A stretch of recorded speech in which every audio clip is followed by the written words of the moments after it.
Hey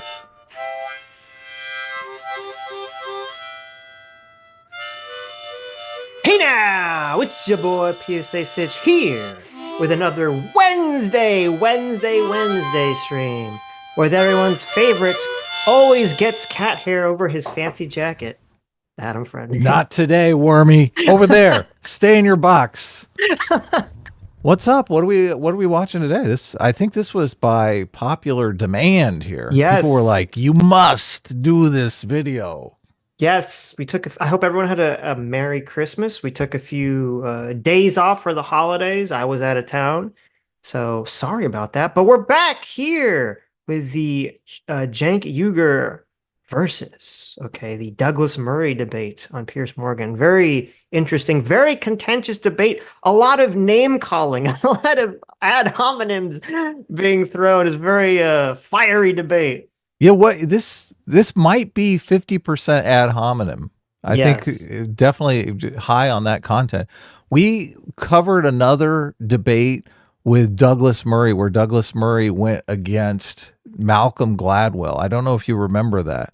And Malcolm Gladwell had such like an existential crisis after that debate with Douglas Murray that he did a podcast lamenting about how badly he did in that debate, right? Yes, and I do think there's a little bit of overlap here. Not that Cenk is going to do some sort of existential crisis podcast or anything like that, but I do think the thing that tripped up Malcolm Gladwell in that debate was he ultimately settled on the fact that he just wasn't really listening. He wasn't really listening to what Douglas Murray was saying. And who was the other guy that was in that debate? Who was in him with that? It was Matt Taibbi. And Matt Taibbi, yeah, New York Times lady who was in Michelle Goldberg. That's her name. There you go. Yeah.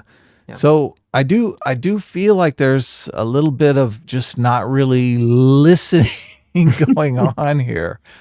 And obviously Douglas Murray did a great job in that other debate with Malcolm Gladwell because he does listen, he does respond, that kind of thing. So I have tons of interesting takeaways from this debate. Do you have any broad strokes that you want to throw out before we get started?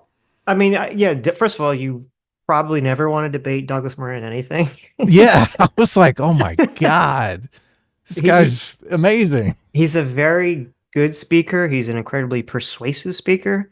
So I definitely wouldn't want to debate him on any topic. I don't think that Cenk did anywhere near as bad as Malcolm Gladwell did. Malcolm Gladwell got basically annihilated from orbit by Douglas Murray.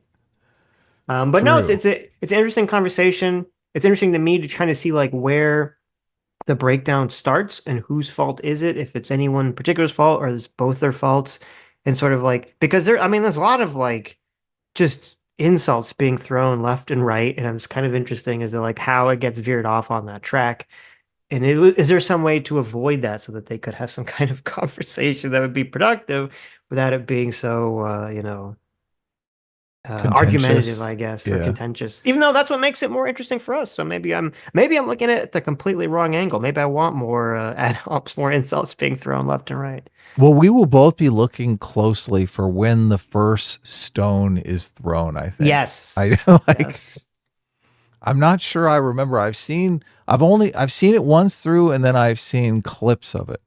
So, but I did see it when it first happened, obviously. And I was thinking, there's a lot going on here. A lot. So yeah, people were clipping one of the first attacks Douglas Murray throws at Cenk, and we're like, tweeting it, and it went viral, and everyone was like dancing on Cenk's grave, essentially.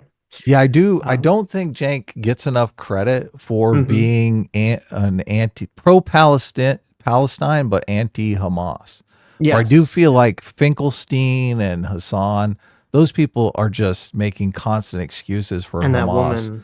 That woman. What's her name? I can't remember, but she's like even worse than all of them. So, but Cenk doesn't do that. Cenk basically concedes that Hamas is a nightmare and needs to be dealt with. So, obviously, and I want to give Cenk credit where credit's due. I'm glad that he fully denounces Hamas, even though it's kind of sad that the bar is so low that a full denouncing of Hamas is like praiseworthy. Right, right. But that's where we are, so I have to give praise for that. But I do have to criticize Jank for, in this conversation, in our conversation, in conversation, is a very, I think, incorrect attitude about, just an assumption of like, oh, the Israeli government and military just wants to just, annihilate everyone, and they're not even trying to not annihilate anyone and all that stuff. Yeah, So, obviously I disagree with him on that, but yeah. I will also, I mean, I'm kind of looking at this from a psychology perspective, and I'm not exactly sure Cenk is in a position to be unbiased here. So I'll No. elaborate more on that Yeah. as we get to those parts of the Right. thing. So I was supposed to say, I don't know if you guys noticed, might sound a little off. I came back sick.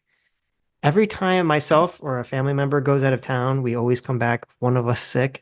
So I guess it was my turn now. I don't know if it's COVID or just a cold. If it is COVID, wow, it's what? mild. So yeah, my nose has been really stuffy. I don't know if I sound different. You My sound a throat's little been sore. different, but Yes, okay, it's yeah. because my nose is kind of full. So if I cough or anything, you'll know why. All right. What a Power trooper. through. What a I know. trooper. I know. You're going to be sick for New Year's Eve. Ouch. Well, maybe I'll be well by then instead. So All right. So should we get into it? let's jump Here into we it. go. Here it comes. So Douglas Murray and Cenk Uygur are on bitterly opposing sides of a debate on Israel's war in Gaza. Millions have watched them passionately articulate their cases on this show, but never together. So tonight, on our final show of the year, we've invited these two big brains to debate the big outstanding questions on this conflict. How does the war end? Will Israel face repercussions for the scale of its response to October the 7th? Has it committed war crimes? What is the future, if any, for Hamas, for Gaza, and for the prospects of a true Palestinian state? Most importantly, how do we get to peace? Well, I'm now joined by the author of The War on the West, Douglas Murray, and by Young Turks founder and Democratic presidential challenger, Cenk Uygur. Welcome to both of you. So I've interviewed you both a lot in this war, but not together. And Cenk, I know you felt the other night when you were debating with other people, it didn't really get into a debate, and I think that's fair enough. And what I'd like to today really is to be almost a referee, if you like, between you two to articulate your views and to see if we can reach any points of consensus. So in that spirit, let me start with you, Douglas. I think you're back in Israel. Is that right? Yes, I'm in Israel tonight, yeah. Today it was a sea of other stories have come out in the last few days, which have been concerning, I think. For anyone who, like me, believes that Israel has not just a moral duty to defend itself, but has a fundamental right to do so after what happened on October the 7th. And I've said that clearly from the start. It's always been, for me, the issue of proportionality. And it seems that in the last few days, there have been a number of incidents which really question whether Israel is being precise, as it says it is, or indiscriminate. And I would cite the killing of the 3 hostages. I would cite the killing of the 2 women outside the Catholic Church. I would cite the President of the United States saying that they're using indiscriminate bombing, and so on. Do you, Douglas, notwithstanding your full throttle support of Israel, does anything that's been happening make you think Israel needs to execute this war differently? Okay, just before he answers, I notice that he asked him where he is because he is obviously in Israel, so he's closer to the conflict.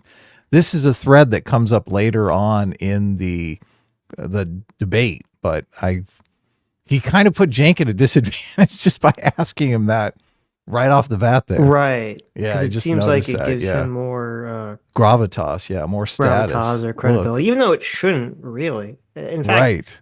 you could make the argument that it would do the opposite, because you say, Right. well, It could bias him, sure. Exactly, yeah. Yeah. This comes up later on, so. Yep.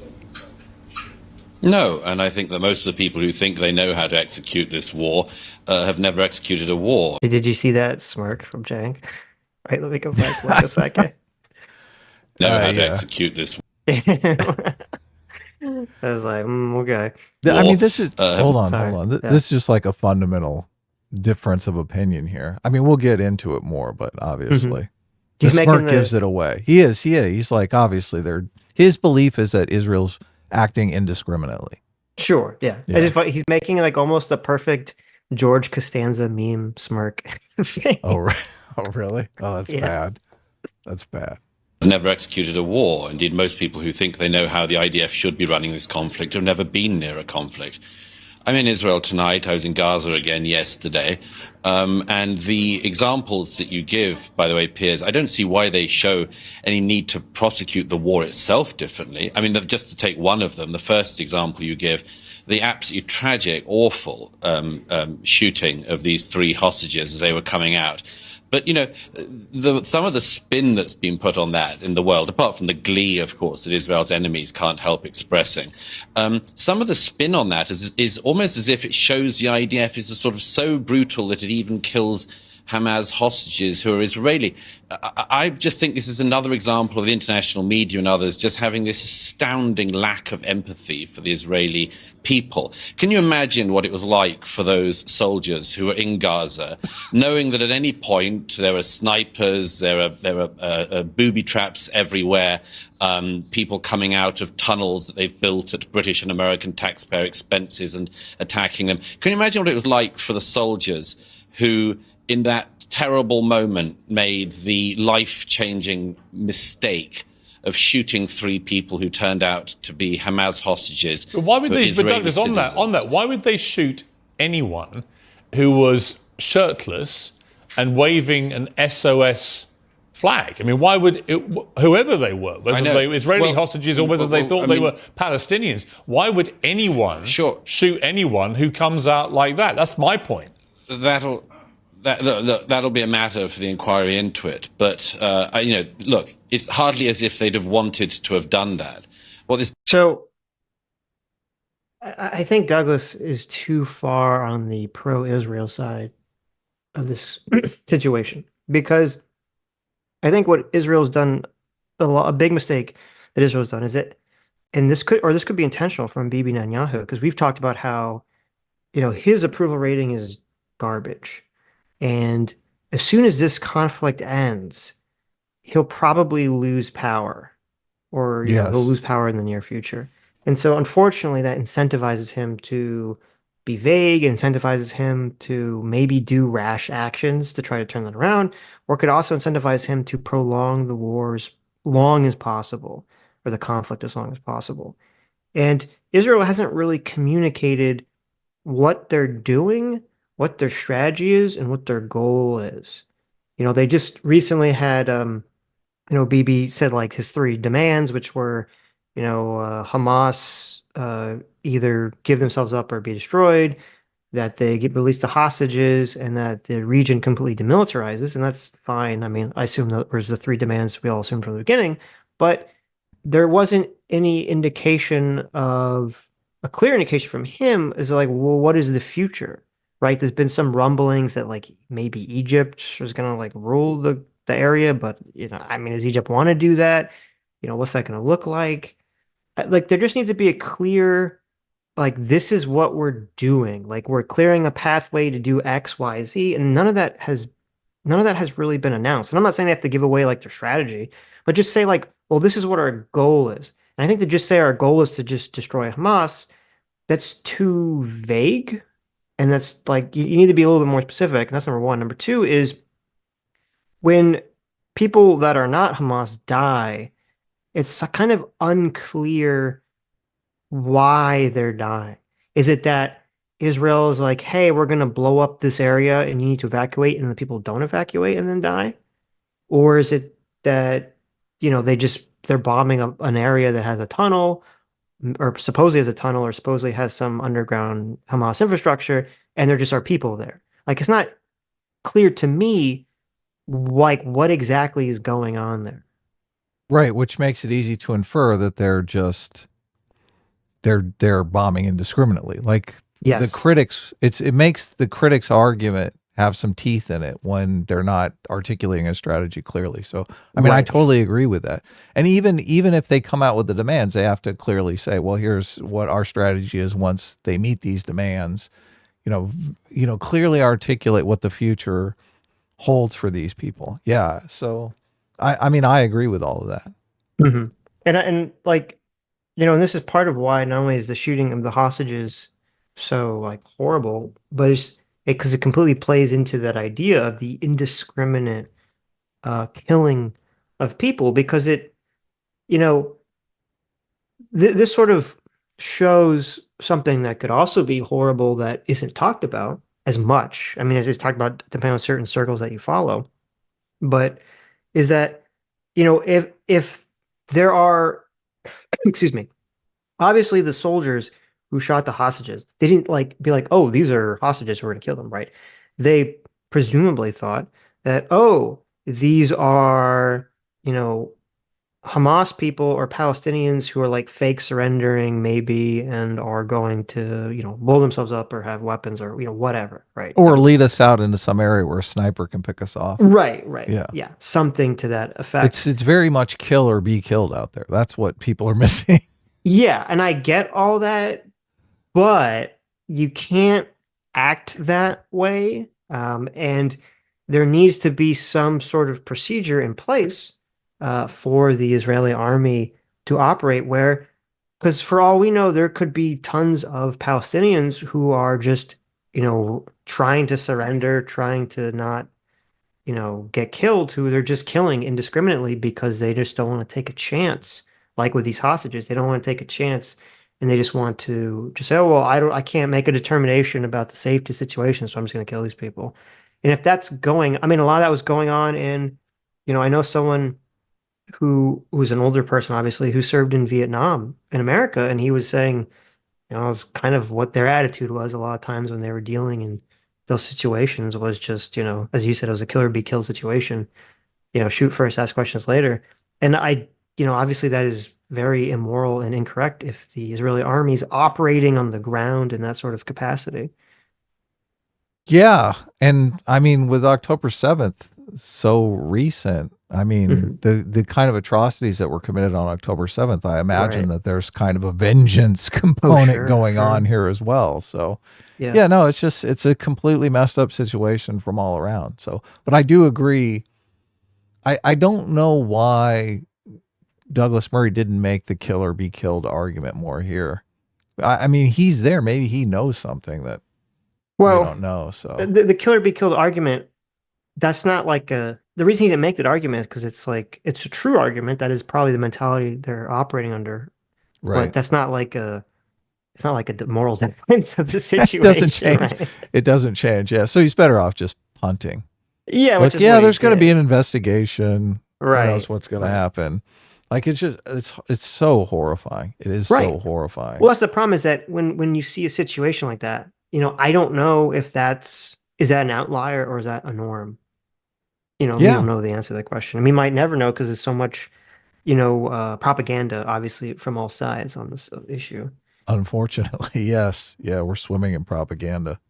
Alex B for $20, thank you, says, I can't believe you guys are streaming when there are hundreds.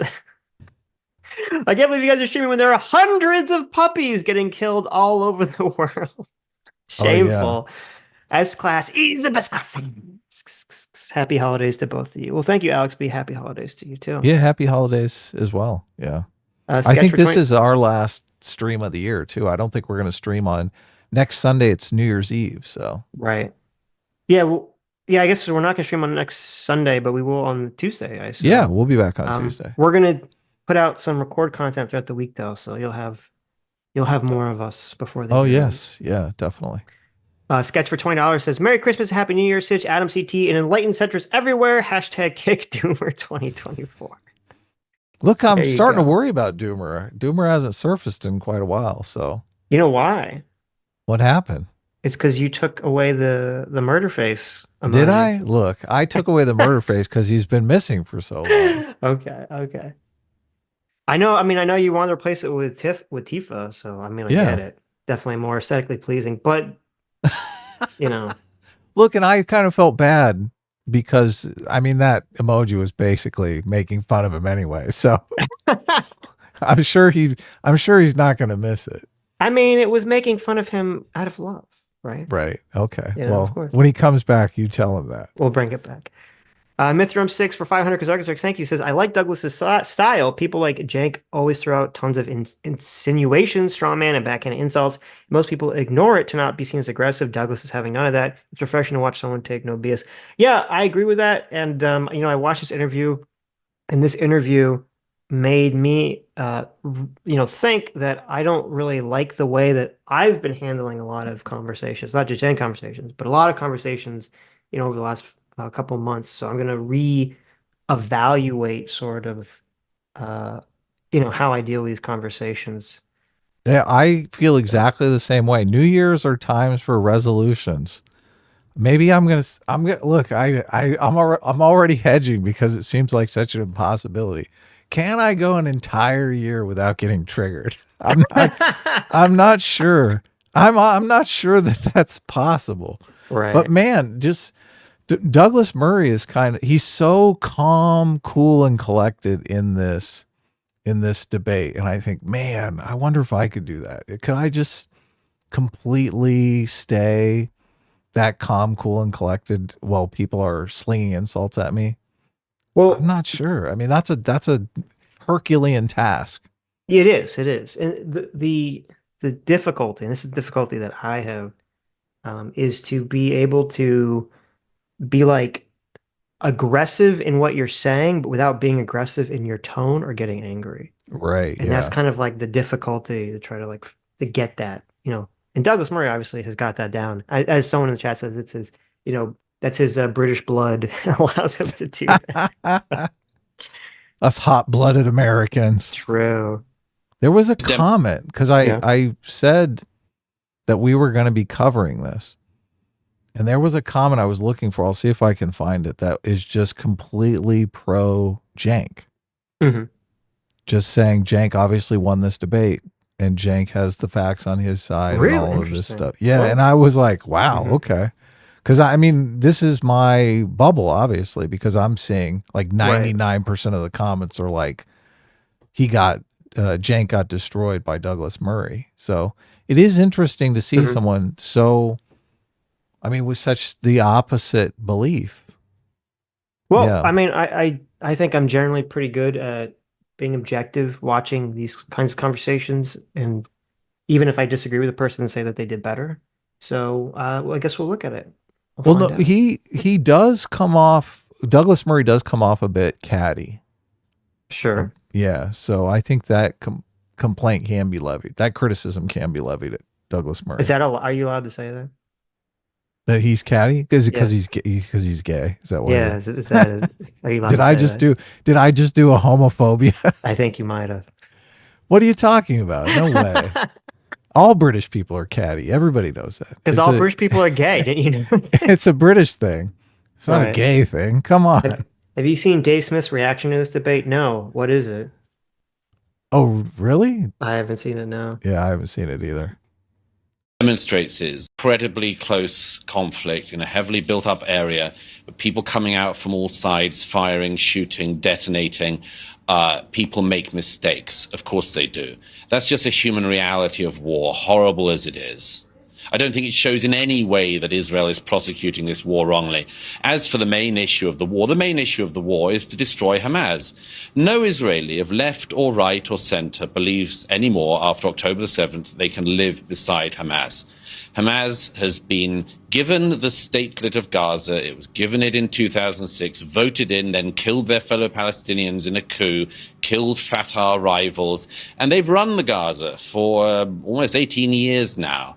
And they've produced a new generation of people whose main aim in life, it seems, according to their textbooks and their classes, is to regard Jews as enemies who should be killed. This is just an unbelievable waste, a waste of life on every side. But apart from anything else, a waste of those Palestinian lives, of children who grew up under Hamas's rule, if you can call it that, who have been indoctrinated into becoming sociopaths by a psychopathic terror organization, Hamas. All right, Cenk, you've been listening to that. Is there anything that Douglas said that you agree with? No, nothing. Not even about the way Hamas has presided over Gaza in the last 18 years? Yeah. So that's a weapon of mass distraction. It's Israel doing genocide on the Palestinians right now. And there's IDF. So is that the first insult? The genocide term? Feels like it could be. Well, I mean, it's not an insult. Is it? Is that I mean, it's not like an insult to Douglas. Is it an insult to Douglas's position? I mean, it's an insult to his position. Almost an insult to like him, right? Right. I mean, you could maybe say that like calling it when he says it's a weapon of I guess mass. it is neutral, kind of. Right. When he says it's a weapon of mass distraction, is he referring to what Douglas said, or is he referring to Israel? It's so maybe that. Oh, go ahead. So maybe that is the first insult. Look, I mean, it could definitely be seen that way by Douglas. It's neutral. It might it's neutral to Douglas, but not neutral to obviously the argument. Sure, of course. Obviously, it's super. I think it's super biased to the argument. So right. Well, obviously, Douglas mentions that. Right, but I mean, Douglas is not obviously coming at this from a neutral perspective either. You know? Right. Well, just look, personal attacks are separate from attacks on the argument. I think. Of course. Yeah. Is there anything that Look, all the bedroom stuff. The bedroom stuff. What do you mean? You should leave your bedroom, Cenk. None of that has to do with Israel Palestine, right? What do you mean? The bedroom? When Douglas starts talking about how Cenk should leave his bedroom, he really should get out of his bedroom. He really should see the world. Like none of that stuff has anything to do with Israel Palestine. Yeah. I mean, Douglas said that you agree with? No, nothing. Not even about the way Hamas has presided over Gaza in the last 18 years. Yeah. So that's a weapon of mass distraction. It's Israel doing genocide on the Palestinians right now. And there's IDF soldiers singing and in video that the IDF has confirmed about how they're going to wipe out the seed of Amalek. That is a verse in the old Hebrew Bible that talks about exterminating Amalek. So they're talking about genocide against Palestinians. Benjamin Netanyahu has also talked about wiping out Amalek. These are open calls for genocide. What I find stunning, Douglas mentioned stunning lack of empathy. There's 20,000 dead people in Palestine right now in Gaza. Over 8,000 of them are children. When 36 Israeli children were killed by Hamas, the world cried out, and I was brokenhearted over it. 36 poor kids dead in Israel. Now there's over 8,000 dead kids in Gaza. You want to talk about a stunning lack of empathy. 6,400 women slaughtered. So there's a couple things I want to talk about here. The 20,000 number dead is interesting to me because I could have swore, maybe I'm misremembering, but I could have swore I thought like a month ago they were saying that 20,000 people had been killed. So the numbers don't add up? Well, do you remember that? I could have sworn a month ago. I do remember 20,000 from, yeah. Well, maybe not months ago, but like a couple weeks ago. It was like a month ago or like 2 to 3 weeks ago. I could have swore, and someone dug up some tweet, I think, from Brianna Greyjoy. That was like late November, where she was saying 20,000 people were killed. And so I don't know. I guess I'm confused. Is Israel like drastically slowed down the bombing, or are the numbers just so unreliable? And if they are so unreliable, why did it not just keep rising? Why did it go from 20 to 20? So I don't know. I think it's a mistake on Cenk's part not to answer the question about Hamas's bad governance. And it feels like just he's anxious to get going on his argument against His Douglas spiel, Murray. Yeah. Because he does say enough in here that I think like he agrees that Hamas's governance has been bad. I mean, they led them into this war with Israel as it is. Yeah, no. I mean, there are people who either get debate mode or it's just a tactic, which I don't subscribe to and I don't agree with, where they don't want to agree. They try to not agree with the other person at all. Where I think it's better to just be like, yeah, Hamas is evil and sucks, and they definitely have a lot of responsibility for what's happening. You just get that all out of the way, like right in the beginning. Yep. And then just move on to your point. But when he said like 36 kids died, I don't know what he's referring to there. I mean, I believe more children were killed and 36 on October 7th. That's what he was talking about. But when he said, like, I don't like the framing of this as if, he said, like, oh, the world wept for like the 37 kids, but the implication of that he's saying is that, like, oh, well, the world's not weeping for all the Palestinians and the Palestinian children that are dying, when, I mean, that's not true. I'm seeing nonstop, people complaining on it, trying to pressure Israel to stop. I mean, the UN is, very anti-Israel. There's so many protests all over the world. So that's just like the idea that the entire world is on Israel's side is just not accurate at all. Yeah, it makes him look bad. Like he doesn't even really know the facts of the situation. Yeah, he's just framing it in a way that I don't think is accurate. Right. In Gaza, you want to talk about terrorism? They're dropping unguided bombs, 2,000-pound bombs. Every one of those bombs is an act of terrorism. And the stunning lack of empathy towards Palestinian lives is disgusting. But I want to be clear, it is not shared by all Israelis. The dad... So before he gets in that, he said unguided bombs. I don't know what he means by that. I'm assuming, like, okay, so there are bombs that have computers built into the bomb that can control like where it's dropped in the bomb itself. And then there's bombs that are just, they don't have any sort of computer system on board, or at least it doesn't have anything to do with guiding the munition. But even like the bombs that don't have a computer in it, they're not doing like a Russia thing in Ukraine. They're not just like parking artillery somewhere, to my understanding. I haven't seen anyone provide evidence of this. They're not just parking artillery and just like kind of like indiscriminately firing on a general area. Even the bombs that are quote unguided, like they're guided by a plane or something, like figuring out where they specifically want to drop the bomb. So yeah, they have some sort of targeting system on the exactly plane. right. You've seen those yeah. targeting systems a million times in Right. videos. Yeah. Right. It's not like, this isn't the sort of firebombing of Dresden where it's just like, let's just open the as bay much as doors and let the possible. bombs go, right? Right. Yeah. So it doesn't seem accurate to me, but Of lack of empathy towards Palestinian lives is disgusting. But I want to be clear, it is not shared by all Israelis. The dad of one of the hostages who was killed went on Israeli television and said, stop killing them. And he didn't mean the hostages. He meant the Palestinians. All right, but Cenk, let me just jump in. But before I go back to Douglas' response to this. Let me reply to that, Piers. Yeah, I will let you reply to that. On this... Well, I suppose I do appreciate that Cenk is saying that not all Israelis are like, genocide.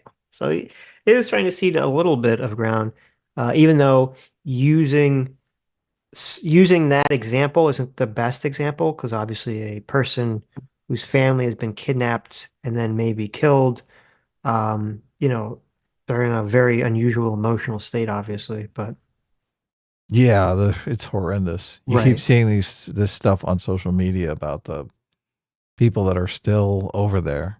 right. And I feel like that has to factor into your consideration of the situation. It doesn't seem to factor into Cenk's thinking at all. Yeah. But I mean, I do give him credit for, at least saying hashtag not all. So, that's nice. I mean, listen, considering the other people that have been on Pierce's show that are just like saying the wildest stuff. Yeah. Yes. The issue of genocide. Do you accept, though, that Hamas's whole raison d'etre when it comes to Israel is genocide? They want to eradicate Israel and kill as many Jews as they can. I mean, they've made no secret of this. Yeah, so this is really important. So I have no sympathy for Hamas. So I am not interested in defending Hamas. I think that's nothing but a distraction, because right now they're not fighting Hamas. They're just... So here's a good, here's some, I guess, persuasion tactics here. So I don't know if you noticed, I'll go back a second. So when Pierce is asking this question about Hamas, okay, watch Cenk's body language here. They want to eradicate Israel and kill as... Okay, so while He's Pierce is signaling, saying, so while Pierce is saying Hamas wants to eradicate Israel, which is true, Cenk is shaking his head no. Okay, this is a really, really bad persuasion, because it makes it instantly look like Cenk is saying, no, Hamas doesn't want to do that. But then when he starts talking, I don't know if that's Cenk's position. So I don't know what he's shaking his head no to exactly in that moment. Right. As many Jews as they can. I mean, they've made no secret of this. Yeah. So this is really important.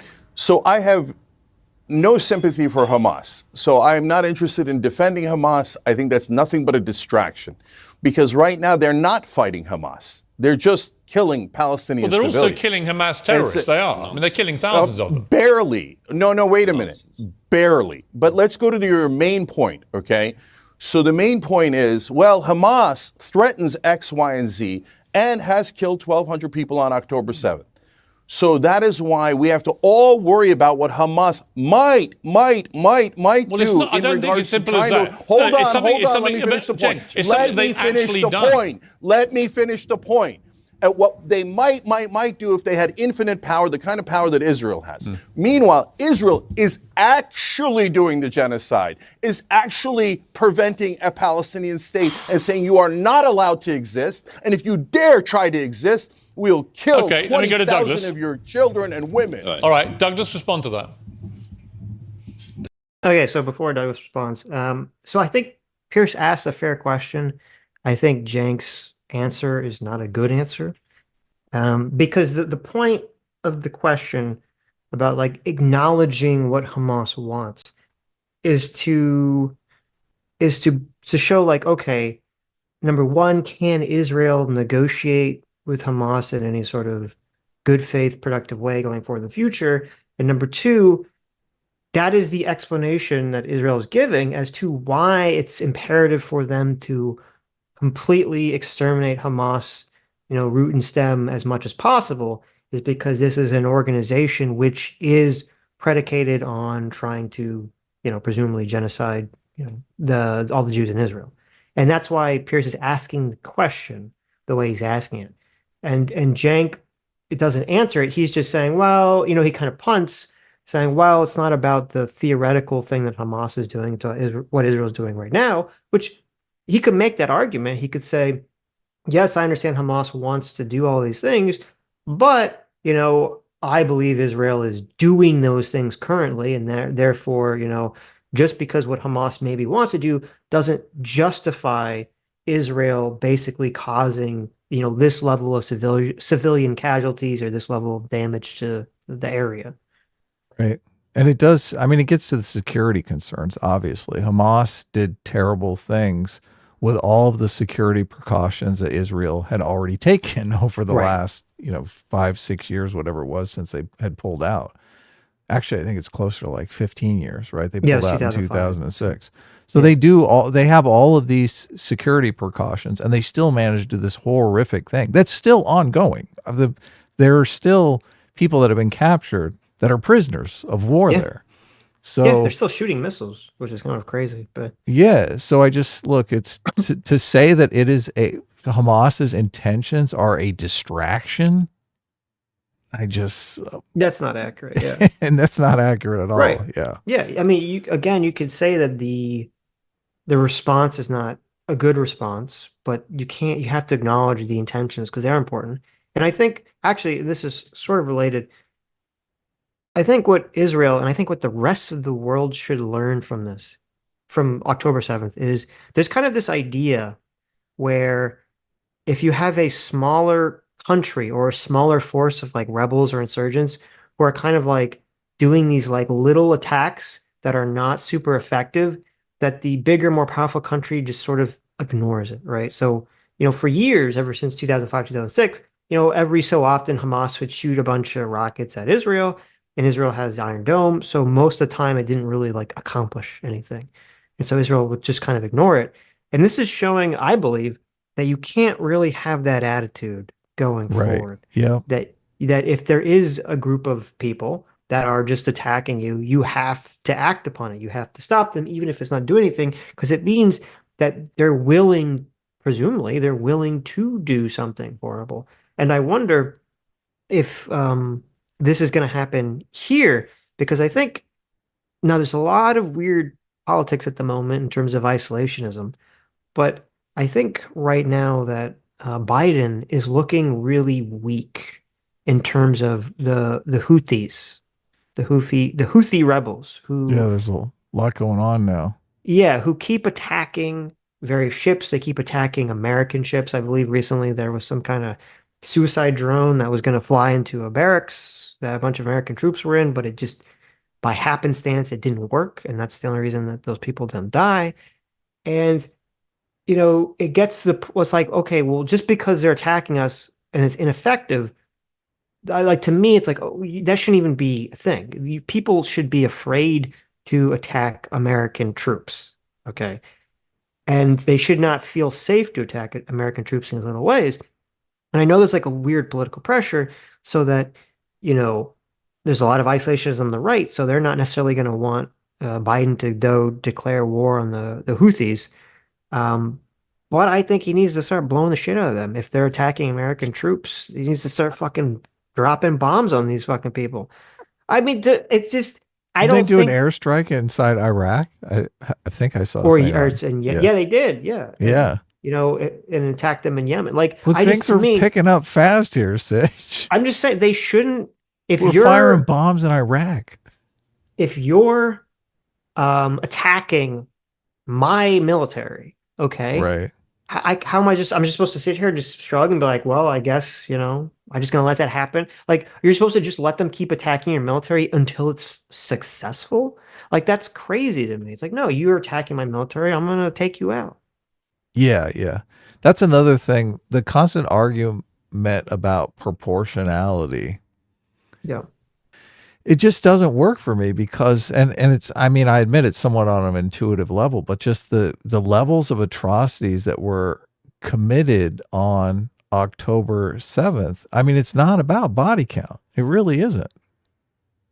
It really isn't for What do you me. mean? So, well, I just a lot of the people that are on the pro-Palestinian side, they just want to etch out the numbers. They want to say, look, they got 1,200 people in Israel. You have 1,200 people.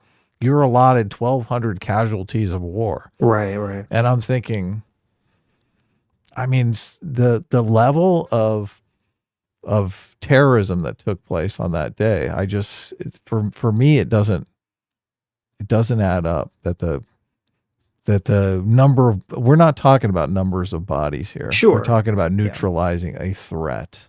Well, But I do think there is probably a kind of a rage component going. Israel is a very small country, and these people who are fighting were conscripted because, their fellow Israelis were treated horribly. Yeah. yeah, no, I agree. And I do think that I agree with you. It's not just like a numbers thing. It's the type of violence definitely plays into our intuitions about what is the correct response. If the, if Hamas had like sent an airplane or a bomb or something, kind of like a 9/11 style, and like killed, 1,400, Jews in Israel. I mean, it would still, or 1,400 people, because a lot of non-Jews died too. Um, it would definitely get a response. And there'd still be a lot of anger and trauma and tragedy, but it hits you very different than like a sort of barbarian horde coming across the border to kind of like rape and pillage and kidnap people. Like, it just hits you this completely different way. Yeah, they've taken women as sex slaves, that they're in Gaza right now. Right. I mean, that seems obvious to me. As much as people tried to deny it, that seems completely obvious.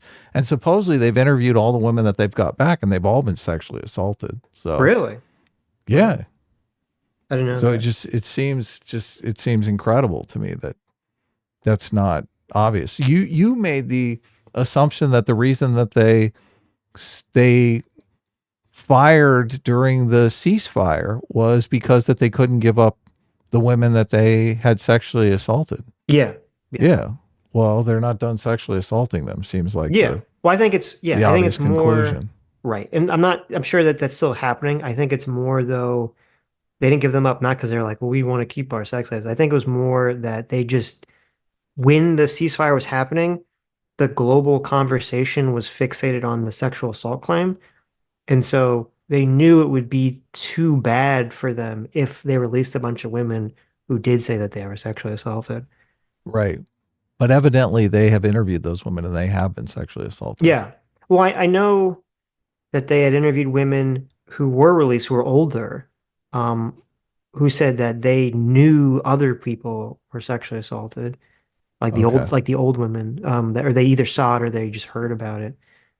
But it's the psychology of this is just fascinating to me because it's kind of like okay, so if they were like on a weird level, like why does it matter if women were sexually assaulted or not in terms of like so if your argument is Israel's killing too many innocent people, the fact that women were sexually assaulted on October 6th or that the kidnapped women were sexually assaulted, like should it not really matter one way or the other? Well, And yet intuitively we all know that it does matter. Like it's going to affect the emotions of people involved in their decision making. this gets into the identity politics of it. Now, I think identity politics, when it's involved, the psychology of it usually involves a person that feels a certain affinity towards a group that they're a member of. And when things are done to that group that degrade the status of that group, they themselves feel that their status has been degraded. So this is classic identity politics. When the people of Israel have been degraded in this way by Hamas, that's where the sexual assault component comes Sure, in. right. And it's Yeah. one of the things that I also think is going on with Cenk and why Cenk can't necessarily be impartial in this conversation, because you can tell it just oozes out of him that he feels the treatment of the Palestinian people is degrading their status and by association degrading his status. He grew up as a Muslim, so he even that comes up. He accuses him of being racist towards him as a Muslim. Look, I think Cenk has probably experienced racism in his life. I think a lot of people who have experienced racism can become kind of this social justice warrior type fighters against racism because they've experienced it themselves. But Right. I do think that's part of what's going on here. And I just look, I have certain, I just look at that. I don't know if you can avoid that very root psychology. Like if I don't have, you are not Israeli, you're Jewish. I mean, I can't, I feel horrible for what happened on October 7th, but I feel like I would feel it 10 times harsher if I was Jewish. And I've seen a lot of people on Twitter that are Jewish that are like just horrified by all of this stuff. It hits them at a emotional level so much deeper. And that's the identity politics. Yeah. No, I think you're completely correct in terms of how it affects people and how if they associate with the group, they feel like it is an attack on them. I don't feel that way, but I'm probably a bad person to use as the paradigm here because I'm like a super weirdo individualist, and I have been for most of my life. Like even if like this happened to Americans, like I would think it's horrible, but I don't know if I would feel it on some like personal level, like the way that you're describing. But I think that's just like my own weird worldview.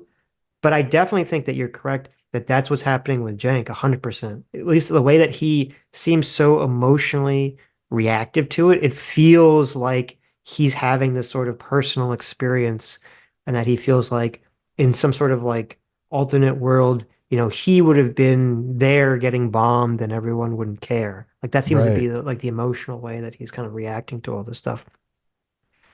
We But yeah. do. I mean, we do experience it a little. Well, I mean, I experience it with the American stuff. Maybe you're not actually experiencing it. And you talked about them attacking Americans on military bases and stuff like that. You feel nothing. Well, no, see, it's interesting because my feeling isn't like, I'm not like, oh, how it's not like an emotion of like this is an attack on me. It's more like if I'm thinking from the perspective of if I'm the president and how am I viewing the extension of U.S. forces, and the attack on U.S. forces is an attack on my country and me, and what would I do in that situation, and why am I like it's more like why is this allowed is like the thing that's kind of like hitting me more than the attack, if that makes sense.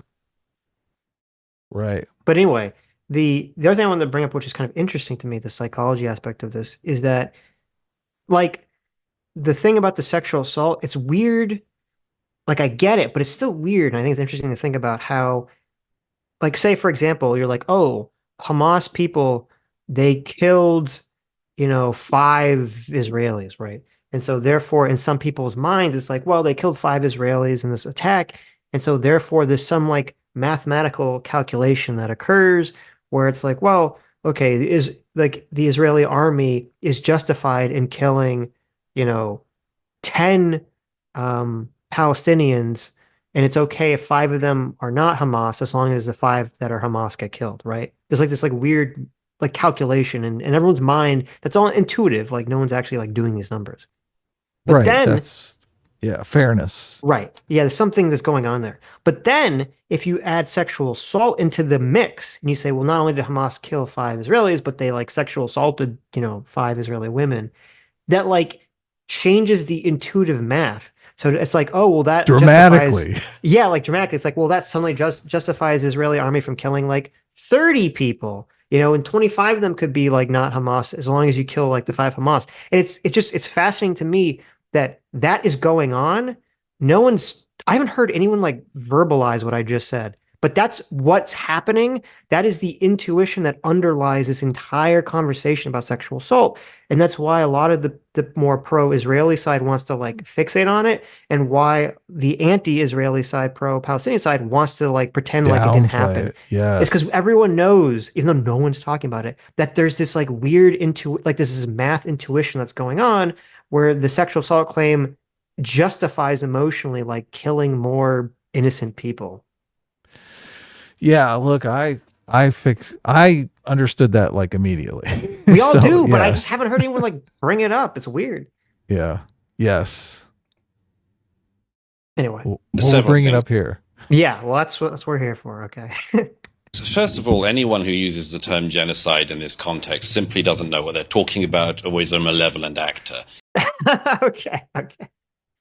So we had maybe in the beginning, we had the weapon of mass distraction. Could have been an attack on Douglas Murray. Not maybe it was, maybe it wasn't. I don't know.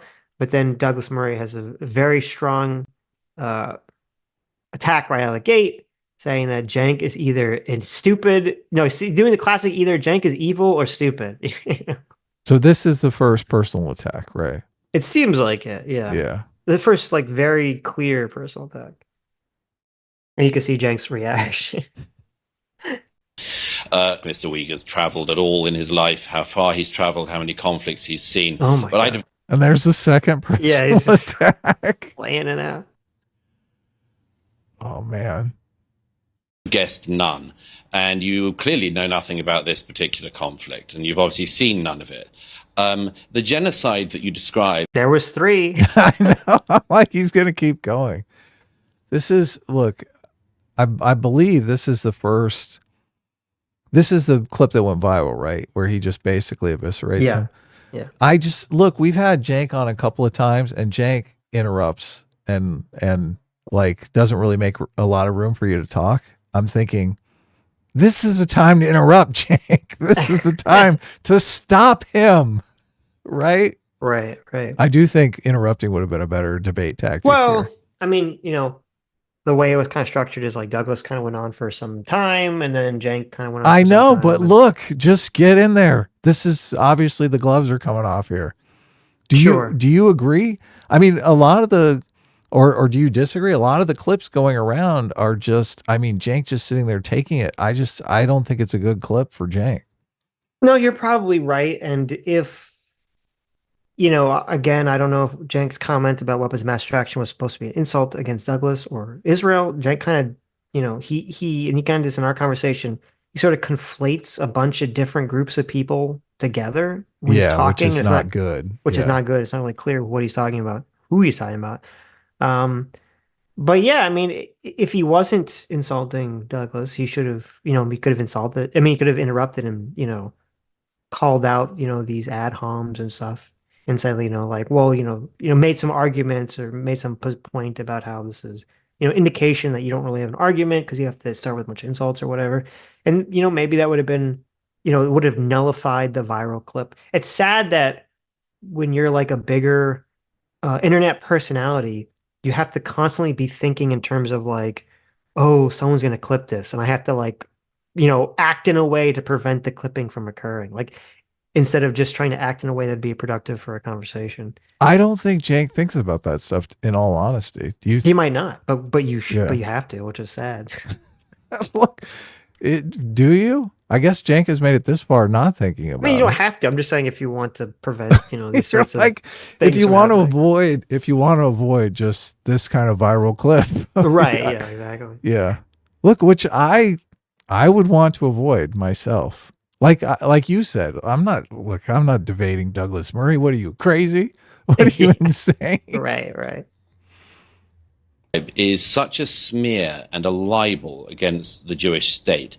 If Israel wanted to commit genocide, I'm sure it could, but it doesn't. It doesn't remotely want to. And people like you and other pro-Palestinian propagandists have spent years claiming that Israel is committing genocide in the Gaza. By the way, the weirdest thing about this claim is that the population of the Gaza has grown by 1 million in the last 15 or so years. So if Israel was trying to carry out a genocide, it's either the worst perpetrator of genocide ever or uniquely poor at performing that task. None of the stats support that ridiculous claim. And it's such a weird smear and a libel of Israel.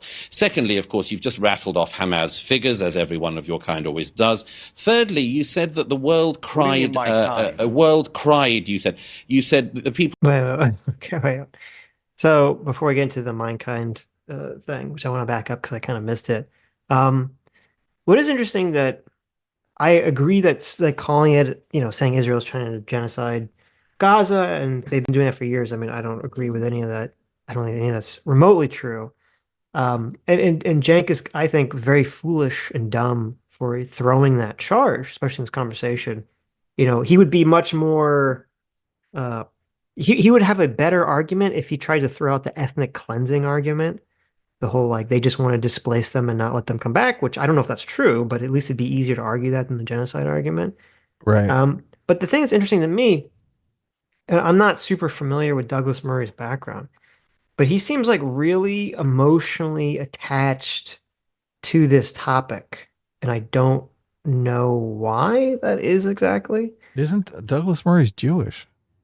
Is he? Yeah, I believe so. I don't think he is. Murray is a very not Jewish last name. I was always on the assumption, maybe I'm incorrect, but I I thought don't Douglas know. Murray is Jewish, and that was Let's obvious why he's, let's just look it up. Unless it's Murray like has top secret described or something. himself as an atheist, having been Anglican until his 20s. No, he describes himself as a cultural Christian and a Christian atheist. He is not Oh, Jewish. okay. Yeah, Look no. at this. He's an Murray is not atheist a for Jewish Jesus. last name. He's an atheist for Jesus. Yeah, no, I didn't think he was Jewish. So, yeah, so Okay. that's why it is interesting to me, like why he's so. I mean, I know he's very anti-Islam, and maybe that's part of it, but he seems to have like a very strong emotional thing going on here. Okay. So, Look, my Jewish people dar is bad. yeah, like I get, when Alan Dershowitz is like so pro-Israel, it's kind of like holy shit, right? Right. Worst perpetrator of genocide ever or uniquely poor at performing that task. None of the stats support that ridiculous claim. And it's such a weird smear and a libel of Israel. Secondly, of course, you've just rattled off Hamas figures, as everyone of your kind always does. Thirdly, you said. Okay, so The your kind. I count that as the fifth insult in this tirade. well, so I'm trying to keep maybe. track. I mean, listen, I don't think obviously Cenk took this as some sort of like racial or religious slight. I don't believe that was the intention at all. No, he means pro-Palestinian. Yeah, You're yeah. kind, yeah, in this pro-Palestinian Right. argument. Like a progressive Palestinian defender. Yeah, that'd be my interpretation of the comment. But Yeah. Said that the world What do you mean, cried, my kind? a world cried, you said that the people like you who cover for the Palestinian extremists. Thirdly, you oh, see, that's good. So he did He respond. So clarifies, he yeah. did, yeah, he did. So there you go. That was smart. said that the world cried out for the 36 Israeli dead children. No, they didn't. And you know that very well. You know that very well. If you put up a poster to a missing dog in any Western city, that poster stays up. In city after city in America, posters of abducted Jewish children, including a 10-month-old baby, were put up and were ripped down by people who have been indoctrinated into hate of Jews. Nobody would rip down the poster of a missing dog, but from Dublin to Berkeley, they ripped down posters of abducted Jewish children. So no, I don't think there was Douglas, very let me much put this care to you. for that Let me around put the this to you, world. Douglas. Let me make two other very quick points. Firstly, you said what Hamas might do, as if it was some kind of hypothetical. Hamas showed what they do, what they want to do. It showed it on October the 7th, and its leadership, as I'm sure you very well know, said that they would like to repeat that again and again until they have got rid of every Jew. So, I don't know. I would trust Hamas's word on that rather than your interpretation of what you think they mean when they say that, and your generous interpretation of what you think that means. And finally, as for preventing a Palestinian state, it is nonsense that the Israelis have prevented a Palestinian state. They gave the Gazans a Palestinian state in 2005. They gave them a Palestinian state in 2005 when every Jewish person was ripped from their homes in the Gaza by IDF soldiers. And the Palestinian people were given a state. And what did they do? They voted in Hamas, who then killed their fellow Palestinians, never had another election, and used all the billions of dollars of taxpayer funds from the US, UK, and Europe to build terror tunnels and to enrich themselves so they could live the life of luxury in Qatar. Again and again, the reason there is not a Palestinian state is because the Palestinian leadership doesn't want one. Okay, Douglas, didn't want one in 1947. It preferred war, and it doesn't want one now. Douglas, Do you want to comment on that, on the what? On the Palestinian state thing? Because I mean, Yeah. I agree with his argument here. I'm like, Hamas never really made any effort to govern. I mean, all they did was conscript resources to basically wage war against Israel. They never, they never tried to govern the Palestinian people in any way, shape, or form. No, I mean, Douglas is 100% correct when what he said there, especially at the end. And you're completely correct. Hamas has made no effort to really govern the country. They were basically just stealing resources in order to continue to wage war against Israel. I think part of that is just because of their ideology is horrible. I think part of it's also because they're waging their own civil war against the PA and the West Bank. And so this was kind of how they differentiated themselves as like, we're the hip revolutionaries, and they're like, the cow towers. Right. And so I think that's kind of why they were doing what they're doing.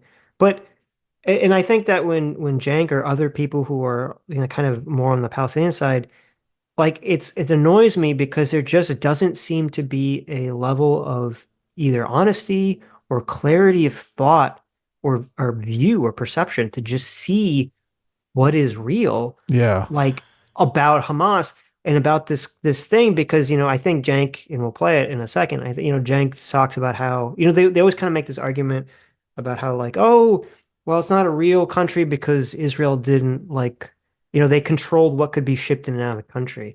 And it's like, well, that's not really, that's true. A complete like pivot, or that's like a complete distraction. Because you say, well, even if Israel's like preventing them from getting certain weapons and certain other resources that Israel thinks they're going to use for weapons, that, if Hamas had spent the last 15, almost, or 16, 17 years not attacking Israel, not shooting missiles at them, not building these, tunnels or any of this other crap, and they've just been actually trying to govern Gaza well and build everything up, like, there would be no excuse for Israel to be doing what it's doing whatsoever, and the whole world would be saying you can't, restrict trade on it on Gaza. They're doing all this stuff. They're not attacking. They're not doing anything wrong. Right. If they tried to beat them economically instead of violently, it'd Yes, be a right. completely different game. Yeah. Well, though there is another issue here too, which we haven't really talked about, which is there's all these the problem is like the Palestinian people and their culture has been so indoctrinated with like horrible Yeah. ideas and About violence. Israel. Yeah. And Jewish people. Yes. Yeah. And it's like, so even if like because we have to remember too, everyone wants to point to ideology. Don't get me wrong, ideology is important, right? But we all understand rules for rulers here. Okay. So if Hamas is acting the way it's acting, it's doing it for an ideological reason, but there's also a cynical, pragmatic reason.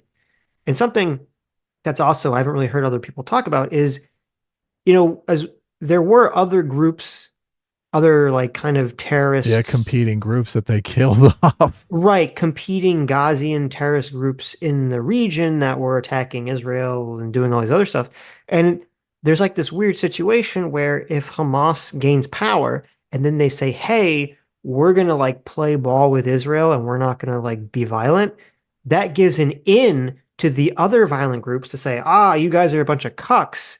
Yep. The people of Gaza should support us instead of Hamas. And so there's like always these like weird power plays and psychology going on in these situations for why these groups kind of behave in the messed up ways that they The behave. exact same thing is going on in Israel with Bibi Netanyahu. Why do you Yes, think right, Bibi Netanyahu was courting these radical right wing settler right. groups? Because he Yeah. needed them to stay in power. Yeah. No, it's 100%, 100%. Yeah. So we put one point by Queen Rania of Jordan in a new piece for, I think it was the Washington Post. In just over 2 months, she said Israel's turned Gaza into a hellscape. At least 8,000 children have died, more than the death tolls of Pearl Harbor, September the 11th, and Hurricane Katrina combined. These are gigantic and horrendous numbers of children being killed. Do you not have any? So I never noticed this. Does Douglas Murray have like Tourette's or something? Because he's doing the eye thing. Yeah, he's doing like a weird eye thing. I never I noticed feel that like before. he got an eyelash in his eye or something. It seemed like he was trying to get an eyelash out of his eye. So, Oh, but he is maybe. doing this weird, like, wide eye thing. Okay. But look, when I get an eyelash in my eye, I do the exact same thing. Right, right. Maybe. Qualms about the number of children being killed. I mean, does it not suggest that Israel? I want to hear Queen Rania talking about this as much as I want to hear Queen Camilla or Meghan Markle. I mean, it's pathetic. Queen Rania is holding on to her own position in Jordan. The only piece of advice she has for anyone is how to marry a king. Queen Rania herself is just playing a very nasty political game. If she cared at all, and I would pose this to all the states in the region, if Jordan cared at all for the Palestinian people, they would take them in. They would take them in. They don't want them. If the Egyptians wanted them, they'd take them in, but they don't. Do you know why? Because every country that takes in the Palestinians gets terror. It happened in Egypt, it happened in Jordan, it happened in Syria, it happened in Lebanon, it happened in Tunisia, on and on. That's why these people don't really care about their fellow Muslims. They just care about hating Jews. All right. Cenk is shaking his head no, but I mean, I think Douglas Murray is right on the facts there. It seems like every time they do take Palestinian refugees, they end up challenging the powers that be. They do that, you guys are cucks to Israel thing and challenge their power. No, I mean, well, yeah, what Douglas said about how every country that takes in Palestinians ends up getting terrorism that is true. I understand that is like just factually true in all these regions, and that is a big reason why they don't want to absorb the populations. Now, maybe there was, some time in the early days, in the late 40s or 50s, where they could have had absorbing these populations and they chose not to. But now I don't know, how, how that could be a situation. I mean, the only thing I would say is the only critique I'd say, I don't know how fair it is to say that the the leadership of these countries just want to hate Jews, because I think a lot of it is just cynical. I think they just want to use, because a lot of the leadership of the surrounding Arab countries actually wants to economically work with Israel, for their own economic benefit. But the population of the countries has been so kind of indoctrinated with anti-Semitism and anti-Israel feelings for so many years that it's like they're afraid to, I guess. They're afraid of like pissing off the population. Well, look, it's a recipe for disaster. If you have a population that is indoctrinated with this anti-Semitism, and you as a leader of that population wants to work with Israel, and then you're going to invite a bunch of rabble-rousers in who are just going to incite that population against you, come on. That's not going to end well. Sure, right. Yeah.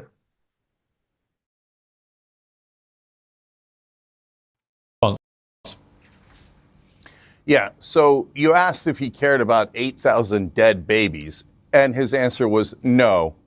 Queen Rania bothers me, so complete non-answer, because he doesn't care. He doesn't think the Palestinians' lives are worth anything. Well, okay, so regarding this, I guess you could argue that he should have said, like, it is awful that these people are dying, which is true. I assume that is his position.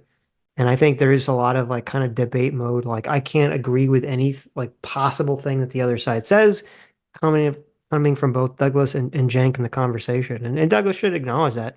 But that aside, I do think rhetorically, persuasively, his response to the question, even though it was nothing but really ad homs, was very effective. It was effective. Just say like she's some idiot queen who doesn't know anything about anything. Why should we listen to what she's saying? Which Douglas Murray's response was effective. Yeah, it was rhetorically effective, even if it is sort of not logically coherent. He's not really addressing the argument. Even though I think the argument was stupid, it doesn't really make sense to compare like the people that have died in this conflict to the people that have died in completely different conflicts or completely different natural disasters that exist for completely different reasons. That doesn't make sense necessarily to make those comparisons. Right. Which, I mean, you can say that, but that's not really, which is true, but it's not really persuasive.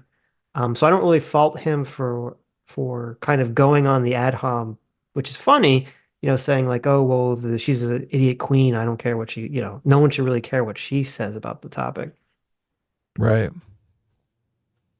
You just called them all. Nice, you can put that and this is what they always do. There you go. So hold on, I let you talk for a long time. So why don't you? And that is true. He didn't say. He didn't say that. No. Yeah, Cenk is putting words in his mouth, which is not fair, obviously. So, but shut up for a second. Oh, okay. This is where like the civility level just dropped through the floor. Sure. Are worth anything.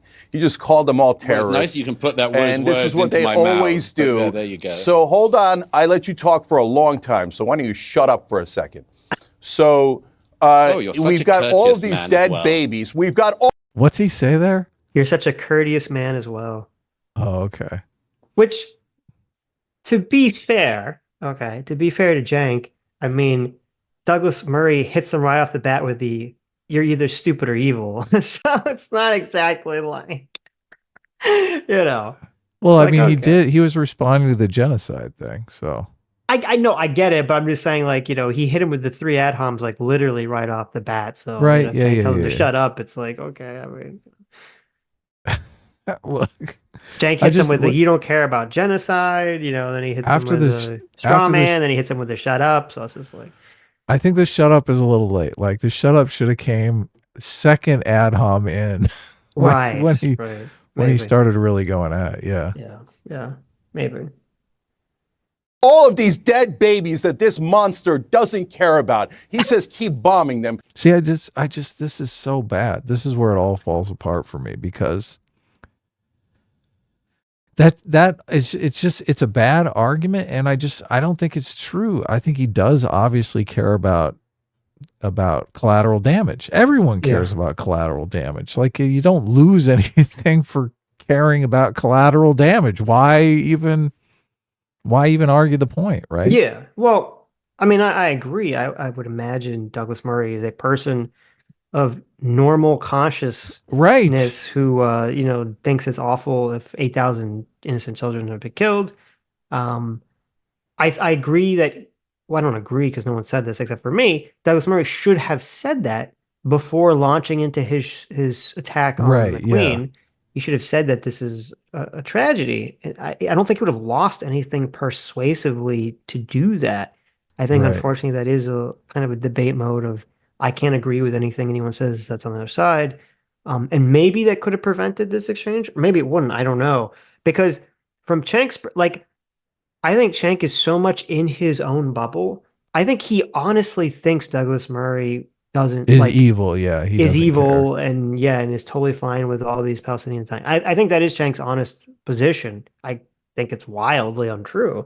So, I don't know if that would have prevented this from happening or not if he just made that acknowledgement. But Yeah. He would have thought he was lying. He was trying to cover. right, or Yeah. saving face Hiding for his the power camera. level. Right, yeah.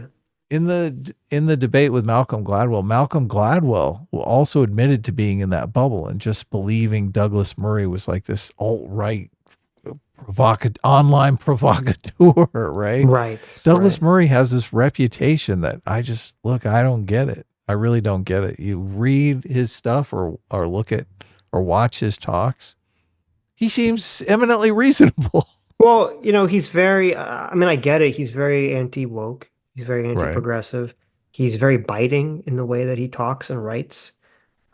Which I don't obviously, I if don't you're, really think so though. I I mean think I he is. don't think he goes into ad hominem and stuff like that. Well, I mean, he did in this conversation, obviously. Yeah, but yeah, obviously. But even if Hmm. he's not ad homing, he's a very good speaker. So he's very good at, making these sort of biting comments. And like if you look at sort of the breakdown of this conversation, it shows Douglas Murray's skill because even though, as we point out, he's like the first three things he says are all ad homs to Cenk, and yet the way in which he sort of words them, they like, and then he kind of like words these ad homs that are like they're ad homs, but they're not. I don't know. Maybe it's the way he's speaking. Maybe it's the way he phrases it. They don't come across as like super rude. And then he follows it up with like an actual factual argument. And then when Cenk tells him to like shut up, and then says you don't care, like Cenk. Here's the thing. Here's the difference. Douglas Murray is like a surgeon, okay? Or like maybe here's a better thing. He's like a skilled assassin, right? So he's like throwing all these like attacks at Cenk with like a precision level Right. so that unless you're like super paying attention, they can kind of slip by undetected or they just He's don't seem to be like so on the surface. But Cenk is like Jason, okay, from like the horror movies. He's just like a blunt instrument who's just like smashing you with a hammer. So he's like, shut up. You don't care about the 9,000 or 8,000 children that died. Like, it's just all so blunt so that if you don't already agree with Cenk's position, it comes off like so much worse, even if Douglas was right. like starting it. Douglas has the palladium on a umbrella. Right. Jank is running around in a hockey mask. Yeah, with a giant sledgehammer, just like trying to smash you into bits. And it's like, okay, it just, doesn't come across. Yeah. Good A former analogy. intelligence officer said in the Israeli press they're using AI in a program called The Gospel, where he said it's basically a mass assassination factory. And we could all see it with our own eyes. And you could do all the propaganda you want. No one believes your nonsense. We see all the dead women. We see all the dead children. Now Israel has killed 20. See, this is really bad too because he throws out this thing about the AI and the mass assassination, but he's not really he doesn't put it in the context of any kind of argument. Like, is his argument that they are killing indiscriminately because they want the entire population dead? I mean, it seems like that's his argument, but it's just not. Well, so Cenk's position, which is what he told us, is that he thinks that Israel just wants to kill indiscriminately as many Palestinians as possible and to just kind of push them all out of Gaza in order to just take the land. Like they're intentionally ethnically cleansing the Right. Palestinians. That's his position. Um, I don't even know now in terms of like his persuasion, his argument. I don't even know what he's talking about when he brings up this Yeah, the AI fact gospel about the thing. AI thing. Yeah. It sounds Right. totally conspiratorial. Or he didn't really explain what he's talking about. I just Googled it now. I found some Al Jazeera article. Now Al Jazeera is obviously insanely biased um, about the situation. But then they kind of cite a different article um, that Right. says this was an investigation by Plus 972 magazine. I mean, have you ever heard of this Oh, publication? yeah. Plus That's a 972 really, no, magazine? obviously not. Yeah, I mean, I don't know what they're about or something. So I mean, it's not to just throw that out there. I don't know what that means. He'd have to actually explain it a little bit better. But Well, and I mean, if you're going to make this claim, that's a giant, that's like a 9/11 was an inside job level claim there. Don't you think? mhm. Well, I mean, not you need a it's I would say it's not quite to there. I mean, it's close. Like really, nine really. eleven is inside job is like Hold on. another level of damn. Israel's plan is to just kill all of the Palestinian people in Gaza. Well, no, was that what his claim was, or is that they want to ethnically cleanse and push them out of Gaza? Well, I don't. He hasn't made that clear, but obviously, if Right. he's saying that they're using bombs on these people indiscriminately and they don't care about life and limb, then it seems like the argument he's making is that Right. they're just going to kill them all. I That's not a well, 9/11 was an inside job level conspiracy. if the claim is they want to literally exterminate them all, I would agree with you, right? Yes, Because yeah, that's that's like a ridiculous. giant claim. Right. If the claim is they just don't care about civilian casualties or they Well, want that's a to just, much, yeah, yeah, lower claim. right. Then I'm just like, okay, yeah, sure. So yeah, I guess I agree. But I do think that he's making the harder claim. I do think he's saying that they want to, he said genocide. What do you think he means by that? Yeah, no, I agree. And he shouldn't, and that's why I shouldn't use the term genocide. But he's Okay. very So let's skewed on just this whole situation. let's just say he means genocide. He means genocide in the literal sense. Right, That right. Israel just wants to kill every single person in Gaza, every single Palestinian in Gaza. Hmm. That's a giant claim that you need a lot of facts to back up. I Well, don't to be know that here, I'd walk into a debate like this and make that claim. right. But I guess the claim is so common on the progressive side that it's just like, oh, of course, that's obvious, right? Hmm. So I found kind of the article that's talking about the thing he's talking about. Now, these are all anonymous sources, and you guys know how I feel about anonymous Yeah. sources, right? So, anonymous source said, quote, nothing happens by accident when a 3-year-old girl is killed in a home in Gaza. It's because someone in the army decided it wasn't a big deal for her to be killed. That is a price worth paying in order to hit another target. We are not Hamas. They're not random rockets. Everything is intentional. We know exactly how much collateral damage there is in every home. Okay. How is that possible? How is that even possible?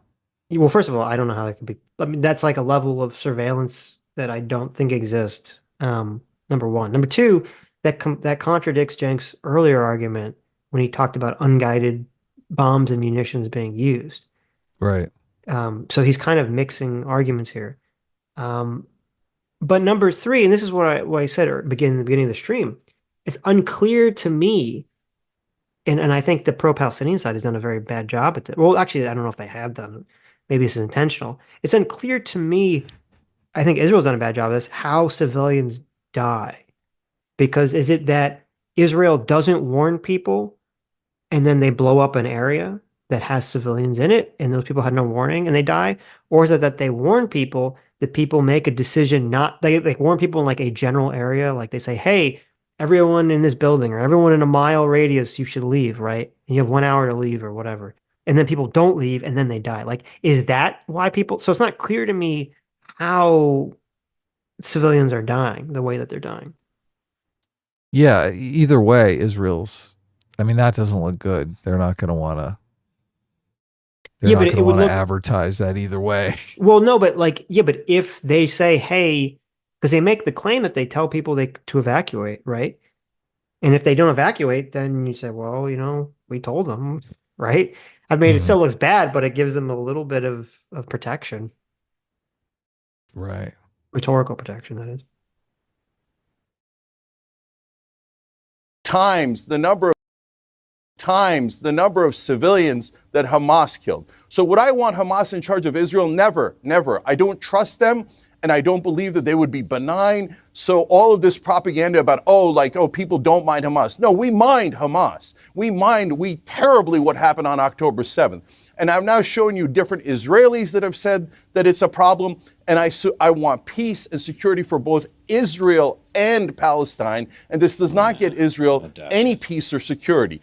Look at that. He, under his breath, he's like, I doubt that. Look. Yeah.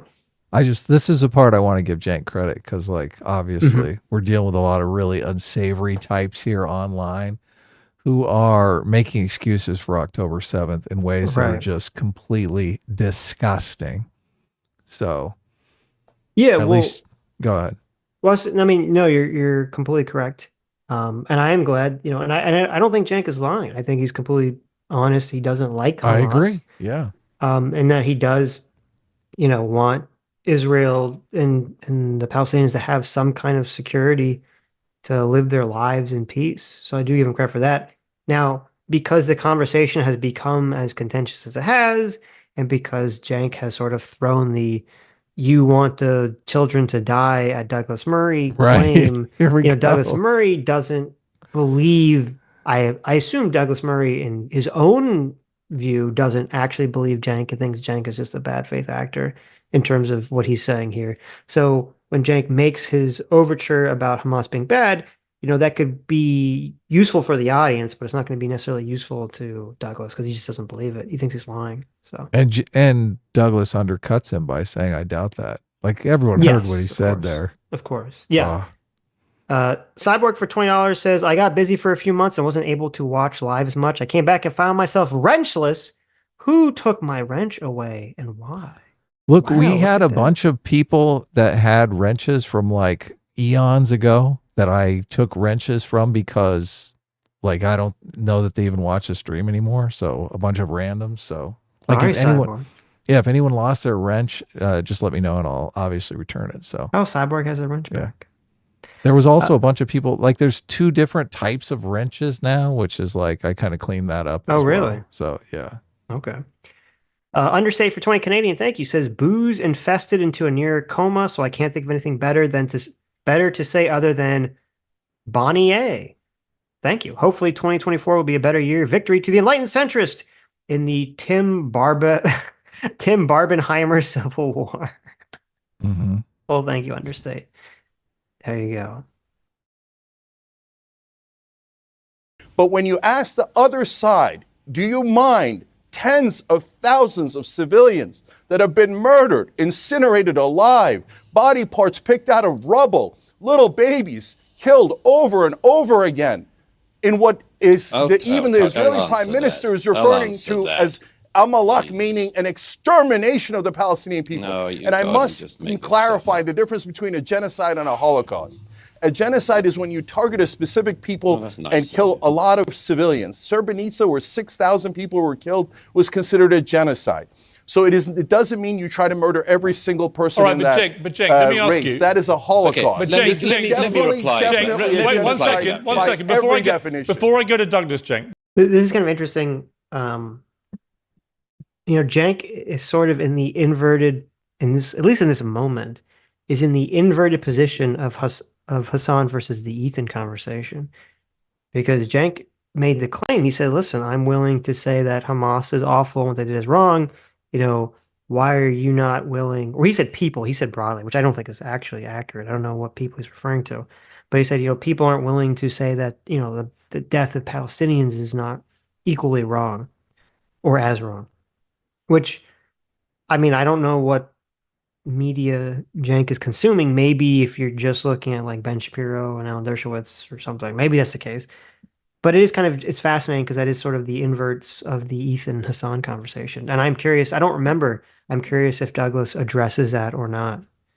Because he said I'd be willing to address that before Pierce, kind of interrupted. So Cenk talked to Hassan, I believe, about Israel-Palestine, but I don't think I ever listened to it.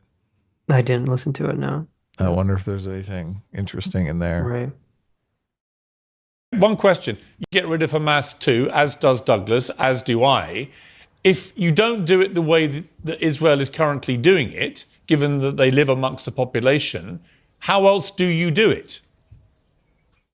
Yeah, there's an excellent way to do it, and there's the right way to do it. So let me explain. So war, this guy talks about, oh, I love war. I go to all the conflict zones. So by watching it and rooting on for more death, I know something about conflict. You know nothing. So here's what reality. That's so bad. That is so bad. That is so bad. He just threw like every single war journalist under the bus there. And I think probably inadvertently. Yeah, well, this is what I said with, Cenk is like the blunt instrument. He is Jason. Right. Because, like, he gets too angry, he gets too emotional. So, Douglas is making more calculated attacks, and Cenk is kind of like the bull in the china shop, just knocking everything over. And you're right, that's a very good point. He's not just attacked Douglas, but in his anger, he's attacked all war journalists unfairly. Yeah. Those people Which- risk their lives. Many of them have been killed in conflict zones just so that we could get a fair assessment of what's actually going on. Right. And Yeah. and I'm sure Cenk has talked about the Palestinian journalists or even non-Palestinian journalists that have died in Gaza, Yes. from the war. Yes. So yeah, but this is the bluntness and the ineffectiveness of Cenk's kind of attacks in the way in which he attacks people often. Yes. So These words bloody more than they cut. He's not the surgeon he wants to be. yeah, and there comes in these sorts of conversations, I feel like it's funny because we're talking a lot about like reciprocal violence. In these conversations, you also have to have kind of like reciprocal You do. insults. Yes. Um, Yes. And so it's like, okay, so Douglas attacks him, so Cenk attacks him back, which I don't think was effective, but okay, he attacks him back. But then when you kind of move on to the next like round of conversation, I feel like every like next round of conversation should be looked at as like A chance to retreat. well, not a chance to retreat, but a chance to like start anew. Right. And so it's like, okay, to not just keep being the person, to keep the attacks roiling, to kind of try to answer the question without necessarily throwing the personal insults out, I don't think once you pull the knife out, I don't think you go, oh, let me put this back in my pocket. Let's be nice now. Well, no, I'm not. I feel like once you start fighting, it's like it's game on. I know that's your attitude, Adam. Okay. Well, look, I'm guilty. I'm totally guilty. I admit it. Look, maybe this is a better strategy to be like, okay, but it's just look once.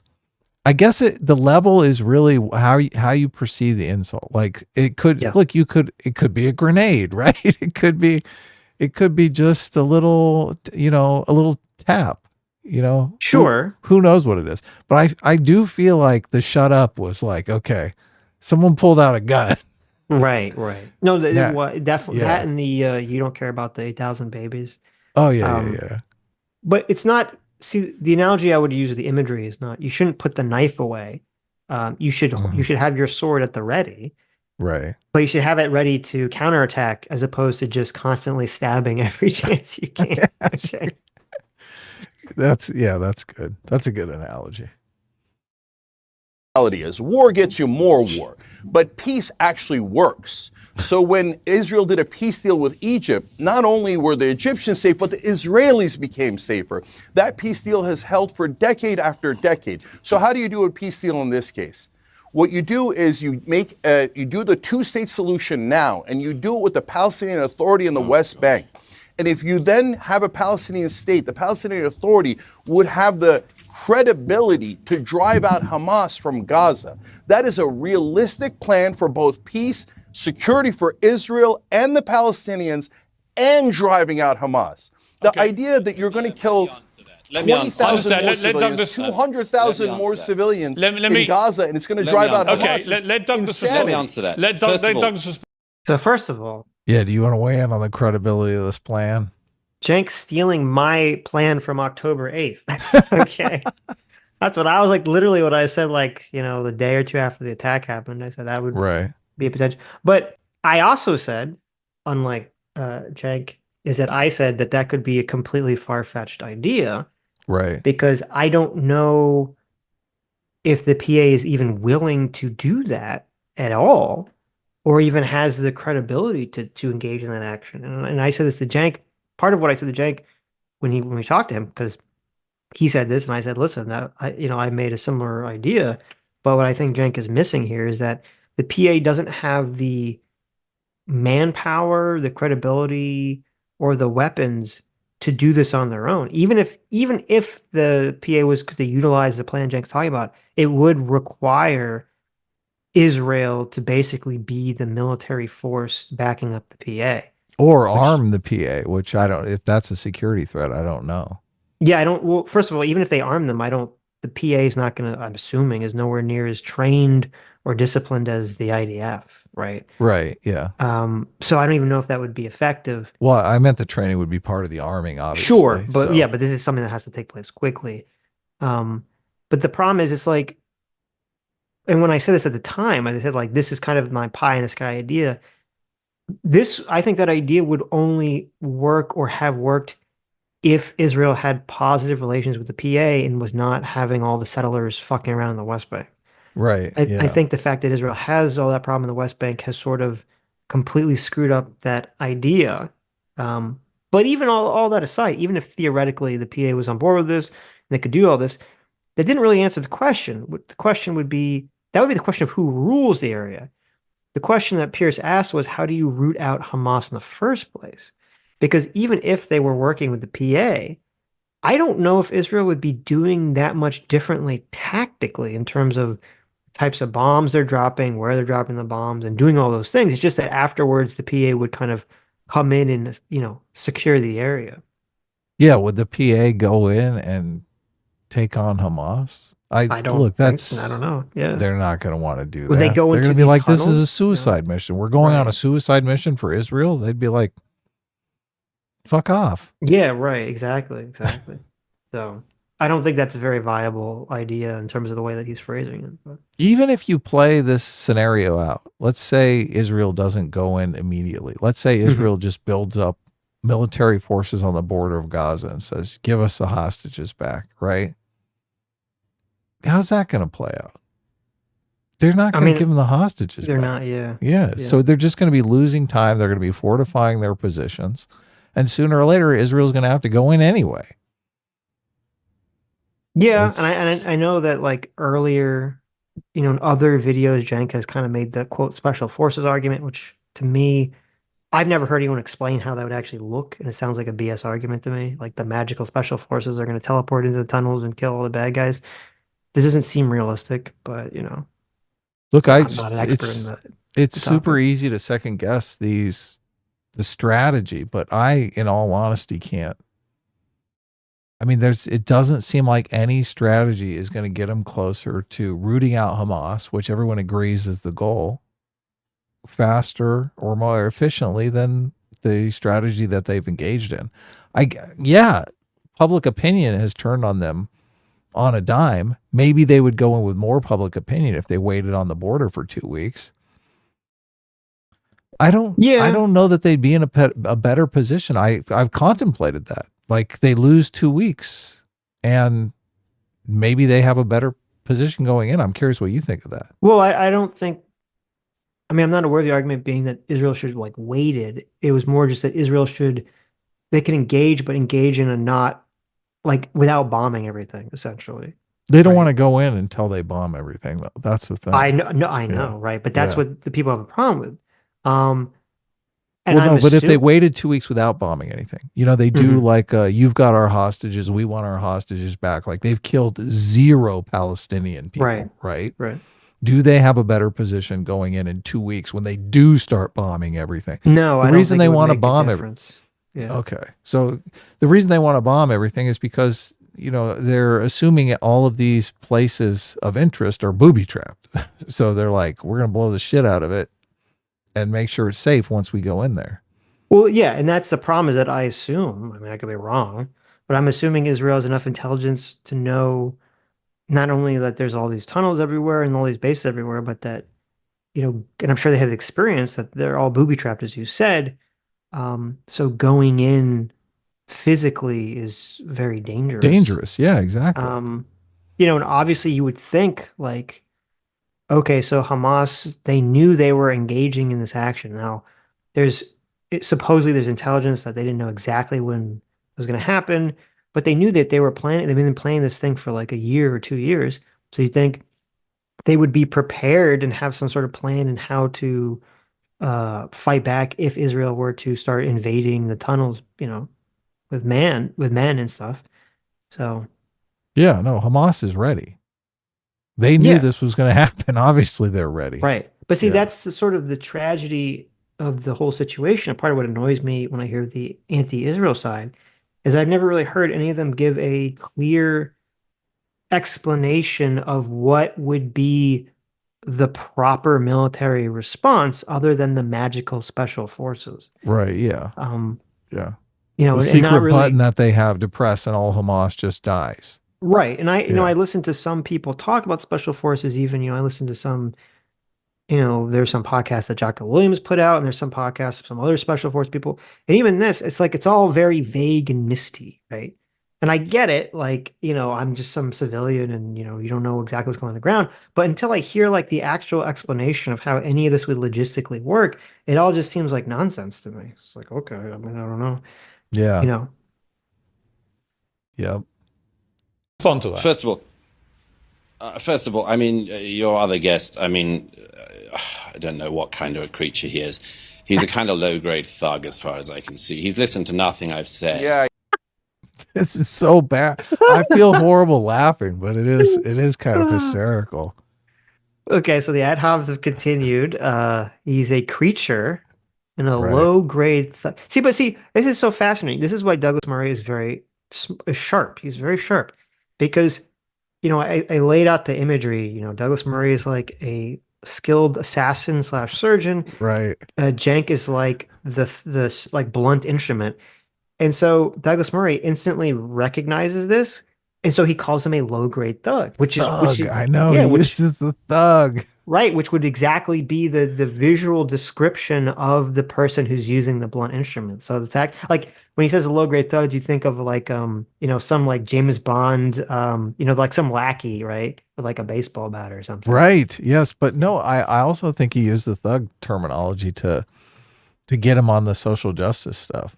Because thug is considered like a racial slur for a lot of people. But, Oh, maybe. I mean, I don't know. That would be like a very Machiavellian move there, right? I'm not sure that's like a whole nother level, but he is the assassin here. Come yeah, on, it's what's going possible. on? It's possible. So usually that's to like it's supposed to be like a racial insult to black people. I don't think it's really a racial insult to like people of Turkish descent. I know my new word when Sitch gets out of control. What's that? It's pugilist. What the? Okay, listen. Okay, that's a word I've never heard before. So you'll never hear me say that one. You pugilist. Pugilist? What does that mean? You look. He calls him an online pugilist in this conversation. Oh, does he? Like, yeah. Remember our debate over the origin of new words coming from Adam? That's not. Yes, pugilist is not a Sitch word. Now Douglas Murray has given me one. The pugilist is like an old timey boxer. Yes, totally. Okay, interesting. Yeah, I know because I'm Muslim. That's what we call all Muslims. I'll tell you. Oh, you're right. Okay, so he immediately, so you're right. He immediately goes into thug is a racial slur against Muslims. Yeah, look, he set him up. He set him up. Maybe, which is not even. I mean, that's not a stereotype for Muslims that I've heard. I don't know. Maybe it's like a British thing in America. The thug is supposed to be a racial insult to black people, not to Muslims. So. Right. No, it's not that at all. I just think that I think you're just a very low rent racist. But anyway, let me just get on to it. You say first of all, I don't care about the death of Palestinian children. Yes, I do care. I care very deeply about it. But I also know that the responsibility for their deaths lies on Hamas, which has misgoverned their society for the last 16 years and now has been leading the country into being in a war with Israel. So yes, it's on Hamas this. As for seeing wars, by the way, I just mentioned about seeing wars because as far as I can see, you're very ill. That's like a perfect response to the death argument. It is Hamas's responsibility. Yeah, it's a perfect rhetorical response. Mhm. I mean, I don't know if I agree with it like 100%. Right. Um, but it is a good thing to acknowledge the death, but to say it's not Israel's fault. There's look, there's this there is a certain point that obviously I think the collateral damage does become Israel's fault. Yes, of course. I just Right. look, until we have realistic numbers, it's impossible for me to say where we are in adjacent to that line.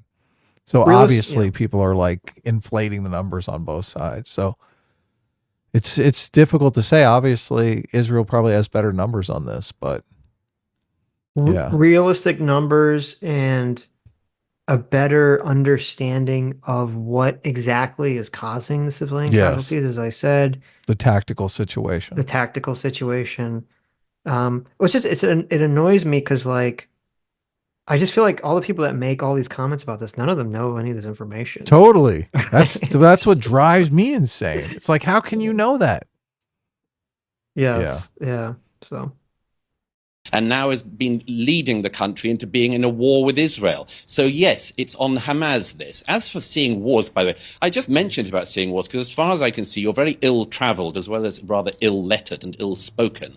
And I mention that I cover wars and go to wars because I happen to think myself that it's worth seeing things with your own eyes, including things that you don't particularly like, but you report the truth. I don't know if you ever even leave your own bedroom. And I can tell already that you don't because you've already said something that demonstrates you know nothing about this conflict. You have just demonstrated it in the following terms. You said that this is why we need to push for a two-state solution and give legitimacy to the Palestinian Authority. I'll tell you something you don't know because I guess you spent no time in the West Bank, have you? I'll tell you something you probably don't know. The Palestinian Authority, Fatah, celebrated the 7th of October massacres. I'll give you another fact which demonstrates you know nothing about this and clearly haven't ever visited any Palestinians in the West Bank as I have. If there was an election tomorrow in the West Bank, the reason why there isn't one is because if there was an election tomorrow in the West Bank, Hamas would win. So your idea of a two-state solution, I'm afraid you are so out of date and you really should leave your bedroom. Because in this region, nobody thinks that there is a two-state solution on the table because there is not a viable negotiating partner. But I just want to make one other main point. You have gone on and on tonight, throwing accusations out against the Jewish state, against me. It's the sort of thing you do. I know you're a sort of online pugilist and think you can run for office, and good luck with that.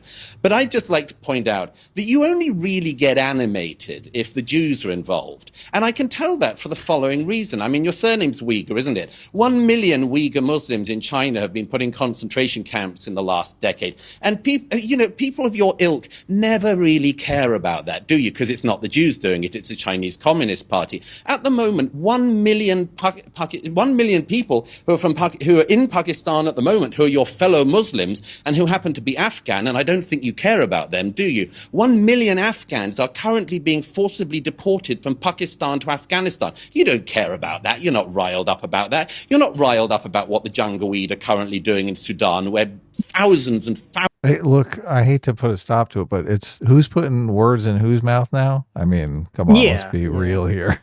Yeah, no. I mean, obviously this is, now it's Douglas's turn to like just make up uh kind of a straw man of, Cenk being anti-Semitic, which as I'm sure everyone's watching knows, we've seen many Cenk clips. Cenk, his whole persona is to get very angry and animated at like everything. Yeah, everything racist, everything anti-Semitic. Yeah. Right. Yeah, Yes. everything, Republican, right wing, every airline work. Oh, Right. man. So just but no, so it's like, yeah, it's not fair to say that like he only gets animated about like Jews. Like that's just completely not, I don't Right. think that's even remotely true Yeah. whatsoever. He gets So animated about everything. yeah, I That's mean basically what Sitch is that's saying. right. That's his persona is like he's the guy, he's the bull in the china shop that gets angry at everything. Right. Yeah. Um The thing that's yeah, so I think this whole line of attack is completely unfair. Maybe you say, well, it's warranted because, Cenk did the whole you don't care about kids dying thing. I don't know. My kind of thought process is if someone attacks you, you can attack them back, but I don't think you can attack them back but I think the goal should be to not attack them back in a way that perpetuates the continual The bad cycle of faith, violence. the cycle of violence. Yeah. Like, defend yourself and attack them back, but not perpetuate the cycle of violence. I get it's like a difficult thing to try to like figure out how to do without coming out. You don't want to be too weak. You don't want to be too timid. Kind of like a complicated juggling act. In terms of the PA thing, that's kind of interesting is, obviously, yeah, if the Palestinian Authority itself is celebrating October 7th, you know, Oh, you that's can't really horrible. you can't Yeah. really work with them. I don't know how much of that is true. Um, some people, I'm sure some people were, and there's some reports that like there were schools that were run by the Palestinian Authority that were doing it. I don't know if the Palestinian Authority made an official statement. I don't believe they did. Um, Condemning the supporting it. attacks. I don't know if they made an official statement condemning Right. or not the attacks. I don't know if they made any official statement on it whatsoever. Obviously the West Bank is very, I wouldn't be surprised if polling shows that the majority of people in the West Bank are fine with it, right? Of That wouldn't course. surprise me. So I mean, but this is sort of the problem is, you have a situation where, obviously people in Gaza are, have a lot of bad situation. Before this, there was kind of mixed polling, some polls showing that people supported Hamas, some polling showing people really hated Hamas. And now, again, you get mixed polling where it seems like some people in the West Bank support Hamas more after the Israel's attack or bombing campaign, I should say, and after Hamas's attack, or you see some polling where it's, still low support from Hamas. But then like the West Bank, it's like, okay, I think Israel has a lot of responsibility and blame in terms of the negative perception of them in the West Bank because they keep fucking with the West Bank to such a large extent that it's understandable that a lot of people in the West Bank have such a negative view of Israel at this point. Yeah, they're doing all the settler stuff and Yeah, the Palestinian Authority. I mean, they don't have any real power in my right, understanding. So, yeah, yeah, it's no win situation, right. I obviously. mean, this is really the problem of Netanyahu sort of aligning himself with the settler coalition, essentially, um, Yeah, you know, to create a system that's not going to produce any positive outcomes, right? yeah. We listened to a podcast a while back and reviewed it on the show. You can go back and listen to it where Bibi Netanyahu's goal was to annex a huge chunk of the West Bank. And he basically made an announcement that he was going to do it. And Trump got super mad at him and told him, yeah, there's no way you're going to do this. The Abraham Accords actually came out of this whole snafu. To So, but prevent that from happening. Yeah. yeah, but now, I mean, it seems like that's what's happening. It seems like Bibi Netanyahu is annexing Gaza and probably going to annex part of the West Bank. Yeah, it's really dependent on what his political future looks like, how long Right. he'll be in power, if he will manage to retain power. It seems so unlikely because even the people that are very pro-war, the polling is just everyone fucking hates BB. Which makes Y- sense because they number one, they blame him for allowing the attack to happen. They blame him for the slow response, and they blame him for his sort of attitude of thinking that he could, I guess, bribe off Hamas by allowing them to get money, um, Right. into the Yeah. area, and it just obviously all that's backfired and blew up in his face. So Look, the question I would have in polling is how do they feel about annexation? Even if Bibi's got to go, which I agree with you. right, He has to go, and I think the people of Israel think he has to go. I don't know how they feel about annexation as far as neutralizing the security threat, which well, I just right. look, the October 7th attacks are going to make everyone just take a huge step to the right. They're obviously going to be more weary Right. of peace deals. No, that's a good question. And even before October 7th in this year, I think it was like March or something or April, I had seen polling in Israel where it showed that the majority it was something like the majority of Israelis citizens were not in favor of a two-state solution anymore. Right. Um, Oh, they, yeah, they yeah, yeah. so I wouldn't be surprised if, especially after that, they're not, Yeah, this that's just is gonna pull away from the two states. I mean, unless something drastic happens, I don't see a two-state solution. I don't even see how a two-state solution is even viable or possible anymore. I have no clue what's going to happen with West Bank. I think Gaza is going to become annexed by Israel, and I think West Bank will just they'll keep, you know, doing what they're doing until they annex the whole thing. So I think two-state solution is completely not existent anymore after October 7th. But Do you think that they're going to claim Gaza as just Israel proper and just be done with it? well, I'm wondering if that's going to I don't happen, know or if because the problem, I think that'd be the that'd it's be the best difficult. solution. I think that might be the best solution, but the problem is that the Israeli government doesn't want to give the Palestinians citizenship. They're going to carry on the charade that it's Gaza's independent, even though they're going to have massive security forces that, like, they're going to build a military base right in the middle of that thing. Yeah, like what they might have to do is basically take over Gaza. It becomes part of Israel. They pretend it's not part of Israel, so they don't have to give them citizenship, and then just hope that they can like build up the region over the next 10, 20 years to sort of cool down Israeli hatred enough so that they could feel better giving people in the region citizenship so they could vote and do things of that nature. They I don't got to know. deal with the citizenship issue.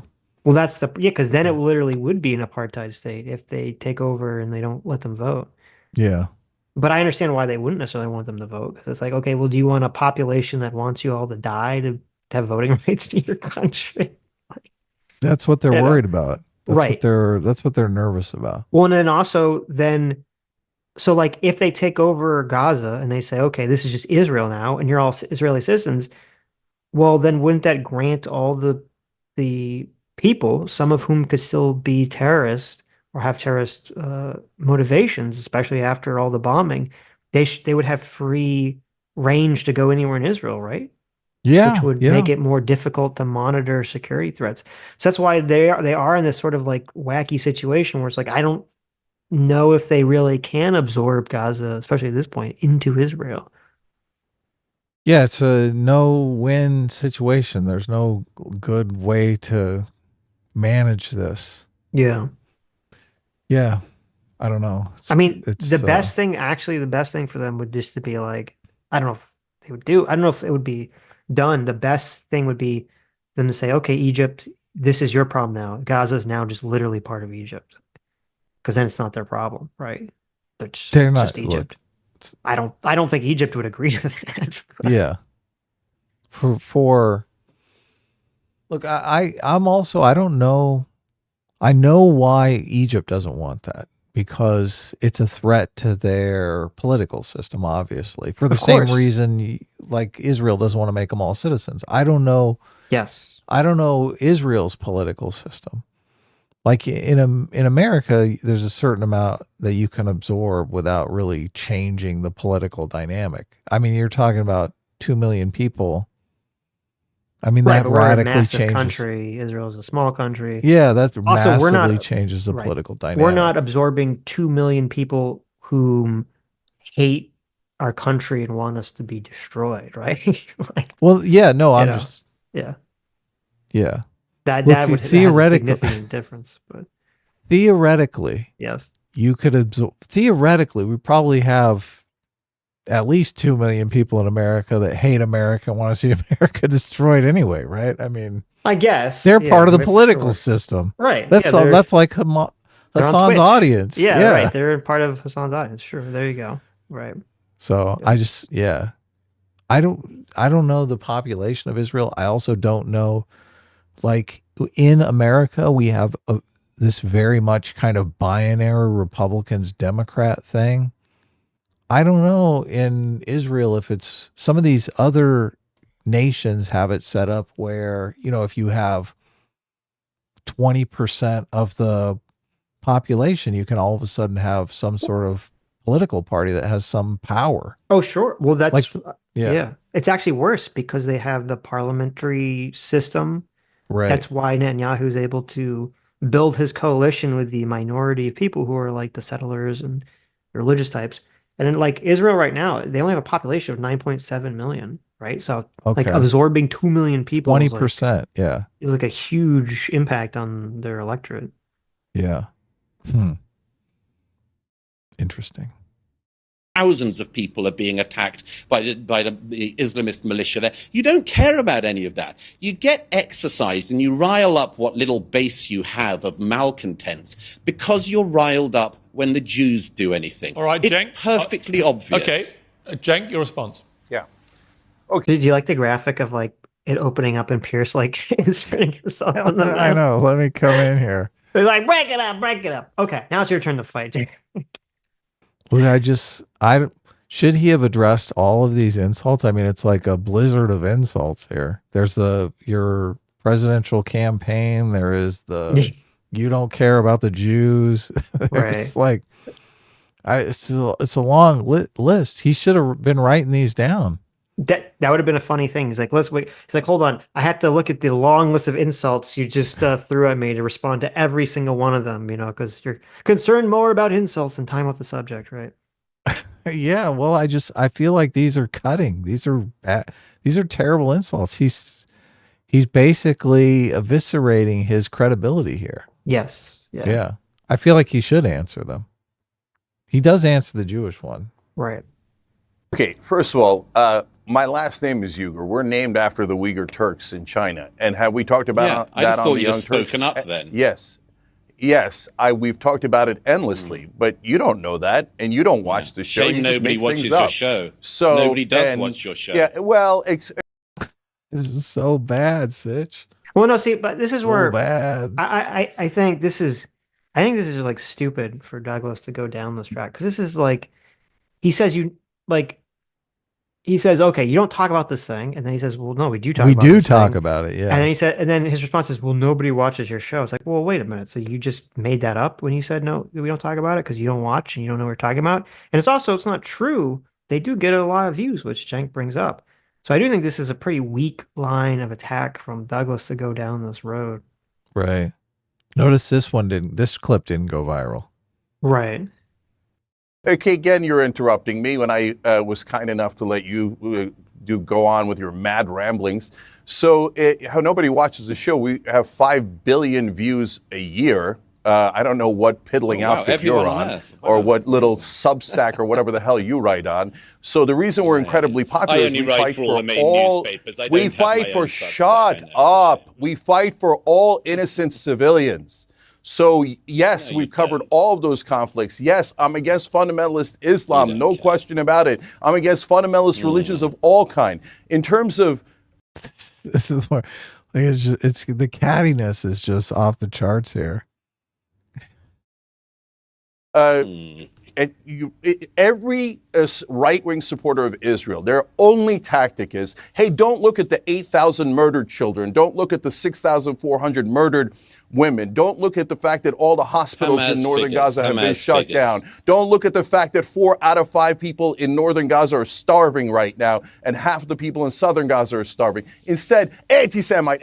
Now, wait a minute. I just told you how much I want peace and security for Israel, how much I hated what happened on October 7th. What you don't know is I started the Young Turks with 2 Jewish friends. And so the whole program is both Jews and Muslims. You know nothing. You know nothing. I have Jewish family and friends. Why in the world, God, as they go to this is like Sitch, if you're in a debate and you're arguing how you're not an anti-Semite, you're losing. Well, I mean, I don't know, because this is the woke tactic, right? You're a racist. I know. This is why it's so effective. I guess, right? Yeah, because it's just. But then, the counter, like all the cattiness and the sort of cross chatter from Murray, from Douglas here, I think was pretty weak, because he's like, well, I never called you an anti-Semite. It's like, whoa, did. What are you talking about? You literally did. Yeah, like, what do you mean you did? You were saying he only cares about getting angry about the Jews. Okay, don't back out now, right? And then he doubles down, because then he's like, oh, we started Young Turks with 2 Jewish people, and he's like, well, they left, and they like implying that they left because I never called you an anti-Semite, but why did your friends leave the Young Turks? Yeah, why did your Jewish friends leave? So this is like, I mean, I think Douglas had a strong showing at the beginning. I think this is a very weak showing, at this point. So This is why this part didn't get clipped. Well, maybe yeah, this. yeah. Well, I don't. Why would anyone on the left clip this? It Well, does. the It's thing is, just no one would yeah. clip it because it's first of all, it's a weak showing from Douglas, so it's not getting clipped by the right or the anti-Jank crowd. It's not particularly a strong showing by Jank, so it's not going to get clipped by the left or by him. Right. So Yeah. Look, just arguing that you're not an anti-Semite. Just I don't know. Don't do see, it. but what? So what is this? What is the? How do you deal with this? What is the proper strategy to deal with this? When they call you up and say, "Hey, we want you to debate Douglas Murray," You say, say, "Hell no! right. I guess, yeah. Hell no!" Right. Okay. Sure. Look, you tell me. What do you think the proper strategy is? I don't know the answer to that question. Yeah, it's a tough one. I mean, maybe it's just to call him out as being woke. I have no clue.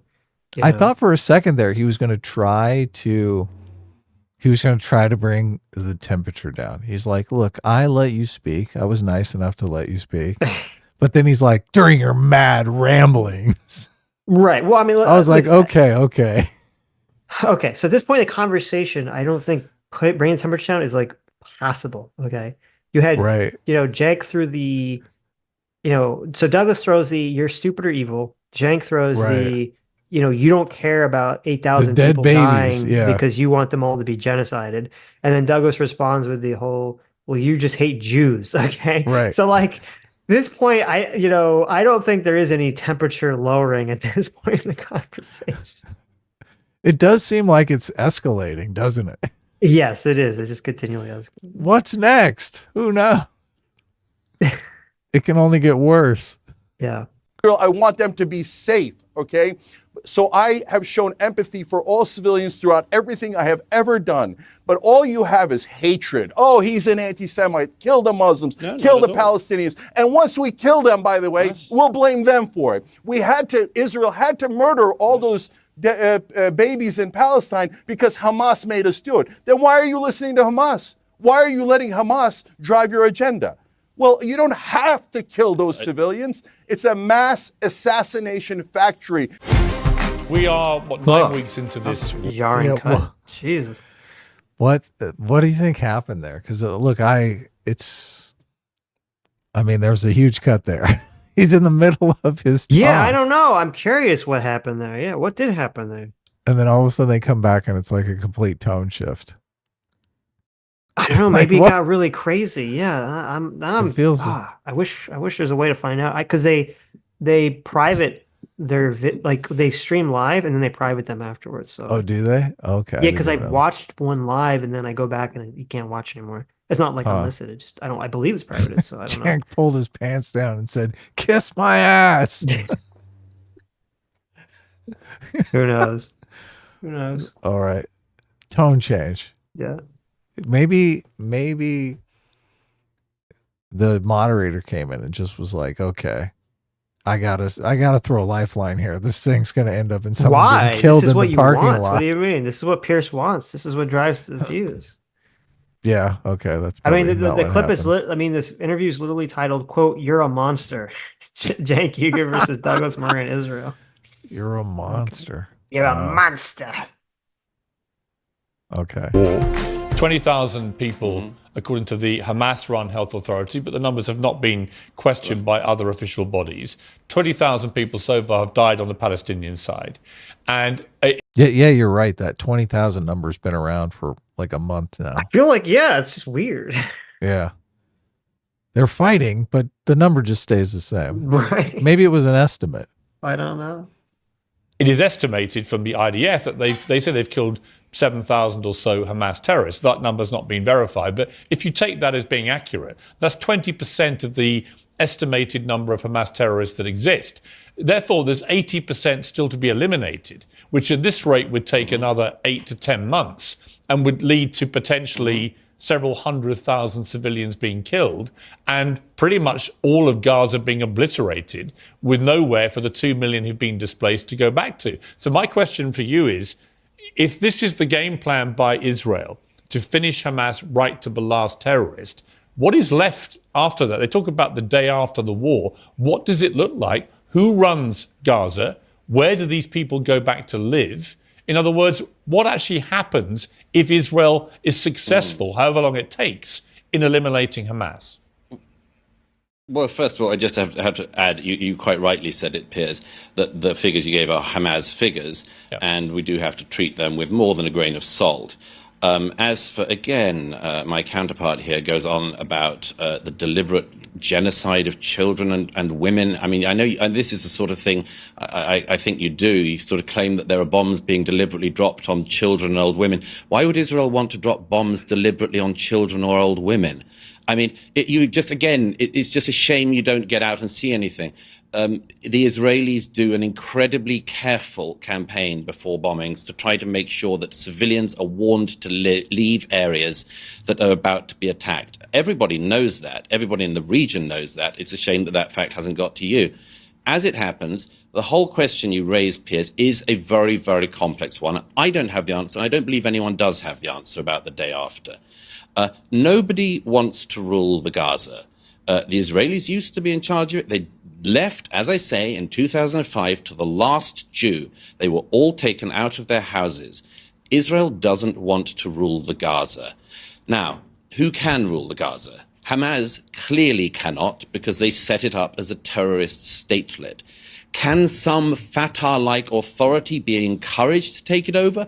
Possibly. Possibly. I spoke to one Palestinian analyst earlier today who said that actually, just as I said earlier, that an election in the West Bank today would elect Hamas, perhaps an election tomorrow, if it was to happen, and I'm not sure if that's going to be a good idea, might even actually elect not Hamas Palestinians to power. But it's a heck of a risk.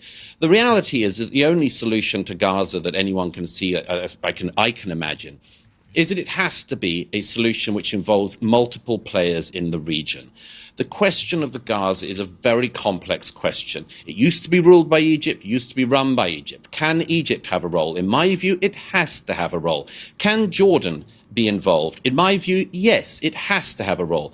Can the Gulf states, including those who've been pumping money to Hamas, have some kind of role? Yes, I would hope so. It cannot be Israel's task alone to deal with the question of the Gaza. It has to involve multiple players in the region, but there's one kicker to that, which is that none of the Arabs in this region that I'm sitting in care a jot about the Palestinians. They really do not. If they did, for all of their talk, they would have done something. They would not have decided to keep the Palestinians out, as they have in country after country. Queen Rania can invite the Gazans into Jordan. She can invite the West Bank Palestinians into Jordan. She doesn't. Egypt could open its border with Gaza. It doesn't. The Egyptian border with Gaza is firmer and more closely locked than the Israeli ones. There are Gazan workers who, until the atrocities of October the 7th, every day were going through the Eretz crossings and others to work in Israel and to earn a decent living. Were there workers going in daily into Egypt? No, because the Egyptians don't want Palestinians in their country. So the only solution is a regional one, but I'm afraid in this region there are very few people who care about the Palestinians. Okay. Just on the identity politics thing that I talked about earlier, it is interesting that when you are in a minority situation, like Cenk is obviously a minority in America, it seems like that identity takes a larger precedent.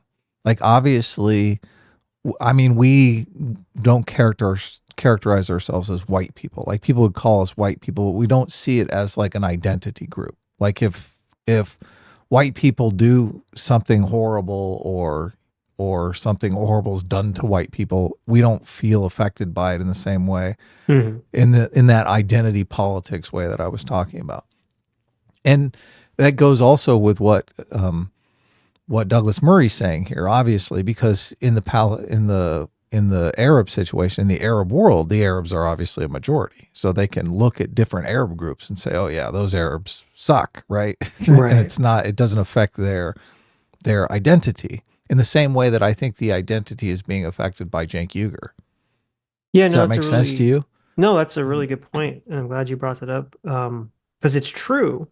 I think the reason for that if you're a minority in a country or in America and you're more sensitive to these issues, I think it's a defense mechanism Yeah. because you're sort of operating under the potential threat that you as a minority could be attacked for your minority status on the Yep. basis of your minority status, where, you know, if you see a We're white not guy worried about committed, that. yeah, if Yeah. you see a white male committed a murder somewhere, I'm not necessarily, well, at least until recently, right? Until the woke shit, you know, I know where exactly. obviously being white and male and straight is being attacked, and now we are sensitive to it. But before the woke stuff, you know, you saw a white guy committed murder, you're not necessarily thinking like, oh, someone's going to attack me or judge me because I share some attributes with this, you know, Yeah, crazy this person. person. Yeah. Right. Where if you're in the if you're a minority, you would have that fear, whether it's legitimate or not. I think this you have an emotional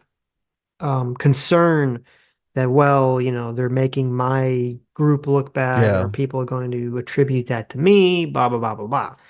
So, Yeah. It's interesting. Douglas, you but had the oh, I was first gonna say word. is well, yeah, it's interesting because like you know what he said I think is true, and that's why it just seems like this solution is just not solvable. Is because it's like I think a two-state solution is off the table, but I don't think a one-state solution is real either, because as I said, Israel doesn't want to give them the right to vote. So you're gonna get some kind of wacky apartheid, you know, they're like a separate country, but not really a separate country kind of situation probably brewing, you know, in the region. Because, and no other country wants to take them in. So the only other solution is a two-state solution, but that just seems so far removed from what is realistic at this point. And that's why I guess it annoys me when I hear people talk about this, um, and they have a very clear idea about like a solution, and I don't think there is a clear solution, and I don't think there is a solution. I think that's why the people that seem to be most knowledgeable about this just say, I don't know. Like they're just no one really knows what the fuck the future is going to look like. Well, the problem is what people want. They want a solution that's going to work in 5 years. And what we have is a situation that's not going to be cleared up for 50 to 100 years. Like it's Yes, just, right, this right. is, like America after the Civil War. It's like a reconstruction type environment. And you really, I mean, you got to think about it that way.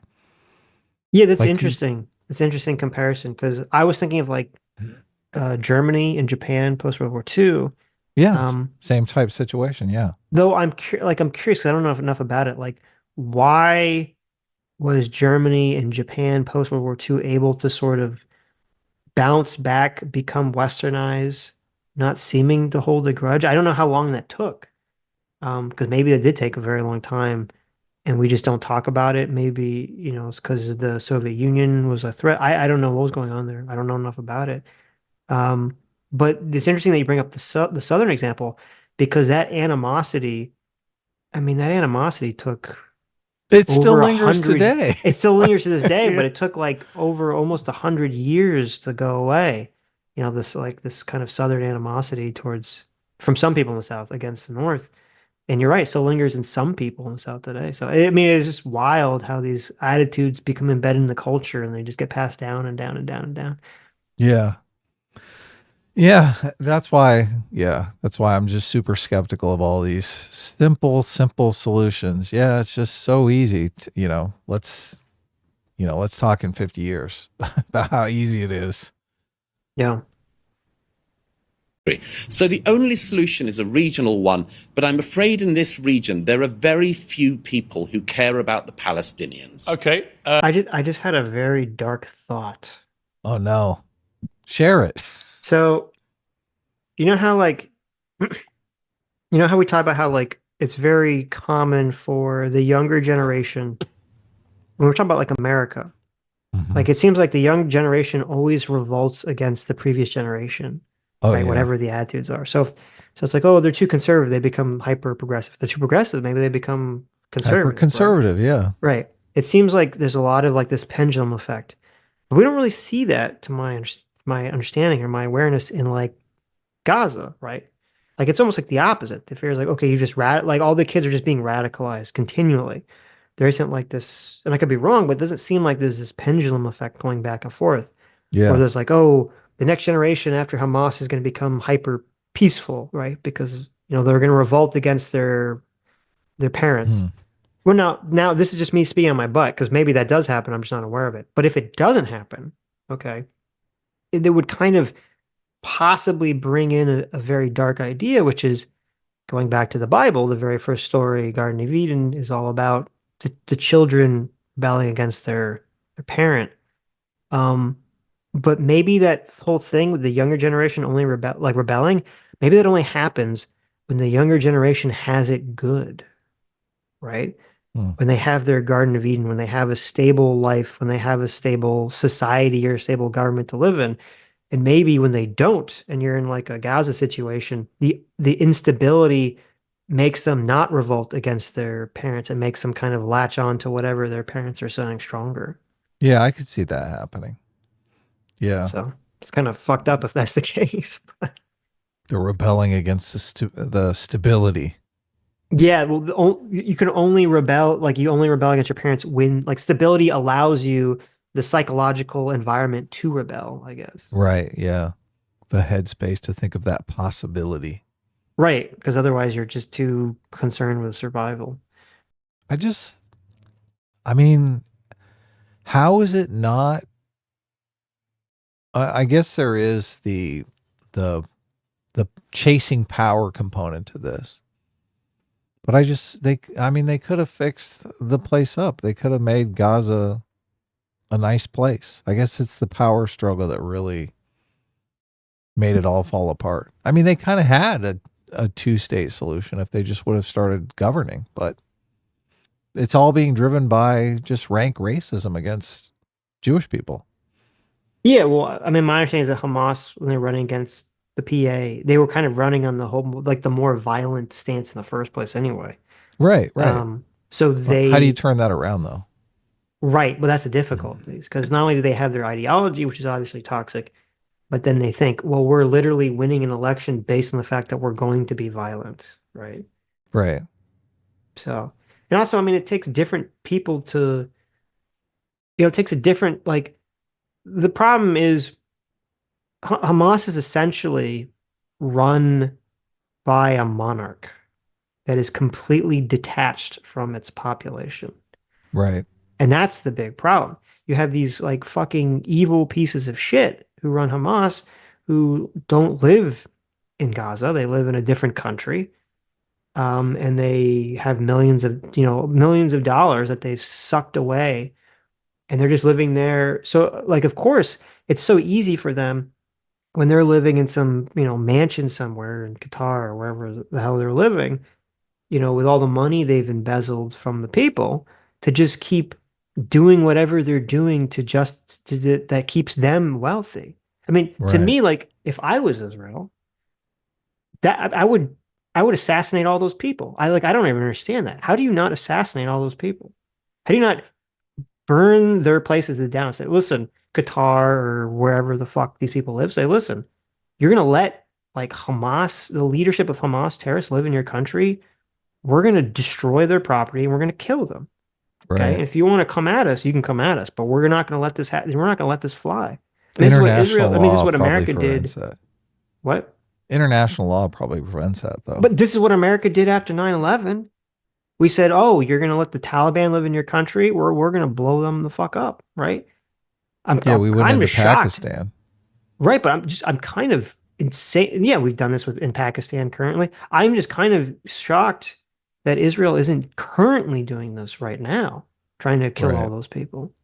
So I don't know what's going on there. It's very weird. There's something very bizarre going on there. Unless Israel thinks that those people, and maybe this is, I don't know, maybe this is part of the under the table dealings with Bibi, thinking that he can bribe those people or something, I don't Yeah, know. I I have guess no clue that's what's going probably on it. there. That's Right. that's their negotiation partner. That's why they don't kill them. Yeah, Because but they're the that's only the one. They're the only way that they can negotiate with the people on the ground. yeah, but I don't know if but they can't because they're so detached from what's happening on the ground. Their incentives are so completely not But aligned with the people that live there. didn't they use them though to negotiate hostage release, so they did get some hostages out of them. Maybe, Yeah. maybe. I I don't think know they the answer to were. that. I think they were the brokers that. Okay, if that's the case, then maybe that Yeah. makes sense why they're not killing them. So Another thing that I never hear mentioned on the pro-Palestinian side is that, like, a lot of this humanitarian aid that's going in, like, it never makes it to the actual people, the Palestinian people. So it sets up this vicious cycle because you're basically supplying the enemy. Hamas, like the aid goes in, Hamas takes it from whoever gets it, or just takes it outright, so it never actually even gets to the people. right. And then they end up selling it, like on the black market. So the people are paying like exorbitant prices to buy the aid that they were supposed to get for free. It's like you're Yeah. totally supplying the enemy. Yeah, no, I think you're correct. I would just be careful. I wouldn't say never. I'm sure some amount, some percentage of it does, but a huge percent of it I obviously don't think it does. I don't think it I don't does. know. Yeah. But I'm sure some huge percentage of it gets taken by Hamas and, as you said, sold back to the people, or literally just they take it and use it for their Yeah. own, purposes. I was listening to some commentator on the DW, and they were talking about this situation, going into some detail on it. The So DW. it seemed like, well, it's not the CW, which is horrible, obviously. The DW is, I think it's some broadcasting network in Germany. Oh, I thought you meant like Yeah. I thought you're calling the Daily Wire the DW. No, it's not the Daily Wire. Okay. Yeah. It's I mean, it's a pretty good outfit. I mean, they Mhm. seem to have good coverage, and it's not as politicized as American news, Well, obviously. that's It's why like, people were making fun. Was it Vosh, or was it who was the guy that raised all the money for Palestine? It was Vosh, right? Or was it Vosh, someone yeah. else? Yeah, so they're saying that he was just giving money to Hamas because it's like, and Yeah, then there was all that look. big fight. It's like, well, you kind of are. If you're giving money to the West, I mean, the Gaza, you essentially are going to, some percentage of that is going to end up in Hamas. Like it's, Of course it is. Of course it is. It's ridiculous to think it's not. Yep. This is a problem with a lot of foreign aid, because foreign aid just solidifies the positions of the people in power, and obviously it's a lot of times it's not very savory people, Right. and it stands in the way of development a lot of times. Yep. It sucks. Shokin. Douglas, you had the first Exactly. word. Cenk, I'll give you the last one. I want to preface it by saying that it's been reported today, and this is coming from Hamas's statements, apparently picked up by newspapers in America, that there was a new hostage deal offered, which was that Hamas were asked, will you release the 40 women and children you still have captive in return for a week-long ceasefire, and they apparently have rejected that. So I think that when we talk about behavior on both sides, the mere fact that there are still 40 women and children in the clutches of Hamas, and God knows what they're doing to those poor women, that should be noted too. There are still innocent people being held in the most appalling conditions by. It's funny. I haven't really heard any of the feminists bring this up.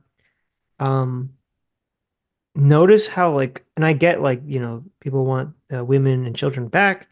I get, the children back, obviously. In the women, there's the concern of sexual violence. But, like, it's interesting to me that none of the feminists who believe that we live in this magical patriarchy where men are the dominant thing and they just view women as, like, objects. Why is there no one talking about, like, well, we need to get all the men back? Like, if that was true, if we lived in the patriarchy where men were really the people valued, why is there not this, like, we need to get all the men back, we don't really care about the women? Yeah, what the hell? Come on, obviously. Women and Like, children first, Sitch. What are you talking about? I know, but that's why the whole patriarchy idea is so, like, ludicrous. Like, and this is such a clear, like, it's such a clear example of it that I don't even, like, people just don't even notice it. Like, they're like, oh yeah, of course you're gonna try to get the women and children back first, right? No one's even talking about getting the men back. Like, that's not even, like, broached at all. Look at you, Sitch. Well, it's fucked up. As a man, it's messed up. Why does Look, my life have less value just because of Sitch, my gender? As a man, you're supposed Yeah. to be sitting there fighting the enemy. You're supposed to be fighting to get the women to safety. What are you talking about? Listen, that's fine. I'm in favor of that. when I'm in the military. But when I'm captured, I want them to try to get me released. Okay. Look, we'll try to get you back, Sitch, but it might take a while. Okay. Thank you. I'm listening. I'm glad Adam will try to get me back. We gotta get the women back first. Right. Jay for $20 says TYT has like one video from 5 years ago on the Uyghurs in China. Not that it was really material to this debate, but they hardly talk about it endlessly. Well, if that's the case, I mean, if that's the case, then I think that's a fair criticism if they've only talked about it once. So. Hamas, and that is also motivating Israel's response. But Right. I'll give you the last word, Cenk. Yeah. So I wish to God that they would release those women and children. I think it's immoral to keep them. It's wrong in every way. But Israel kills more than 40 women and children every single day. Oh, so bad. Oh, so bad. So bad. Why has he got to say but? Why does he got to say but? Right. Why? Why make this moral equivalence? Well, I'm gonna back it up just so it can be clean. I couldn't help myself. I just That's fine. like, you get it, right? I get it. The most appalling conditions by Hamas, and that is also motivating Israel's response. But Right. I'll give you the last word, Cenk. Yeah. So I wish to God that they would release those women and children. I think it's immoral to keep them. It's wrong in every way. But Israel kills more than 40 women and children every single day, all completely innocent. Look, even if you take IDF's outlandish numbers of 7,000 Hamas fighters killed, that means their kill ratio of civilians to fighters is still worse than Hamas's. And they have now killed 20 times the number of civilians that Hamas has killed. So when... Wait. He made an interesting claim here. He said, if we take the 7,000 number to be accurate, their kill ratio of civilians to military is worse than Hamas? How does that make any sense? Say again. Look, I was He said reading. that... He caught me reading an email, so That's fine. actually, it was a DM. So he said if the 7,000 number is correct, right, 7,000 Hamas fighters. yeah, that the kill, which is 35%, 20,000, right? He said that's a better kill ratio. They said that's a worse kill ratio than Hamas, which. So Hamas, who wanted to kill all of Israel and got 1,400 of them. Okay, so wait, because there's something. I don't like the whole kill ratio conversation because Well, we're first of all, talking about terrorism. So I thought that there was something like, okay, so my understanding was there was like 1,200 from rounding, because I don't know the exact numbers, like 1,200 people killed, 200 plus people kidnapped, and then I think something in the realm of like I thought some in the realm of the 1,200 killed, 200-ish were military, which is I mean, that's only 16%. I don't know. Right. It's a weird, first of all, I think he's factually wrong, but even if he was correct, that's like a kind of super fucked up claim to like even make in the first. That's not a persuasive claim to make in the first place. I wouldn't say that. It's a bad look. When Douglas talks about driving them into Egypt or Jordan, that's just ethnic cleansing. They live in Gaza. So if you push them out and they say, well, you're all Arabs anyway, why don't you just go live somewhere else in the region? That's the definition of ethnic cleansing. That is outrageous. And he says it blithely, with no concern, because Palestinian lives don't matter. And you ask them, hey, how many Palestinians can you possibly kill? And he never answered the question. So the reality is, you cannot kill your way out of this conflict. The more that they kill, the more. What do you think that the Palestinians are going to feel? What would you feel if your family was butchered, if their heads were crushed by a bomb that was dropped on a building, if they were lit on fire by the bombs that were dropped? What would you do? You'd fight back the rest of your life. And then they are permanently occupied. And now Netanyahu says he was. Yeah, that's a really bafflingly weird question for Cenk to ask, because as Douglas said, like, well, you literally just say that to the Israelis too. like I don't even, what was such an unpersuasive, thing to ask. Yeah, and he does. I mean, his comeback is perfect. Yeah. He's like, as the Israelis will do. Right, yeah. Ask Which, I mean, that's part of the problem, right? Yep. I mean, come on. Yep. proud that he prevented a Palestinian state and that he will continue to prevent a Palestinian state. He is not a partner for peace, or he profits from war. His whole career is about perpetuating war, not just to murder Palestinians, but it keeps Israel unsafe for eternity. So the whole point of Israel is to be a safe haven for oppressed Jews throughout the world. It cannot be a safe haven as long as you're imprisoning 5 million Palestinians and saying, we are never, ever going to let you go. And if you ever dare oppose us, we will kill your women and children. It's disgusting. They're not in prison. It's not what Israel... Wait. What is he? I'm so confused. What is he talking about? Hold on. Palestinians and say, so the whole point of Israel is to be a safe haven for oppressed Jews throughout the world. It cannot be a safe haven as long as you're imprisoning 5 million Palestinians and saying, we are never, ever going to let you go. And if you ever dare oppose us, we will kill your women and children. That's like that's like an insane characterization of the situation, right? Like the idea that Israel has some like devious intention to capture the 5 million Palestinians and say, we're gonna they don't like, we don't want to let you go and we're gonna just subjugate you and kill your women and children if you don't follow what we say. Like that's so wildly not true. That's such a wild, bizarre characterization of what's happening. And also that characterization completely conflicts with what Cenk said earlier, because Cenk's position in this conversation, what he said to us, what he said in other conversations, is he believes Israel wants to ethnically cleanse. So which is it? Does Israel want to ethnically cleanse and push them all out? Or do they want to intentionally imprison them and keep them as hostages for all time? And what would be even, like, why? Why the fuck would Israel even want to do that? They gain no benefit from doing that whatsoever. Well, they've lost the last 15 years just with the whole pulling out of Gaza, and I guess maybe they were just hoping that something was going to happen over there, that they would start governing themselves in some peaceful manner, that they would start focusing on the future and stop thinking about the destruction of Israel. I mean, I feel like the rockets were kind of a sign. That wasn't happening.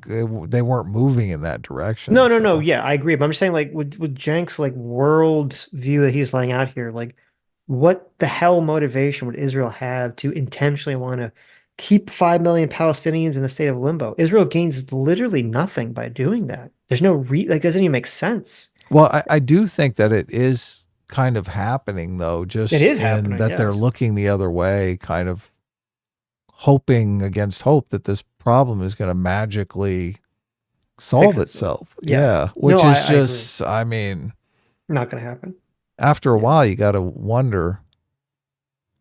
I mean, it's obviously it's not intentional, but something has to happen here. Something's got to give. Yeah. Something's got to change. Yeah. I do think the American Civil War is an apt sort of parallel, simply because there was a population that needed to be integrated, that literally went from being slaves.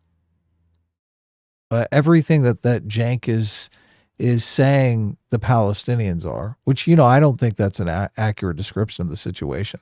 I think some of the apartheid charges that people make, I think there is like enough wiggle room there that you can kind of call it apartheid, even though a lot of times people are doing that to be incendiary. I mean, in certain areas of the West Bank, there are Israeli security forces that do definitely treat the Israeli settlers differently than they treat the West Bank population, the general population of Palestinians. So, look, we went through Jim Crow, we went through the civil rights movement. I mean, this population has to be integrated, and maybe the Japan and German situations are different because they were a cohesive culture, right? I mean, I don't know. I don't know if the slave thing's a good comparison because while there were some slave revolts. I mean, they were few and far between. The Civil War was mostly, not slaves revolting. It was, the Northern Army, right? It was the But it Union was over Army. slavery. You No, admit I that, understand it right? was over slavery, but I'm Yeah. saying like this, like the slaves themselves, the African slaves in America at the time period, they didn't have a culture that was basically rooted in them for 60, 70 years that said like, hey, you need to fight and destroy all the white people around you, right? That wasn't Yeah. like and that's Yeah. kind of the problem in this Palestinian situation is that there's this toxic culture of violence has been perpetuated for 60, 70 years. Even, I mean, even in our situation, and this actually moved more towards slavery becoming an issue, was the black population actually adopted the religion of the white population. A lot of them became Christians because the narrative of living in slavery and suffering from the Bible resonated with them. Obviously, they're living in Right. slavery currently. So that built a bridge between the two populations that doesn't exist in this situation. I mean, you're talking about two radically different cultures, the Jewish culture and the Islamic culture. Hmm. Yeah, I don't I think I've thought about this just because it's like obviously it's on everyone's mind because there's this horrible war going on and people are dying needlessly, it seems. Just like could they immigrate? Could they could they break them up and immigrate them to different countries and do it Well, that way? I mean, well, sooner or later somebody has to put their big boy pants on and come up with a solution that's gonna ruffle a lot of feathers, right? yeah, but the thing is, I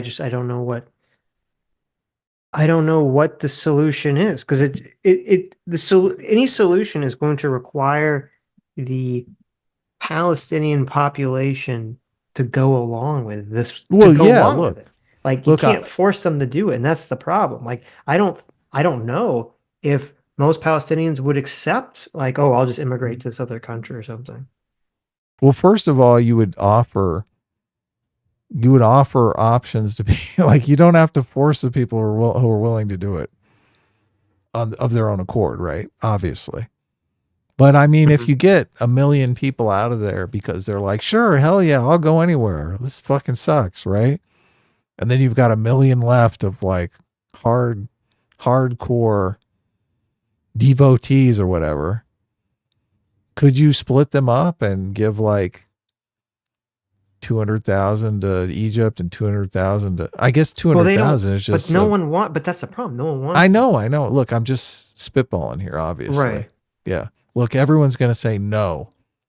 But sometimes you have like different forms of leverage that you can use. You can be like, okay, no, we're not going to trade with you anymore ever again.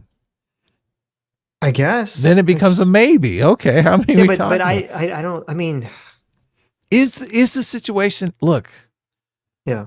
is the situation now sustainable? I No, don't think obviously not. so. Yeah. Obviously Look, not. even all the things that we're talking about, even when you're talking about the problem during the Civil War and the population integrating, they'd all become Christians. I mean, that made it that much easier to integrate. Yes, obviously. This Well, is like they're going to schools learning that Jewish people like eat babies and stuff. sure. It's like, what? Right. No, obviously, I mean, you're correct. Having, the blacks be Christian definitely helps assimilate. There was not a culture of violent revolution that was widespread in the black population at the time. I mean, Yes. it's a very, very, very different situation. Um, Well, they're always a different situation, but what do you like? Throw some ideas out just for the hell of it. What do you got? well, You're a creative person. I mean, I think that's why I said I think what Israel is going to do is they're going to do this thing where they take over Gaza.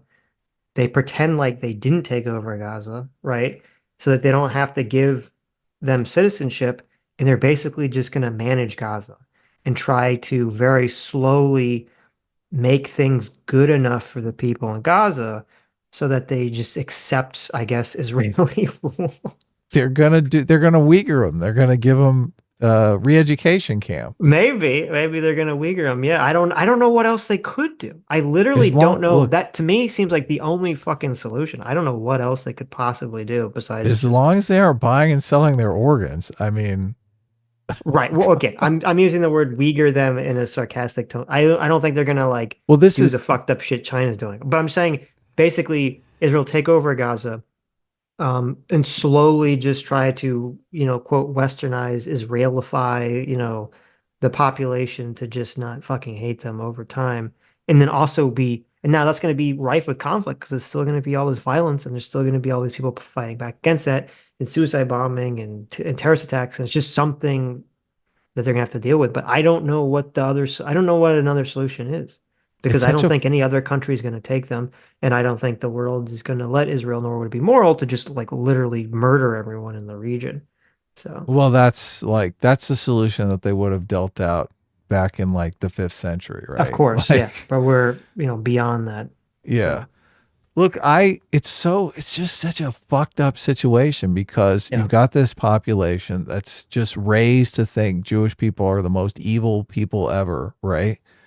But then you've Mhm. got these settlers going into the West Bank who are literally the racists. Like the racists are coming in and settling. Yes, yeah, of course. So they're like the representatives of the Jewish people. You've got all And it's these. awful. Yeah, It the is worst awful. representatives. Yeah, It is literally the awful. worst. Yeah. Yeah. So you've got all these peacenik, hippie, communist, kibbutz loving Jewish people back in Israel. And then you've got all these And they all hard got like right, killed on October racist. 8th. Yeah. Yeah. You got all these hard right, racist, we hate Palestinians, we want to take all their land away from them going into the West Bank. And that's the picture of the Israeli people that these people get. It plays right into the stereotype that the Palestinian Authority wants to teach them. Yep. It's No, awful. 100%. Yeah, that's This really is just bad. like a yeah. See, look, I don't. What do you do? What do you do? That's why I keep saying it's just like that's why I feel like the more people like you learn about this, people just throw their fucking hands up because they're like Yes. it just seems like this like not surmountable thing. Yeah. This these populations have to be integrated at some level because they live right on top of each other. Like Well, if yeah. a two-state solution, I mean, this is why people had the dream of the two-state solution was because then you could theoretically integrate the populations where they're like, look, you go in your room and you go in your room and like just leave each other alone, right? Right. But they can't do that. They can't do they haven't that. been able to do that for the last 70 years. So Yes, because that's there's like this animosity towards one another that just is never ending. Somebody's great grandfather lost a home. yeah. Well, the Yeah. problem here's the problem. The entire, and I don't know how often this has happened in history. The literal entire identity of the Palestinian people Oh, I is know. wrapped up in the claim of my rights and dignity Have been were violated. Yeah. violated and stolen from me. So Yep. their entire identity as a people is rooted in this concept that will never breed peace. Okay. Yep. And Yep. that's probably one of the biggest sticking points here because, before this conflict, before 1948, and it's so dumb. It drives me crazy when I hear really fucking stupid people, including Owen Benjamin's, retarded, racist, anti-Semitic ass, saying like, I looked up in an encyclopedia from 1930s and it says Palestine, so therefore the Palestinians were like always the thing. It's like, okay, you're like literally retarded. Okay. Right. Because what people are talking about is a very real thing, which is that the people in the region of the British Mandate of Palestine, which is what it was called, did not identify as a united ethnic group of people. They never did. They literally never did until recently. Okay. The non-Jewish Arabs in the region did not view themselves as a group of people. They viewed themselves as citizens of the Ottoman Empire, number one, and then number two, they view themselves as part of whatever city that they lived in, because this is an older world thinking, it's a pre-state thinking. Here in Western countries, we think of ourselves based on our state and our country. That's not really the way it was working in the early 1900s and 1800s in the the Palestinian area. Okay. They didn't think Yeah. of themselves as Palestinians. And the only time they did start thinking of themselves as Palestinians in the 60s and 70s, when the movement started for their independence away from Egypt, away from Jordan, away from Israel, was that it was wrapped up in the identity of aggrievement. So their Yeah. entire identity of a people is rooted in aggrievement. And so that's probably adds a whole nother layer of gunk and stickiness and mess to try to make, untangle it so that people can live together peacefully. Yeah, it's so messed up. This is exactly what a lot of people are doing with black Americans. Like they want black Americans' identity to Yes, be exactly right. Your rooted in identity this is same rooted in your grievance. oppression. Yeah. Yes. Look how well it's worked out in the Middle East, guys. Yeah. Like what the fuck? That's why Yeah. I just don't get it. This is why we hate this whole grievance culture thing.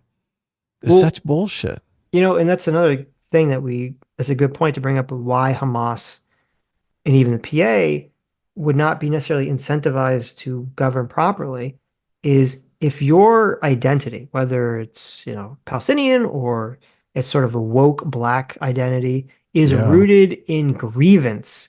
Yep. And that is how you gain, not only is it how you gain your power, but that's how you gain your identity. Your identity is rooted in grievance, then you'll never give the grievance up because that's who you are. Your identity is rooted in it. You can't give it up. Yep. Like, how could you? Who would, like, if your identity is rooted in grievance and you give up your grievance, then who are you? Yeah, and everyone needs an identity. They do. Not only Right. that, I mean, the Hamas, they're playing identity politics. That's exactly what they're doing. They're Of doing course. the exact same thing everyone else is doing. Yeah. It's a Spencer, mess. right. Spencer Harmon for $20 says, Sitch is wrong. If one is not a fair interlocutor, it is the other responsibility to destroy them in Minecraft. Well, so the issue here is it's like it's I agree in terms of a government, right, or an organization, but I don't think you could say like every single person is not a fair interlocutor or not an innocent person. I think that's a far too dangerous mindset. That's what like that mindset, if you're going to throw that to every civilian, every person, say they're responsible for whatever their government does or the group of thugs like Hamas that is quote the government in finger quotes, that's how you kind of get the mindset of October 7th. Is you're going to say, oh, also, I'm not going to make a distinction between civilians and non-civilian actors. So I don't think you can ever, I don't think you can ever act in that way, in my opinion. So, Right. Mr. M6 for 200 Kazark says, based on, quote, you want to imprison Palestinians forever, and if they dare oppose you, you kill their women and children, end quote. I don't believe that Cenk really condemns Hamas. He's clearly framing it as an opposition to unfair imprisonment. Well, I don't know if I agree with that, just because I've never heard Cenk equivocate on Hamas. I have like Hassan equivocates on Hamas all the time, right? Like constantly. Every time I've heard Cenk talk about Hamas, he's always denounced them. I've never heard him not denounce them. So um, I'm willing to give him that. But I do think that his worldview on Israel and what he thinks Israel's goals are, what he thinks Israel wants, is just so wildly out of proportion with what is even real. Because as I said, his point is contradictory. Does he think that Israel wants to intentionally imprison them and hold them as hostages? Or does he think Israel wants to ethnically cleanse them? Because those are completely contradictory things. Yeah. I mean, I think he has an overly optimistic, kind of rosy outlook on what is actually possible here. And I think that's a giant part of the problem. As you said, like Israel obviously has to deal with the security threats. Right. I don't. As soon as those security threats go away, everything changes. But Israel Yes. doesn't have the ability to change that. As soon as Israel, ignores the security. Look, October 7th happened because they Right. ignored the security threats. Well, I don't know if I characterize it as rosy as much as it's so like his view is he's so biased against Israel that it just puts him in like I think a fantasy world of what the solution would look like. Yeah. Disgusting. They're not in prison. It's not what I would Israel urge was you meant again. to I'd do. urge you again. I'd urge you again, Cenk. Leave your bedroom sometime and come to this region and see it for yourself. Hey, It's I not thought a I was prison. supposed to get the last word. Palestinians This in the West idiot's Bank talking are about not. bedrooms. The Hey, Palestinians you care in the about the West babies. Bank are You not care in a about the prison. women. Douglas, why don't you admit you I don't don't know- care I about don't- dead Palestinian babies, dead Palestinian don't women, know because you if don't you mind listen. it. Or Israel. You say think right or you wrong, no matter don't how many mind people they have about murdered, anything. no matter how many kids I they have think you crushed don't to mind death, about you anything don't other than care because shouting. you don't care about human All I can beings. say is All you because want is you some don't sort of care about warmongering, anything other than Israeli state, shouting. U.S. state, Such etc. a weird listen. Neocon, war Such a hog, weird I've got person. to wrap it up. I've got to say, listen, Strange little man. I think we actually. It's just, I mean, we might have to listen to that again. They try to It's pick like- out what each thing, because it's like I don't even know what they were saying, right? It is. It's like beat poetry. I was just watching Pierce like trying not to smile. Look, I didn't even get a chance to look at Pierce. I was like going back. I was trying to. Okay, they're both talking simultaneously here, Yeah. and I have to pick out what they're saying. If you like, Pierce has this like twinkle in his eye. Look, he's this little glimmer of a What a- smile. He's Pierce, like, oh, you this is great. fucking bastard! You bastard! You bastard! You set this up. You knew this was going to happen. Well, Jake was right because he's like, well, he's right about one thing. He's not right about this closing statement, but he was right about one thing, which is that Pierce said you have the closing statement, and then Pierce just sitting silently is like, they're kind of arguing over each other. I know. Look, he's a bastard. He should have done something here. Well, Look, should he? I mean, it's good television, right? It's good. Well, but I mean, your guest is being murdered in front of you, and you're just sitting there. You're recording it with your cell phone. Let's be honest here, okay? Sure. Maybe Yeah. you should call the police. I mean, should Get you? off- It's gonna make a good clip, right? Get off your cell phone. The only part I really clearly heard was Cenk saying, "You don't care about the dead people," and then Douglas ending it by saying, "You're a strange little man," which is pretty funny. It's so. I feel.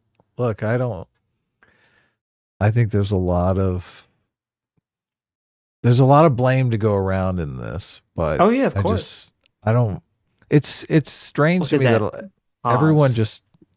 It must be my bubble because the takeaway universally from the people we interact with was that Douglas Murray just eviscerated Cenk. Well, he did. I mean, I Yeah. don't. I mean, do you disagree with it? Well, I mean, yeah, I think he eviscerated him, but I do Yeah. think there's some dirty pool going on here. Oh no, yeah. Well, Yeah. there's two different things, right? So Douglas Murray did eviscerate him. Now, is Douglas Murray eviscerate him because he's some magical good faith actor throughout the conversation? Hell no. No. He's not playing even dirty remotely. pool. Right, he's playing dirty pool like from the beginning. But this is interesting. This is what I wanted to say about this interaction was this really shows you the power of being aggressive without yelling. Because it just like it doesn't even really matter. I don't even think it matters what side you're on, or really what's even being said. Like you could be as aggressive and insulting as you want, and if you do it in a cool, calm, collected manner, and someone else is just shouting, getting angry, the person who's cool and calm almost always looks better in almost every situation. Yeah. So Look, I'm going to gravitate towards this optical play here. From now on, I'm calm, cool, and collected. I'm going to be just like Douglas Murray. I'm going to think that's right. Here's one of the sticky I notes could care you can- less. Here's a sticky note you can add to your monitor. Okay. Yeah. You just write Douglas Murray. Okay. Sitch came to my home and he saw my thousands of sticky notes. He has all these sticky notes. Yeah. It's funny. I have the same thing. I have the same exact thing. Oh, do you really? Yeah. Oh, okay. So, I guess don't I could usually take help. down a couple of these. They seem a little out of date, but just put here. Here's what you do. You just put a picture. You have a little picture of Douglas Murray, right? oh yeah.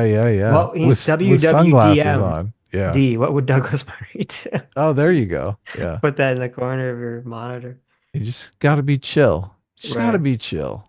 Chill is where it's at. Okay, let's see if we can pick out what's being said.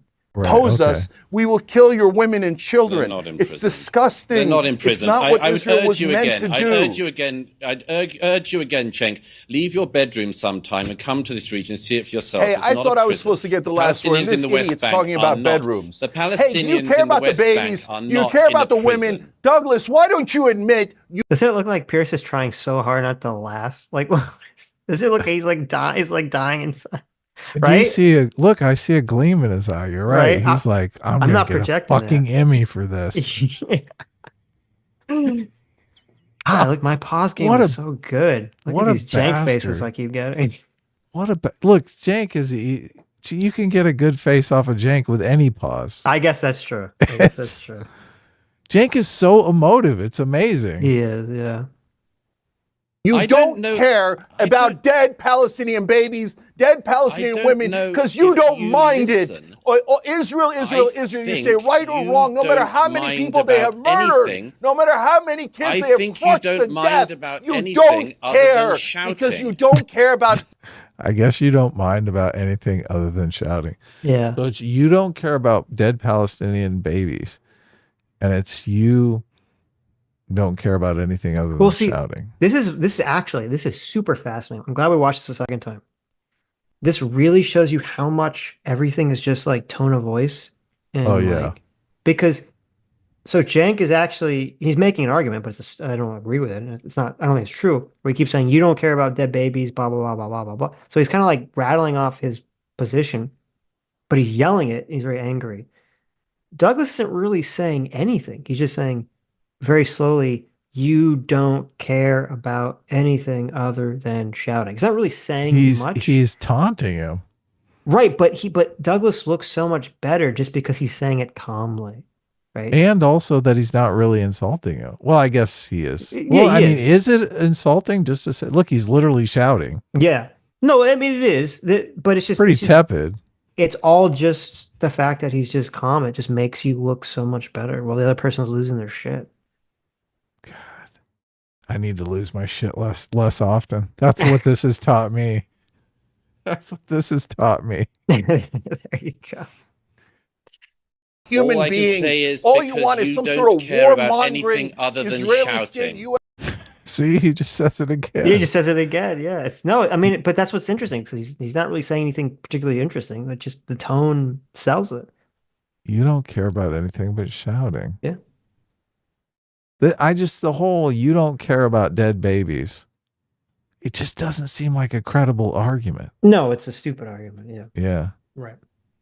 U.S. state, etc. All right, neocon, warhawk.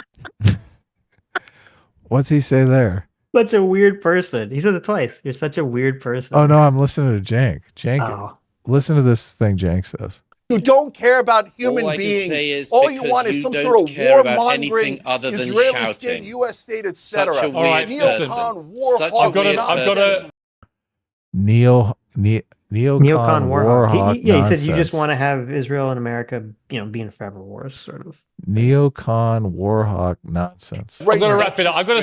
Racists. Oh, I love that. The racist You're such a weird person. You're such a strange person.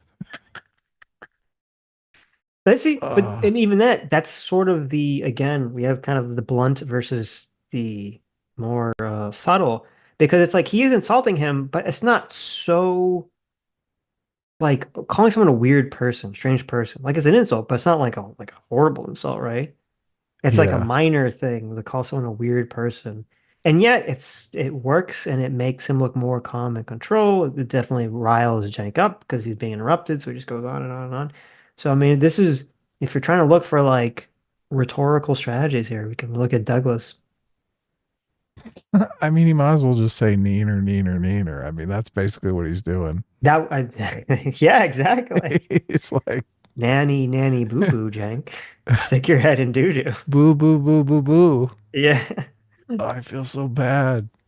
I think Cenk is sincere in all this stuff. I feel like he's misguided. Well, I feel like his heart is in the right place. I just feel like he's well, let's be careful here. Mm-hmm. I think he's sincere in terms of, I think he believes what he's saying, but I don't think his heart is in the right place because I think what he's saying is just so fucking wildly inaccurate and rooted in bias, Cenk has a tendency to just fly off the handle and make these like wild accusations about people. You know, and he's, oh, you don't care about babies. Oh, you just want to like kill everyone. And he's not doing any due diligence to try to suss out people's opinions before he makes these broad accusations. So I do think he's sincere, but I don't think his heart's in the right place, if that makes sense. No, look, and that's a fair point.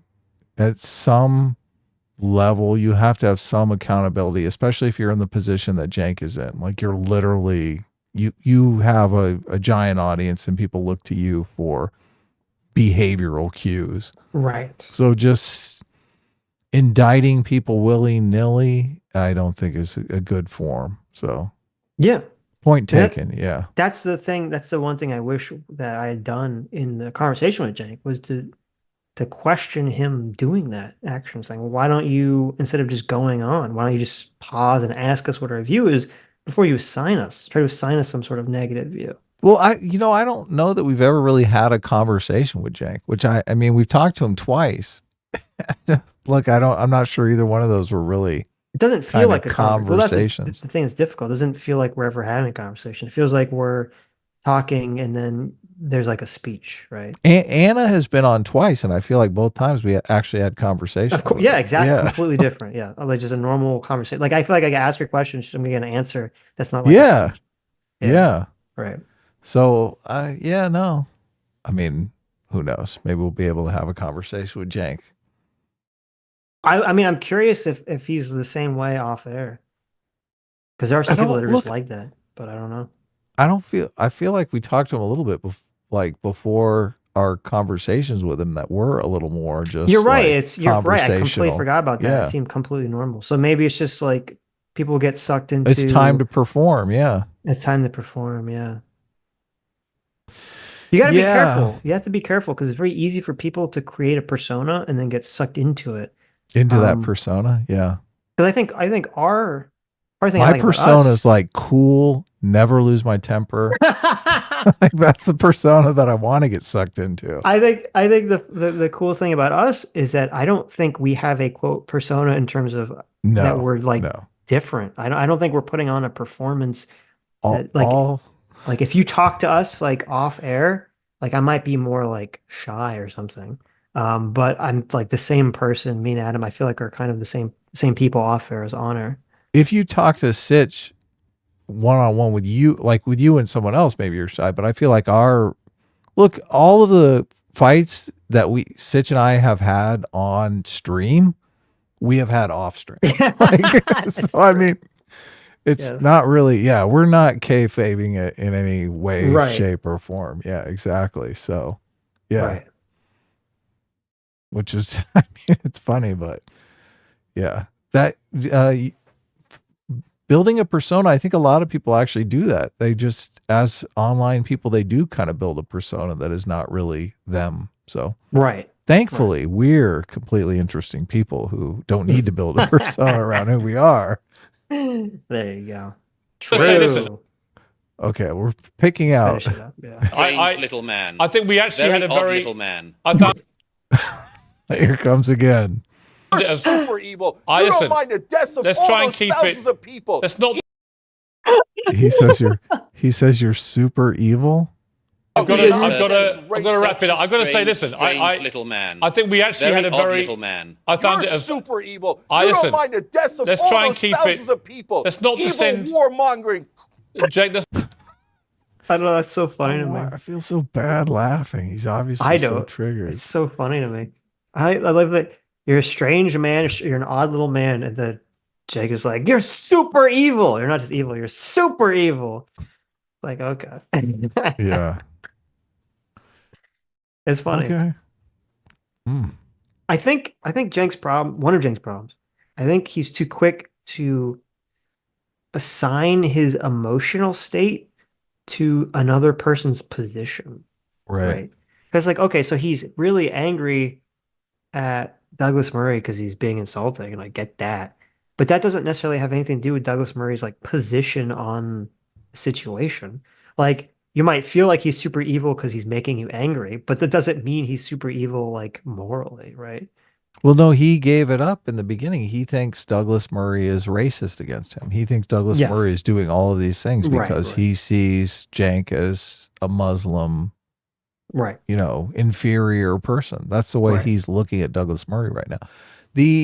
That's the takeaway that Malcolm Gladwell had too. Malcolm Gladwell in that podcast basically said he thought Douglas Murray was like a racist, someone that would look down on him. Like a white racist, though, against black people or something. Yeah. Well, But that was even that like, plays here too.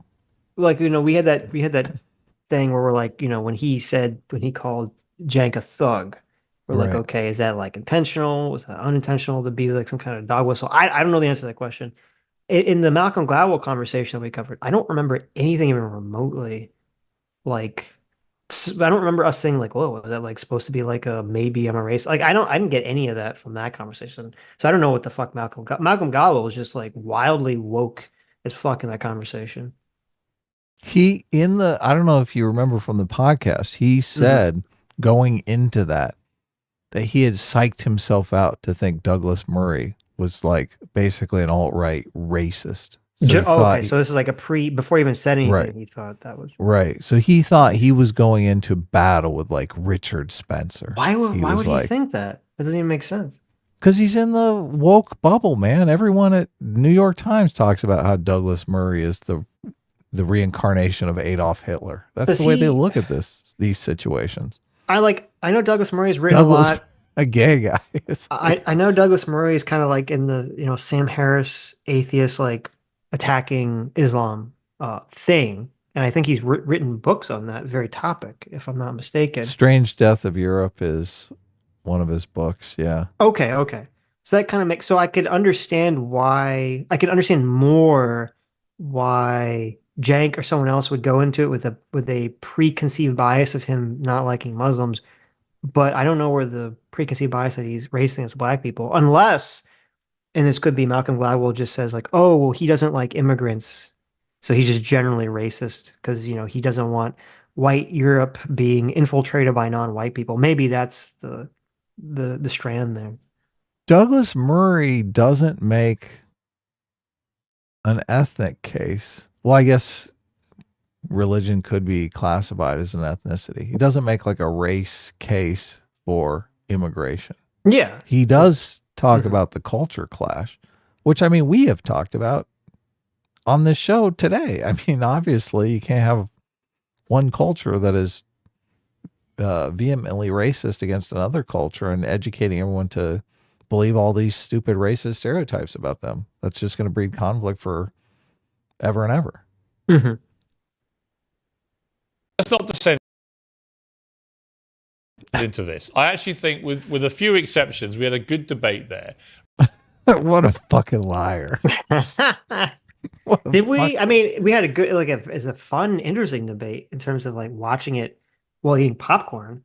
I don't think we learned anything of like interests like from the topic, right? Look at how smug Douglas Murray is and how angry Cenk is. That's the thumbnail right there. That's the summary of the conversation, right? Both of them.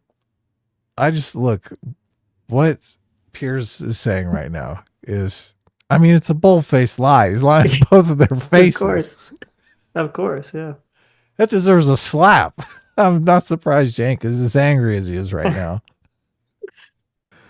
Right, I understand passions run high. I think it's a shame whenever I do these debates when it gets ad hominem in the way that it has occasionally tonight. But I do think we've also had some really smart takes from both sides about what is going on and where we need to get to. I think we can all agree on one thing. We all want to end up with peace here somehow. It's going to be horrendously difficult. We do. It's very complicated. Piers, that's not true. But I do think I don't actually think, knowing both of you as I do, I don't believe the charge that neither of you care is true. I think you do care about all the lives that are being lost. It's just a lazy smear. And I think that we should start from an acceptance that we all care and then try and be more constructive. But listen, I thank you both for joining me. I wish. See, this is like, it's also a really bad look for Cenk because it's like, okay, he's trying to wrap it up.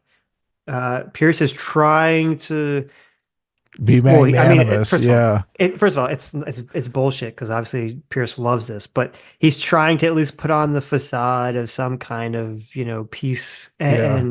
and Cenk is just stomping all over it. It doesn't look good. He's like, Not a this good is a look. reconciliation portion of the interview, Jake. This is where you're supposed to shake hands and promise that you're not going to murder him in the parking lot later. Right. You're like, no, he's evil, and I think he wants to do evil. Yeah. Yeah. Ugh. Wish you both a Merry Christmas. No, okay, that's good. Hold on. We got to hear the Merry Christmas. The Merry What are you doing? Christmas. Okay. About all the No, lives that it's are just being a lost. lazy smear. Of course. And I think that we've It's a lazy smear, he says. we should start from an I don't think he cares about those lives one bit. acceptance we all I think he's care, a monster. and then try I think he's a monster. and be more constructive. But listen, I thank you both for joining me. I wish you both a Merry Christmas. I'll Thank see you you, both, Piers. no doubt, in the new year. And I Merry thank you Christmas both. to you, Piers, I thank and you to both for Cenk. your regular. Sitch, this is painful. This is hilarious. What do you This mean? is painful. He Right. wishes him a Merry Christmas. I wish you a Merry Christmas. So fucking evil, man. And now I'm He with is. Jake. He is evil. He is evil. You're right. You know what?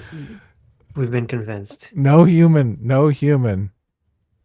can Look at that. maintain this level of smugness. Look at that big smile. I wish that's like I wish you a Merry Christmas, motherfucker. I know. I know. It's inhuman. Eat shit. This is inhuman. That's like the driving away with the middle finger at the window with the big smile.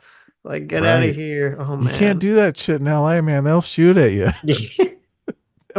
They'll fucking shoot at you. Right. Contributions to the show, particularly since this war started, because I really do appreciate it. And I want to hear both sides. And I think you both articulate your cases extremely powerfully. So thank you both very much.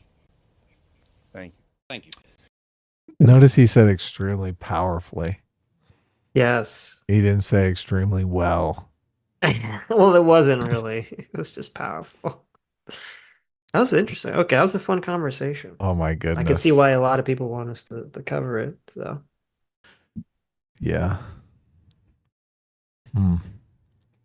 JMac, our surrogate father, thanks so much, our daddy, JMac, for $20 and then $100. So I'm gonna read both of them. Thank you for the $120. Says side note, but in the latest EFAT movies, it was pointed out that the pigeon lady in Home Alone 2 and Pierce Morgan may be the same person, and I think I agree. I'm gonna be honest, I don't remember the pigeon lady in Home Alone 2. Right. So I don't know what you mean by that in terms of they just sound the same, do they look the same? People are probably going to be very angry at me for saying this, but I've never seen any Home Alone movie. What? Yeah, exactly. I knew that was going to be the response. That's shocking to me. Oh Yeah. my God. Wow. I guess I have a couple movies to watch. So okay, well, listen, the first one, you should watch the first one. It's just like it's a classic. You have to watch Right. the first one. It's just a classic movie, right? Yeah, it's a The masterpiece. second one, you don't need to watch the second. Second one's crappy. Don't watch the second. Okay. Forget the second. Mm. Have you never seen Home Alone? That's like wild to me. I mean, I was out chasing girls. I was trying to Oh, I was too busy being a coomer in the 90s to I was watch trying to Home get Alone. something. I was trying to find a girlfriend, man. You could bring your girlfriend to Home Alone. When did that come out? It was like In the 1990, right? Early Yeah. 90s, I think. Totally. Yeah, that's yeah. Right. That was when That's that was when I was trying to find a wife. So. that movie used to be on TV like 24/7 back in the day. TV. Who has time for Oh TV? my God. I'm too busy trying to get laid, Sitch. I can't watch Home Alone with Macaulay Culkin, This is Joe like Pesci.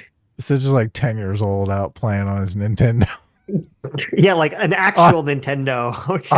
on his no friendo. on my whoa.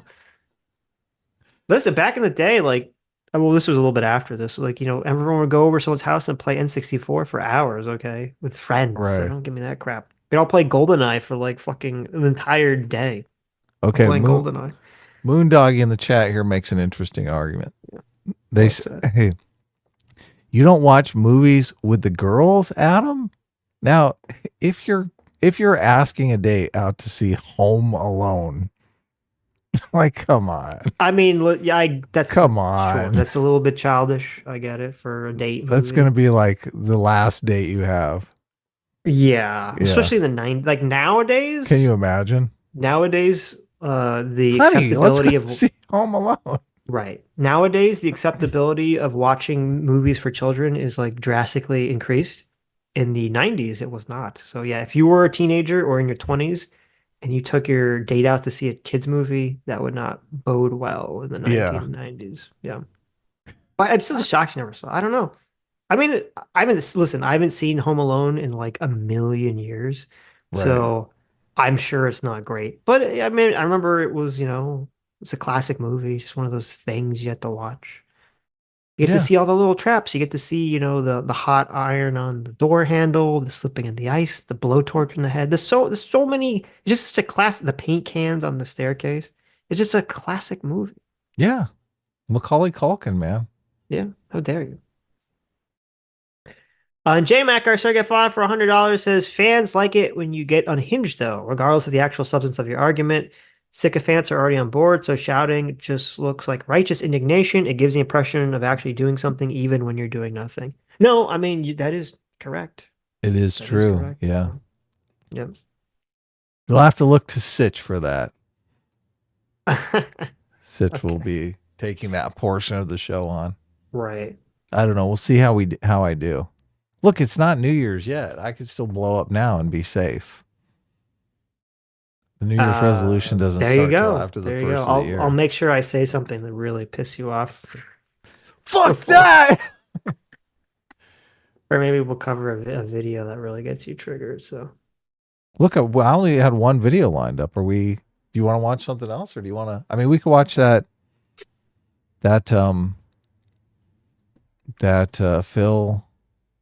Phil, what's his name? The clip I sent you. Dr. Phil clip. Dr. Phil clip, yeah. I don't know how much I have to say about Dr. Phil clip. It's just Dr. Phil shitting all over. I mean, he goes crazy. It's just nice. I mean, it's good. I haven't really heard anyone in mainstream media other than Dr. Phil talk about the Captagon. Supposedly these Hamas terrorists were all drugged up on some drug called Captagon that's like has that been speed. confirmed? Like I've heard people like say it's possible. I have not heard confirmation. I'm assuming Dr. Phil has enough information since I he don't know went if to I would Israel. make that assumption, but okay. Well, look, maybe he's just talking out his ass. I don't know. He actually went to Right. Israel, though. And I'm assuming Israel knows because there were dead terrorists that they could do tests on. They could do blood tests. Right. Yeah, I'm sure Israel knows. Let's see. Here's the article. Some Hamas killers were high on Captagon. amphetamine, official Yeah. says. Some of the Hamas militants who attacked southern Israel on October 7th were fueled by the synthetic amphetamine called Captagon, which U.S. and Israeli officials believe was used to suppress fear and anxiety during the rampage and stimulate their willingness to attack, kill, and in some cases torture civilians.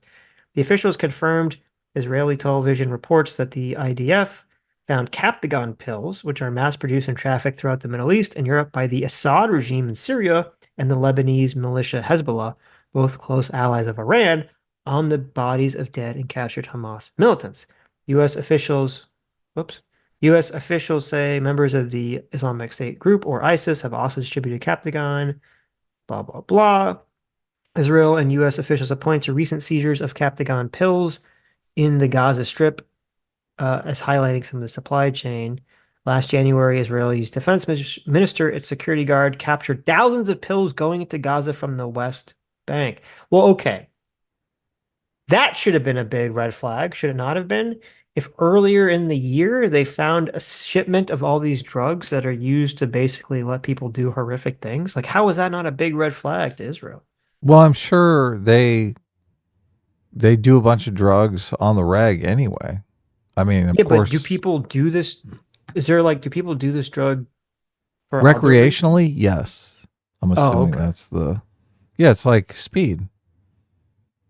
Yeah, but Yeah. like, what is? Because I've never heard of the name like Captagon versus speed versus coke versus other amphetamines. Like, I don't know is why it? they call it Captagon, but maybe it's because it like captures you in some sort of drug stupor or something. I don't know how it got that name. Captagon was the brand name of a psychoactive medicine produced in the 1960s by the German company Degussa Pharmagruppe. It was mainly prescribed as a treatment for ADD, narcolepsy, and it was a central nervous system stimulant. Captagon tablets contained, it doesn't say fentanyl, phenethylamine, a synthetic drug of the phenethylamine family, to which amphetamine also belongs. Blah blah blah. In 1971, most countries discontinued the use of Captagon. Um, Counterfeit tablets labeled Captagon were produced in the 90s. Okay, so I guess it's used for other things. It's not just used to like make people kill people. So okay, I They guess. do give an amphetamine pill to pilots before they go on missions and stuff like that. Really? Yeah. Like in America? Yeah. Interesting. Yeah. It's amphetamines make you sharper, Yeah, I know. I obviously. know. Yeah. I know. And I guess it makes sense if you're like a pilot or something. But Quicker reflexes, all kinds of crazy yeah, and to be shit. able to like concentrate on all the little blinky lights on the little things he got. They concentrate on. Yeah. Okay. All Does the little blinky all lights. Yeah, there's a lot of blinky lights in that cockpit, Adam. I've seen them. Yeah. I don't know. Does all amphetamines like make you um Superhuman. no. I was gonna say make it so that you're like more willing to murder people, or is like Captagon specifically have some quality to it that makes it like suppresses your whatever, your empathy and sympathy. Yeah, I don't I don't know about that. Yeah. I don't know that amphetamine is like an empathy suppressant. I I feel didn't think, like I mean, I've only taken yeah. an amphetamine once and I didn't feel, I wasn't really looking for it, but I didn't feel like I You're was like, I like need to kill my evil. landlord. Yeah, like I don't remember what it was. I took someone's ADD medication just to see what it was like. I was like, oh, Right. this is crazy. But I didn't feel like evil. I didn't feel like I was more willing to do something horrible. So Right. Yeah.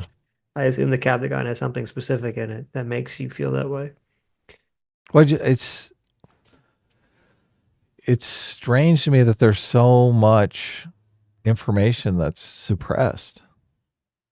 being suppressed in this Mhm. conversation. But I guess it is being suppressed because people want to put a thumb on the scale as far as whose side they're on.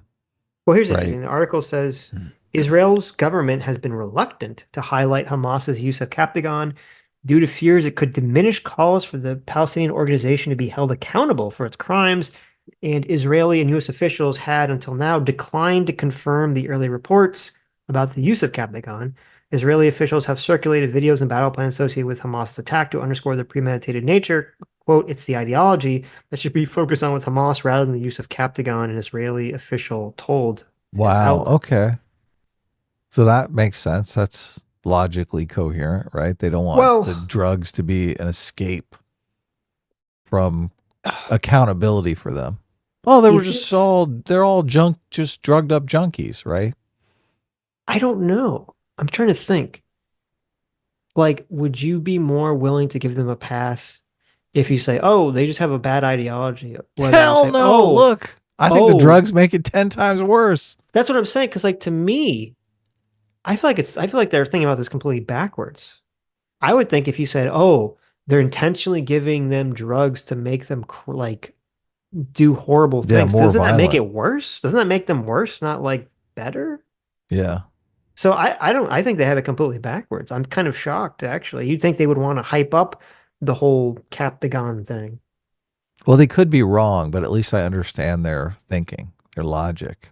I mean I get the thinking. I just think that's completely reversed. Yeah, I I do. think I it's the think other it's thing. wrong. Because if you were to say like, oh, they're all doing some kind of drug that makes them crazy, it's almost like you're further dehumanizing them and you're further taking away their empathy, their agency. And so you'd further kind of say, oh, it's okay for us to like just like indiscriminately kill them because they're like zombies, right? They're all just on this drug that makes them crazy. Like you can't reason with them. People are fucking 10 times more scary when they're on drugs. Of Jeez. course, because Yeah. they're like, if you've ever had like dealing with You someone in an can't altered reason with them. state, yeah, Yeah. dealing with someone in an altered state is very scary if you've never done it. And a lot of people have never dealt with someone in an altered state who's dangerous because you're like, because you can't, you just have to, you can't, any of the tools you have for dealing with a normal person just don't Yeah, are work, gone. right? That's exactly right. They're Yeah. just gone. Well, that's why it's really creepy to have to interact with someone. I've only occasionally done this, fortunately. I have to interact with someone who's like, you don't even think they're in an altered state. They're just a fucking crazy person. You're like, oh my God, like it, th this person would attack you without any qualms, right? If they felt inclined to do so. That's why I love that book, The Murderer Next Door. Right. Yeah, I don't think you've ever read that book. The and I catch people doing this all the time. People want to default to that person was crazy or insane. Once you read that book, The Murderer Next Door, and you understand like kind of the psychology of killing, it takes that comfort of this person is just an insane person away from you. Hmm. Really makes you think, wow, the world really is just kind of a messed up place. Yeah.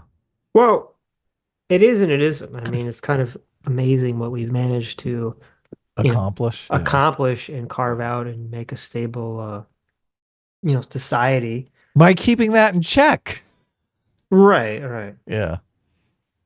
I still think it is kind of still crazy. I mean, you'd think if you're Israel, um, and you get a bunch of this speed stuff, you'd think you'd like be maybe more okay with with depressants, drugs that are depressants like alcohol or marijuana or something being imported into the region. You wouldn't want any accelerants or speeds, right? To be Yeah. You don't want the people like it would make sense from a very cynical perspective. You're like, okay, I want the population like taking downers, not uppers, right? You don't want them to be up and about doing like, wild shit. Right. Yeah. So I don't know. That should be a pretty big sign of like a problem. We need a shipment of Ambien over here. Right. Yeah. JMac, our surrogate father, Daddy JMac for $20 says the F-35 HUD is almost entirely in the helmet. So I'm sure something to help focus is nice. Oh, really? That's cool. I didn't know that. Didn't JMac work as a mechanic on airplanes and stuff? I feel like he did. I thought he said he did, but I don't. Is that true, JMac? I always thought it would be, um, one of the things I thought was kind of interesting about Star Trek.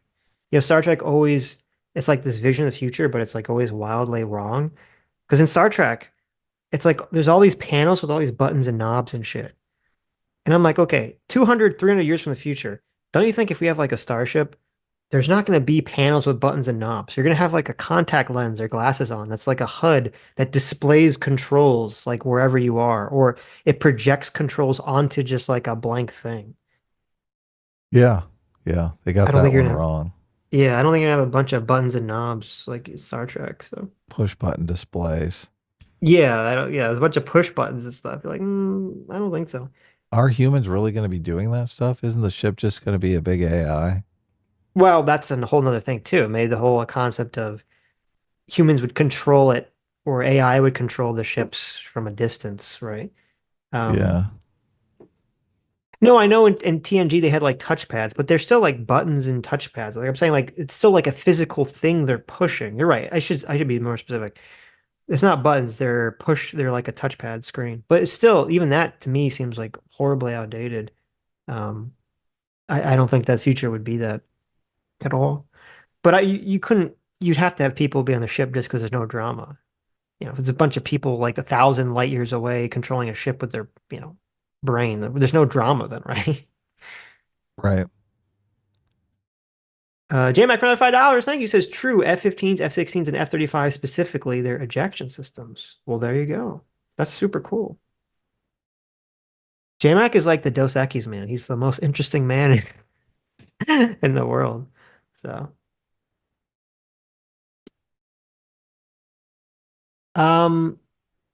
did you want to read the doc? I mean, did you want to watch the Dr. Phil thing? Because I don't really We don't care. have to. It's Okay. I didn't Well, realize I it was don't. as I long feel like as we'll it just is. watch it. I don't know if I'll pause it and say anything Yeah. about it. It's like not only that, it's age restricted on YouTube, so probably Oh, age okay. restricted. It's age restricted. Wow, it's interesting. Why? I don't know. Well, I guess he does talk about sexual assault and stuff. So. Right. Dr. Phil denounces Hamas. Okay, well, let me read Super then. Yeah, look. We can make it a short stream. I'm in holiday mode. I'm ready. There you go. And I'm sick. Yeah, you're sick. I'm in holiday mode. Look, maybe we'll record a video after this. I'm getting close to finishing the comic. I've been working on the comic like for the past week or so, and like getting everything, putting the final polish on it. Looks fucking awesome. Looks Chris great. Morgan, it's gonna be great. Oh, you're almost finished. Wow, look at that. Yeah, I'm impressed. That will bring my triggering level down immensely. Like that's gonna just like make the ability to trigger me drop off a cliff. That's true. You're gonna be so nice and calm after that. That's true. Plus, it's such a huge accomplishment, man. True. Yeah. So Dr. Diller sent me this article. It says this is from 2020. Pierce Morgan denies being Home Alone 2 Pigeon Lady after fans point out uncanny resemblance. I mean, they do look very similar. Which is unfortunate for her because that is a woman, presumably, right? So they do look. It's Dr. Phil is the Pigeon Lady? No. Pierce Morgan. Oh, Piers Morgan. I said Dr. Diller sent me an article. Oh, okay. About this Pierce Morgan Home Alone 2 Pigeon Lady. I mean, it does look like him. Piers Morgan. Very unfortunate for her. So, did you see? So Piers Morgan also set up a debate with Cenk and the Hamas, the son of Hamas guy, Mozab Hassan Yusuf, the guy I read his book and have been talking about. Cenk talks to him.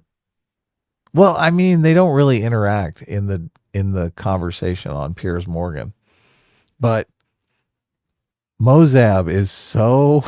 I mean, he just completely flushes all credibility down the toilet in this interview. His own credibility? His own credibility, yes. It's so sad. It's like, oh my God, I've been talking about this guy's book, and here he is just making a complete fool of himself. It's so bad. He's just, I mean, we can bring it up if you want to look at it. Well, just tell me.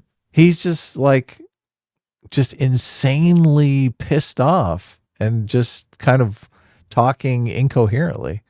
I mean, his book is good, and obviously he obviously has firsthand experience of the situation.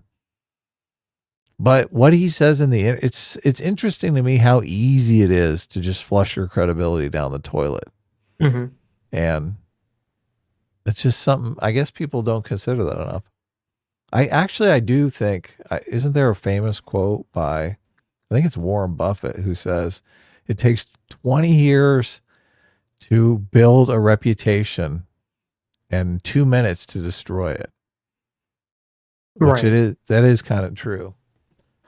But I feel that's kind of what happened in that interview. And not only that, he looks like a terrorist. He's so angry. He's just got like, it's such a strange interview.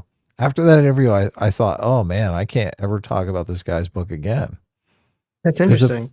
The first thing people are going to do is they're going to Google him and see that interview. They're going to be like, Adam, what are you talking about? This guy's insane. That's interesting because I've seen other interviews he gave and he seemed totally normal. It wasn't like him debating someone. But he's not even debating Cenk. He's just angry. Yeah. They never really have any kind of interaction with him and Cenk. But maybe just being around Cenk. That's like an aura. Well, look, he's very pro-Israel, and Cenk is very Not pro-Israel. pro-Palestine. Yeah. Yeah. But he's the guy that calls all of Hamas savages and stuff like that. Right. Which, I mean, that's fine. You can do that. I just, like, optically, I think it puts you at a disadvantage. Well, if you want, we could bring it up, but we don't have to watch the whole thing. We could just watch him. Sure, if you yelling. want. He does have kind of like he's doing the, I don't know why, he's doing the angry what my parents used to call the Snoopy face. He's doing kind of like the downward, like, look of, making himself look really angry. I don't know if that's intentional. Like, look. Look at this. Yeah, that's not why is he making himself look so scary? Look at that. You come home, okay, yeah. You're out to dinner with your wife or husband, right? Yeah. This guy's on your front porch. There's gonna be trouble. And he wants to sell you encyclopedias. I'm like, listen, did I just walk into a John Wick movie? Like, what the fuck? I know. What happens? Do you buy? Like, you just keep driving? I'm like, oh, this is the wrong house. Excuse me. It's dark and I've drank a little bit. Let's keep going, honey. I know. Look, this is like your worst nightmare. Yeah, okay. You want to sell me what? Encyclopedias? Right. The fuck? I got the internet. Get off my porch, you idiot. I don't know what, like, is that intentional? I saw another interview with him. He wasn't making this, like, oh, I know. face. Look, he's done a bunch of I tried to get him to talk to us. He's done a bunch of podcasts and stuff. Mosa, what are you doing, man? Come on. Tilt your head up. Right. And he goes on the biggest show. This is probably the biggest show that he's been on. Yeah. I think he's into yoga and like fitness and stuff because I always see him on these yoga and fitness podcasts. Well, okay. Listen. Let's be fair here. Okay.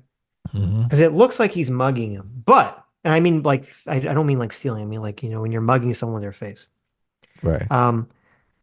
But it's very possible, and this happens kind of frequently, that there's just something weird in the studio that we don't know. Like, he's got an earpiece. And it's like if he tilts his head up, it'll fall out. So he's tilting his head down to keep the earpiece in, right?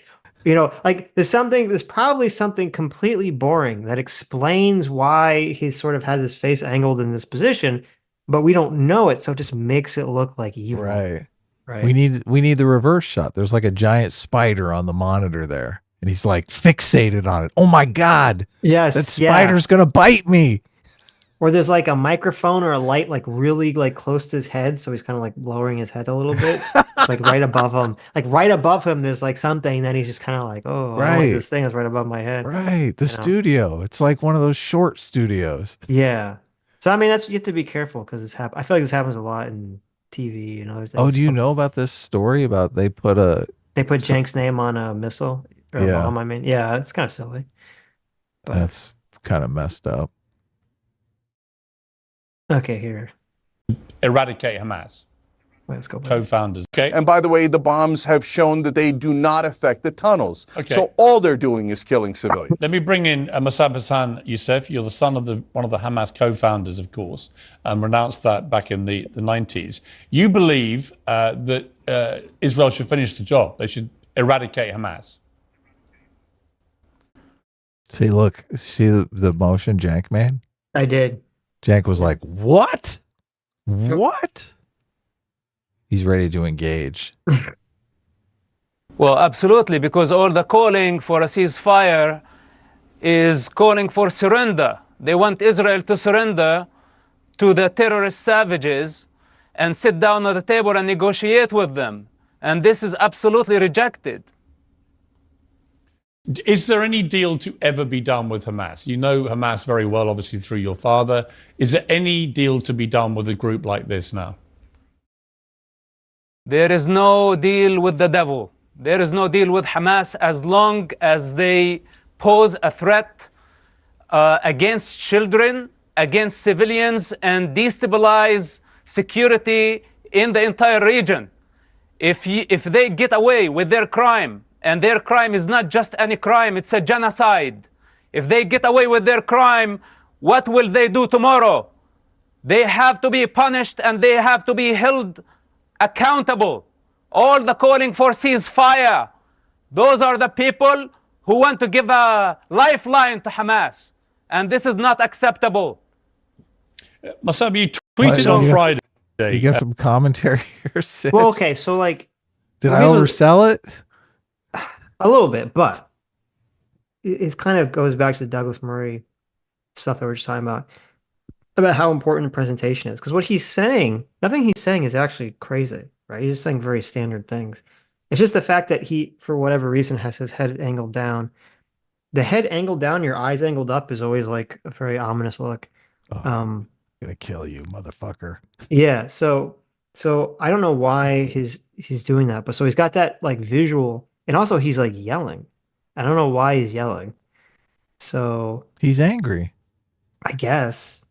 But it's interesting because it's all the presentation, in the words of Megamind, because what he's saying is not actually like crazy. It's just the presentation makes it seem really bad.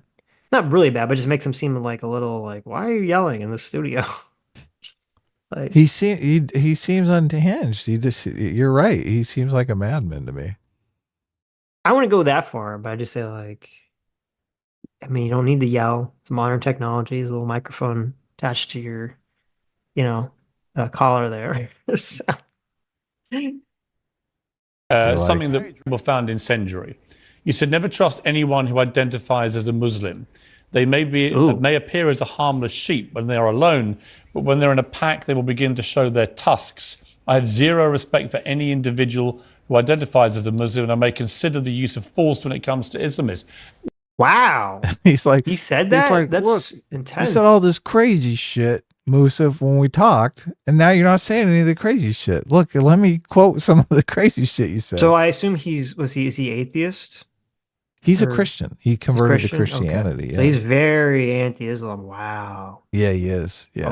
Okay. Which, I mean, usually people that are like inculcated in some religion and then either become atheists or change it, they can be incredibly hostile to whatever religion. And I'm assuming from his book, he talks about how like Islam, he believes plays a part in like the radicalization of, the Palestinians and stuff. Yes, he converted in prison to help the IDF, the secret service of the IDF. I can't remember what it's called, but in prison. The Mossad? No, that's Israel. That's Israel. Oh, isn't that what we're talking about? No, it's called something different. It's not that. Oh. In prison, the Hamas would torture other Hamas members and get them to do phony confessions on stuff. And it really irked him. It really drove him crazy. Since he was a son of one of the founding members of Hamas, they never tortured him because obviously he's like a made man. Mm-hmm. But it really bothered him to see the little people get this kind of torture. And he thought it was because the Hamas people were sadistic, that they were doing it to basically get their sexual kicks, because they would make them confess to things like they screwed their mom, they screwed their sister, they screwed everyone in the village, they screwed the dog, they screwed the donkey, like all this crazy stuff. So I think that's one of the reasons why he converted to Christianity, because he was like, he saw so much hypocrisy in the people around him, which, maybe it was just the people, maybe it wasn't the religion. But he kind of put that onto the religion and then converted to Christianity. Mm-hmm. So I think that's why he has this look on his face. Sure. The three intelligence organizations in Israel are the Mossad, the Aman, and Shin Bet. Shin Bet. That's the one he worked for. Okay. Yeah. Look at that. Shin Bet. What does that mean? That's why I can never remember it. Shin Bet. What is that? Shin Bet. Well, Shin and Bet are Israeli letters. I don't know what that means in that combination. Well, that's the one he worked for, Shin Bet. It takes its name from the Hebrew initials for General Security Services. So there you go. I guess that does. But he also look, they would apprehend terrorists that were in the middle of doing some sort of suicide mission, some sort of terrorist plot. Like the guys literally had explosives on them. So it's obvious they were getting ready to carry through with some terrorist plot. And a lot of times the IDF, Cenk will hate this obviously, but a lot of times the IDF will just be like, kill everyone, or the Shin Bet. They'll be like, kill everyone, leave no witnesses, obviously, because we've got an asset, a Right. secret asset involved with them. If we incarcerate them, they're going to out the secret asset. We're never going to be able to use them again. And this guy's high level because he's dealing with one of the founders of Hamas. So he's getting all this very good intel for Shin Bet. He doesn't want to do this. Like, he has a conscience and doesn't want to, kill the people that he's apprehending because they're just kids. They're like 22-year-old kids, just stupid kids, right? And so this creates all kinds of problems for the Shin Bet. Right. Which he goes into in the book, but okay, don't read the book, obviously. I mean, the book is fascinating, to be honest. You should read with the you. book. And evidently, he's been all over Hollywood, too, because, like, every single Hollywood producer wants to make this thing into a movie, which, I mean, it would be an amazing movie. It probably will get made into a movie now that October 7th has happened. That's kind of shocking. Yeah. How is it not a movie already? Yeah, yeah. Seems like it'd be a very interesting movie. And it's a complete, like, redemption story. He ends up leaving the Shin Bet. They end up deporting him to America, where he just basically wants to do yoga, like live his life. He's not able to have any kind of relationships or anything, obviously, because he would be endangering his family, which, I mean, can you imagine not being able to have a relationship with someone because, because you're worried they're going to become. That's why he looks so angry. Yeah. Get Martin Scorsese to direct the movie. Look, I think he can have a girlfriend now, though. Hamas would love to murder this guy, though. Sure. He's definitely a wanted man. And he said in other interviews that there's no way he can go back to the Middle East or anything. No, obviously. Yeah. So as I said, just answer. Oh, what? No, go ahead. I would say just answer your question. As I said, Shin and Bet are just Israeli letters. It's the acronym for I don't know what the words are. The Hebrew words for security service. So it's like, when we call the CIA. Oh, okay. It's like the Shin Bet. Right. Shin and Bet. Shin and Bet are Hebrew security letters. Like security service. Yeah. All right. I mean, he could be in any Hollywood movie as a terrorist. Like, that would be a viable career for him. I mean, that's true. Look, and he has experience. He does look like he's like came off of the cat. Like, they're like, we need a guy who looks vaguely Middle Eastern to play like a bad guy in this film. Right. Yeah. Didn't Danny Trejo, wasn't he like in a bunch of gangs, a bunch of LA gangs, and that's how he became a star, because he played a gang member and he had like authentic experience? I feel like he did. Maybe. We can't. The bad guy in movies can never be the Arab terrorist anymore. That was like a 1980s movie thing, but it's not. It's not a thing anymore. Yeah. Yeah. It's so funny because like you look at you could see sort of like what's happening in the world by who was the villains in like various movies. Of course. Yeah. Because there was a time period where it was always the communists. It's always some like Russian or like former Soviet bloc person that was like the bad guy. And then it was like, someone who was Muslim. If Cenk ever comes back on the show, we'll have to ask him. That'll have to be one of the questions. How did you feel during the 1980s when everyone, like, it was always a Muslim Was it the 80s terrorist? or was it like the 90s? The 90s. Either way, right. Cenk is watching those movies. Mm-hmm. Let's see. I'm looking up Danny Trejo. At 7, oh my God! At age 7, Danny Trejo. This is, if you don't know who that is, that's the guy who plays Machete. Yeah, I'll bring up a picture of him. Yeah.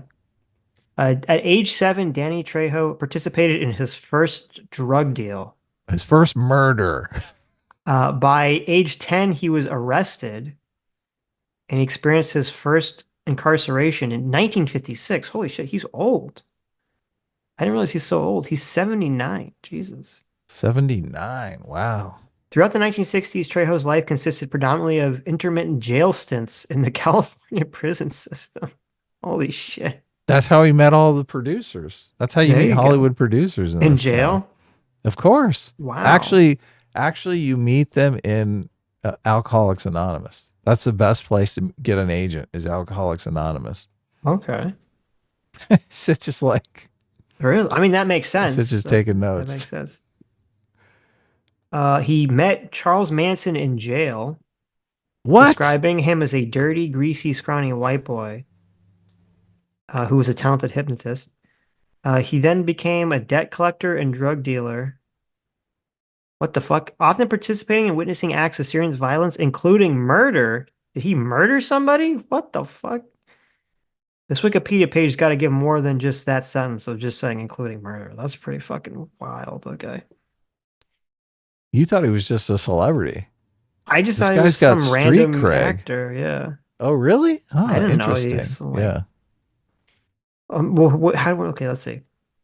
Trejo worked acting debut 1980s. Okay, so he's pretty old before he started getting into acting.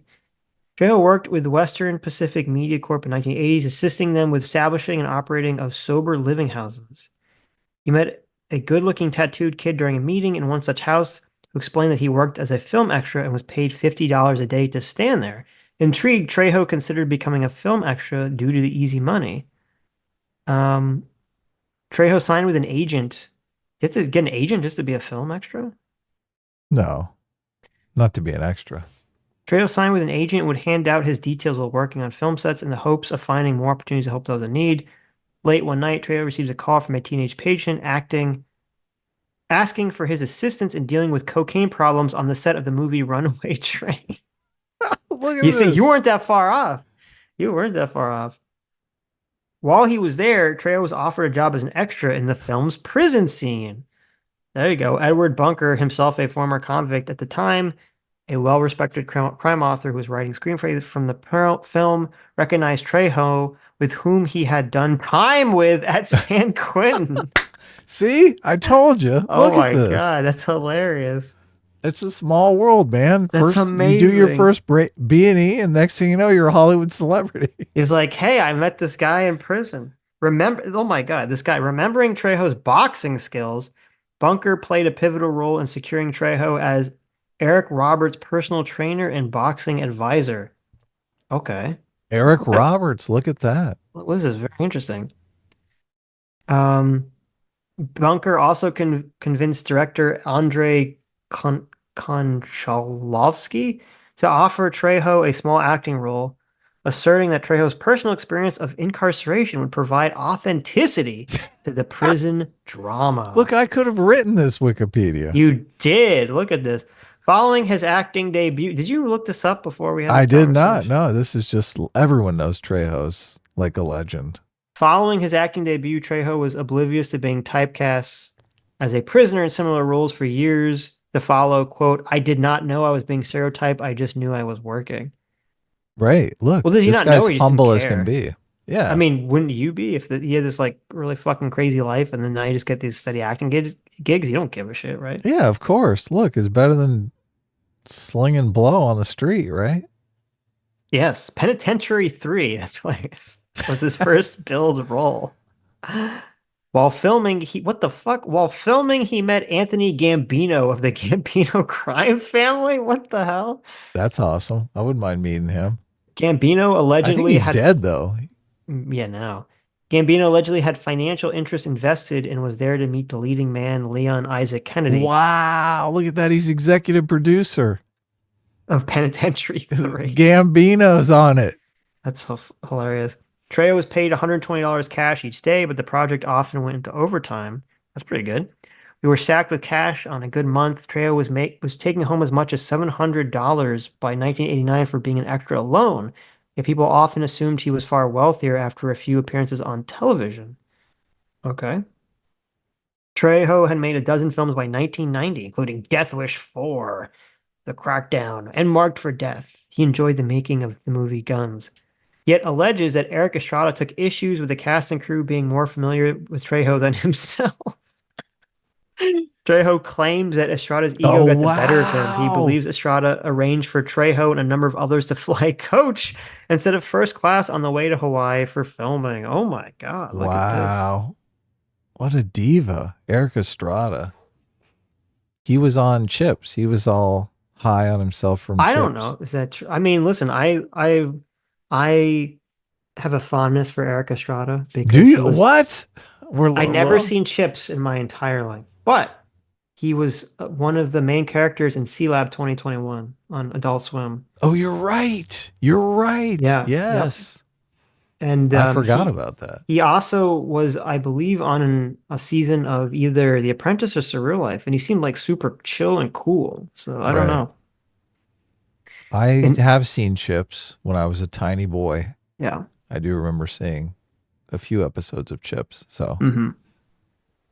Though this is weird. And maybe I'm starting to doubt this. It says in 1991, Edward James Olmos offered Trejo the role of Pedro Santana in the movie American Me. Trejo was unimpressed by the script in his initial meeting with Olmos. Trejo claims rumors began circulating within the Mexican mafia. The script was taking narrative liberties. Before Trejo had a chance to attend a second meeting with Olmos, he received a call from Joe Pegleg Morgan, the then living Don of the Mexican mafia. Morgan approved of his choosing a role in Blood In, Blood Out instead of American Me. Trejo states he believes Olmos has yet to accept him as a serious actor. This all sounds kind of fanciful. I mean, is who, the mafia really this involved with like making movies in Hollywood? some Wikipedia editors editing this stuff. I don't know. Yeah, but where's the information coming from? Probably different articles. Is there no link to it? Well, it seems a lot of it's coming from his book or a Oh, book. okay. Let's So see it's, who wrote this. yeah. At least it's not an anonymous source. Um, yeah, it's a book he wrote. So Right. He I could don't be know. talking Could his be own book. embellishing. I mean, Yeah. like, well, I don't know. But is the fucking mafia really this involved with making of movies like in Hollywood? It just seems kind of silly. Oh, really? I don't know. Is that a thing? I You mean, tell me. independent movies, sure. Okay. I mean, where do you think the The financing movie comes came from. from for the money came from for the room? You don't think all that money came from him, do you? So I thought that was kind of a mystery. Was that I thought a lot of the money for the room was all self-financed, and people were like, "How the fuck did this guy get all this money? This like Right. weirdo with this like fucked up face and this weird accent. No one knows where the fuck he's from." Oh, hi, Mark. You're telling me about. Okay. Well, look, I do believe that there's animosity between him and Edward James Olmos. They basically, I mean, they got to be getting called for the same roles. So Well, I don't know. Does Almost have this crazy backstory? I think James Olmos though has won an Academy Award. I think he won an Academy Award for American Me, didn't he? I've never seen that, so I don't know. American Me is like crazy. Oh my God, that's like the most depressing movie ever. I think I've only seen Yeah. Edward J. Almost in two things in my entire life. Edward James Olmos. Oh I my he- God. I saw him in Dexter, and I saw him in Mhm. Battlestar Galactica. He is, one of the main characters, Commander Adama. I don't know if I've Oh, seen him in was he? anything else. Yeah, He he's in Battle. one episode of West Wing, which I remember, but oh, he was in 12 Angry Men. Okay, I remember that. That's like the remake. Well, yeah, obviously. He was in the black and white one. He was I in don't the know. He's black and pretty white old, but I No, don't he know was if in the he's that remake. old. Yeah, I don't He think was there's like anyone the of Latin descent in the black and white version from like the 50s or whatever. he was like the little boy. Yeah. So I brought up a picture of him next to Trejo, and I mean they got he's the dead, same right? vibe. He Yeah. passed. Oh, did he? Almost? Am I I don't just know. making that up? Did Trejo pass? I don't No, know. I meant Edward James Olmos. Not sure. No, he's still alive. I don't know why I thought that. Weird. No, he's still alive. Academy He was Award, in let's see. Blade Runner, but I don't remember him in Blade Runner. Oh yes, yeah. Edward James Olmos played Harrison Ford's sidekick. Oh, Yeah, the guy Okay. who kept doing the origami. Gaff is his name. Oh, it was. This is the character's name. 1995 Golden Globe Award. What? Okay, Academy Award for nominee for Stand and Deliver. Best actor in a leading role. That's nothing to scoff at, right? I mean, a nominee. Yeah, sure. Winner. Didn't win it, though. Battlestar Galactica. Oh, he got an Emmy for that? Academy of Science Fiction, Fantasy, and Horror Films USA. The fuck is that? Well, fuck that. It's a made-up Who thing. gives a fuck about that nonsense? I mean, even though I think Battlestar Galactica sucks, he was good in it. Like, he's a good okay. actor in it. Yeah. Directors Guild of America. That's what I'm talking about. Nominee 2007. Mm-hmm. Outstanding directorial achievement for Walkout. I don't know if that's a show or an episode of a show. PC, thank you for the 10 gifted memberships. And thank you, Lucy Lemonbug, for the 5 gifted memberships, even though you're a dirty sticker. Would you ban chopsticks? Would you just outright ban them? Are you I that gotta take a much of an picture. I didn't do this. authoritarian? Sammy G got me the most amazing gift ever. Oh, did she? Yeah, I gotta take a picture of this. Hold on. I don't know if I'll do it right now, but I'll do it at some point. Sammy G sent me a terrible, terrible Christmas gift. She got you an amazing Christmas present, right? That I immediately threw away and threw up in the garbage can on the gift. What was this present? I'll bring up a picture. Okay, good. I think I have a picture on my Twitter timeline that I can grab. I don't know if I can take a picture now because it's going to be hard to get a proper picture of this. So I guess I'll just describe it. But I'll put up a picture because I'm going to have to do the lighting. So lighting? Sammy, oh, man. Well, okay. So Sammy sent me, it's funny because I'm looking at this. I'm like, I opened this package and there's like inside of it, there's candy in there that says eat a bag of dicks candy. Okay. Oh, wow. The first thing I say that Sammy. Wow. And if you open it, they're little candy dicks, right? So she sent me the eat a bag of dicks candy. Really homophobic, but funny. There you go, but very funny. But so there's this thing in there. It's like a black case. It looks like what you would put a necklace that you're like buying for a girl, right? You know what I'm talking about? Like those black rectangle cases. Oh yeah, yeah. Right. I know. Yeah. A gift. So I open this case and I shit you not. It's got like it's so amazing. This case has Pulp Fiction lighting in it. You know, like in Pulp Fiction when he opens the case and it like lights up? Oh yeah, yeah. I know exactly what you're talking about. This case has lights in it, so it opens up like you open it up and you get the look, it's Marsalis Wallace's soul in there. Yes, yes. But actually here, let me get a picture of this. I don't want to spoil it. Now I understand why you're like, I gotta light this right. It sounds like the GIF lights itself though. Yeah, but like to get like the proper picture, right? Of how this should look. The proper perspective. Yeah. Hold on one second. Let me change the lights here so maybe I can get a picture of this. Oh no. Are you taking a picture now, huh? Yeah, yeah. Okay. Yeah, you can just send me a picture. Right. Probably all through your phone. Well, because it's so funny because I saw this thing and I was like, what is this? I was trying. I'm gonna have to take it out of the box because the light from the box, like, I can't take a picture of it. Look, describe set the scene for us. Okay, you're in your room late at night. That's right. It's dark. You're in your underwear. Yes, that's how I open all packages, right? In the dark in my underwear. Yeah. You're opening a gift from Sammy G, right? You flip it open. I see the bag of dicks, right? And I'm like, okay. So that's where my headspace is, right? Right. You're like, okay. I see this like jewelry looking box. I'm like, what is this jewelry box? I'm so confused. Right. You're like, okay, it's a diamond. It's a diamond bracelet. How long is it? It's like a necklace length. It's like a necklace size box. Yeah. Okay. And I'm like, what? I'm like, did Sammy get me a necklace? What's going on here? She got you a necklace. She got me a diamond necklace. She got you a pearl necklace to go with your bag of dicks. What? It's perfect. Now that she's sinister. That's actually pretty funny. Yeah. Okay, here I'm gonna take a picture so you can see it, and I'm gonna take a picture of it in like the case, just so you in can the see box. Yeah, so you can see like the lights.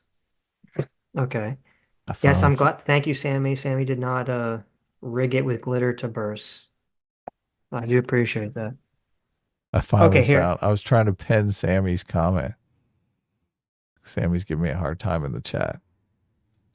Oh, that Sammy took pictures of it. Okay, maybe I'll send the pictures that Sammy Oh, sent. Sammy's got a picture of it. She's Look, got pictures of it, yeah.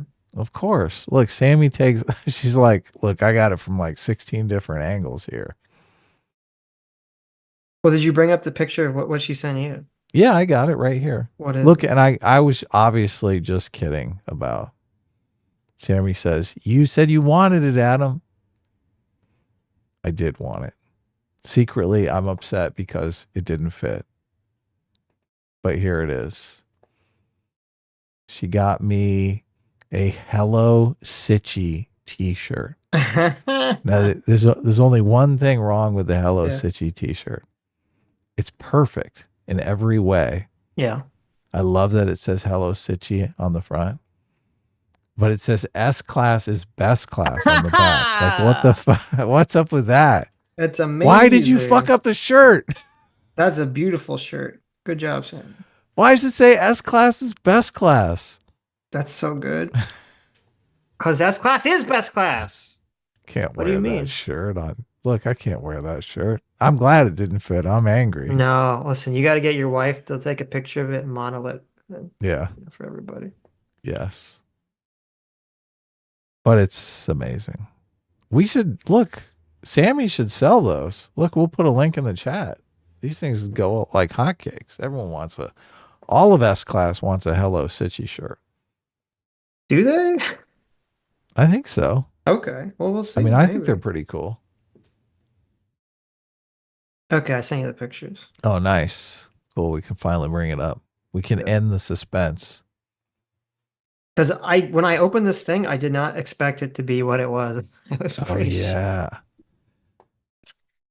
I was pleasantly surprised. I remember now. I think you told me. Well, I do remember you did tell me what it was. I told you before we started streaming. I don't know why I wasn't thinking. Right. Here we go. So you can see it here. So she got me a custom-made fork. Right. With a Sitch face. Look, it's got a little Sitch face there. And then at the bottom, what's it says this on the handle? It says deplorable fork user. Deplorable fork user. That's pretty amazing. Look at that. That's cool. That's amazing. Where do you get a custom fork? Where do you get a fork that's like Etsy. etched? Oh, really? Yeah. Oh, look at this. And you look, and then that's the case, right? It's got this like glowing case. Yeah. So whenever I eventually come on camera, I could have a glowing fork in the background. Look at this. So there you go. Oh man, this is perfect. You should take this to the restaurant with you. Like you go to a nice restaurant and you open up your I brought my own fork. You sit down. I bring out like the case with the lid up and I open it up. It's like this is the only fork that I can use, right? You should just like, you know how they have the fork and knife on the table? You should just throw it aside. Fuck that. Get that out of my face. Oh, sir, can we get you some new silverware? No. I have my silverware right here. Right here. I brought my own silverware. My Sitch silverware. Listen, I love this fork. I'm never going to eat with it. I don't want to have to like wash it. What? I would put that thing in the dishwasher immediately. I'd be like, why? I'm not going to eat with it. I'm just going to have it on display. It's a display fork, Adam. Okay. It's not a used fork. It's a display fork. I usually think things are more fun to live with. You know, I mean, maybe it's more fun, but yeah, it's just going to be there. Okay. Look, you could eat every meal with that thing. Hmm. Be like your special fork. What is a tic-tac gun? A what? Dr. Diller says he got someone a tic-tac gun. Is this a gun that shoots tic-tacs? That's awesome. Okay, that's interesting. But Sammy also got me a white privilege card. Oh, that's always usable. So, you know, if anyone ever questions my white privilege, I can pull it out. It says white privilege card trumps everything. Oh, really? Yeah, it's pretty funny. Hmm. So thank you for the Christmas gift. If Sam. you're ever getting canceled, that's a good. There you go. I'll say, no, you can't cancel me. I've got white privilege. That's awesome. Oh, so speaking of chopsticks, I still hate chopsticks. Don't get me wrong. Okay, I still hate chopsticks. But would you ban them if you were like dictator?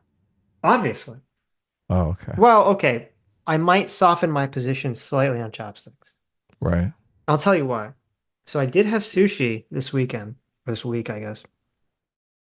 And I was able to successfully eat the sushi with chopsticks, Adam. You would have been very proud of me. Wow. Right? Wow. People And so- saw this. This was witnessed. This was witnessed. Yes, Okay. there was a witness. I don't, unlike you, I don't believe there's any photographic evidence to my knowledge. Right. But so, but the thing is, sushi is like made, like the shape of sushi is like just perfectly designed for chopsticks, right? The little circle Yeah, of pucks, course. right? Look, all Asian food is designed for chopsticks. Well, Obviously. wait. Pause. Mhm. Okay. Even soup. No. Because then after that, Shinto says a Christmas miracle. Thank you. After that, okay, I went to one of those, those like hot pot places, like the Mhm. Japanese hot pot places. Oh yeah, those places are awesome. I've never been to one. It was very Love cool. It's like they put like a little pot in front of you. They boil some broth. You go to like get ingredients, and you can just cook the ingredients in it. Yeah, you pick your ingredients. You're like, give me some of Yes. that, some of that. Right. Very cool. Okay, I like that. Even though some of the ingredients were pretty sus. I didn't try them. They had like whole shrimps with like the head still on. No way. Yes. Ah. They had like, and it's like, so I've Would never you been to one of like these the places. day old fish? Well, here's the thing. It's like a bar. It's like a salad bar. So it's like an ice bar with like just meats on it. So it's kind of sus, right? Because you're like, oh, okay. I don't know about how I feel about this, but I didn't get sick. But yeah, there's like a shrimp. There's a bunch of shrimp there sitting on ice, full head. There's like crawfish, full bodied crawfish With the claw. with like just a full. They just took a crawfish and just stuck it on there. Okay, Wow. so I'm like, wow, I'm not gonna. Yeah, I didn't get that. I didn't get that. But anyway, so I got the things that I got and the noodles and whatever. And I tried to eat it with the chopsticks. And it's like, no, this is awful. Trying to eat noodles with chopsticks sucks. Trying to eat anything other than sushi with chopsticks is just awful. It's just Really? awful. Yes. Just use a fork and a spoon. I just ate a bunch of noodles last night with chopsticks. It was No, great. it's stupid. It's great. I feel like No. it slows you down so you don't get big fat American syndrome. Well, maybe I want to get big fat American syndrome. Oh, okay. Did you ever think about that? Maybe. I mean, I just look. Just chill. Eat slower. Well, okay, listen, I didn't get sick to my stomach. I don't think I got COVID from the hot pot bar. Okay. At least I don't. I mean, maybe someone sneezed all over the food. I don't know. But Yeah, you said you have COVID now. yeah, but I got it. I had the hot pot, I think the day before I left, and I woke up the day I was leaving sick. And I think you get it like it has to incubate for a day or two, right? It wouldn't be that quick Mhm. if I got it from that place. So I went to well, okay, well, I'm not gonna say that, but anyway, I was in a place with crowds. Okay, so that's probably where I got it from. Right. But anyway, my point is chopsticks are fine for sushi. For everything else, they're terrible. So you look, you're I would moderating your pass a position. law that would say that you could only use chopsticks for sushi and nothing else if I was Oh, dictator. wow. Okay. Wow. That'd be my take. What if I'm at home, I'm cleaning the house and I knock my house plant and break like the leaf off? I need some kind of device to What? repair the potted plant. I am so confused. You knock a leaf off of a potted plant. Hey, you never use a chopstick to like fix your potted plant? No, what does That's that not even like a mean? thing. What do you mean? You use like a chopstick to like fix the thing. Like, Explain how you're using the chopstick to fix it. To like stake up a plant. I guess. Look, maybe you don't have any house plants. I don't know. Which you should look. Everyone should have house plants. Come on, Sitch, what are you doing? I You tried to keep. gotta make the environment, acceptable for women. I tried to keep snake tongue plants, I believe is what they're called. Let's see. Yeah, I tried to keep some snake tongue plants, and then they died. So that was my foray Ouch. in dealing with plants. I have a green thumb. I love plants. I don't. I'm a gardener.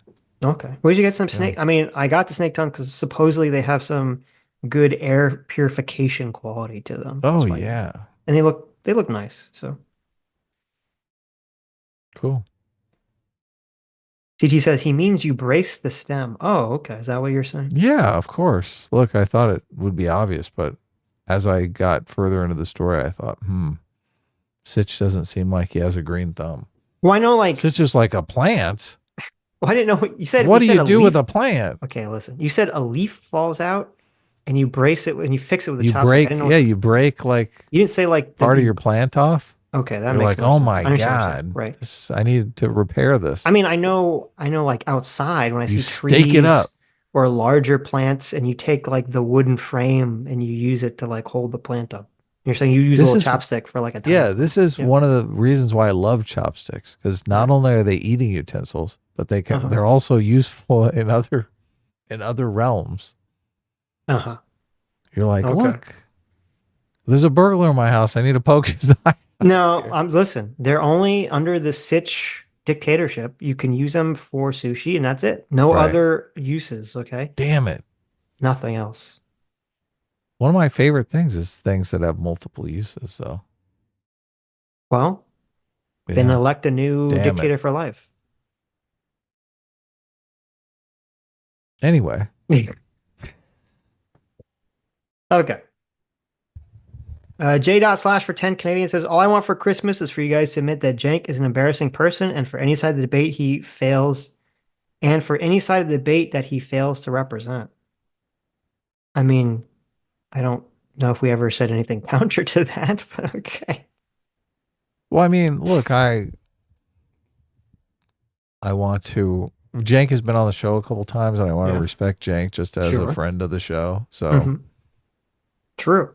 Look, I think, like I said, I don't think Cenk has gotten enough credit for just being anti-Hamas.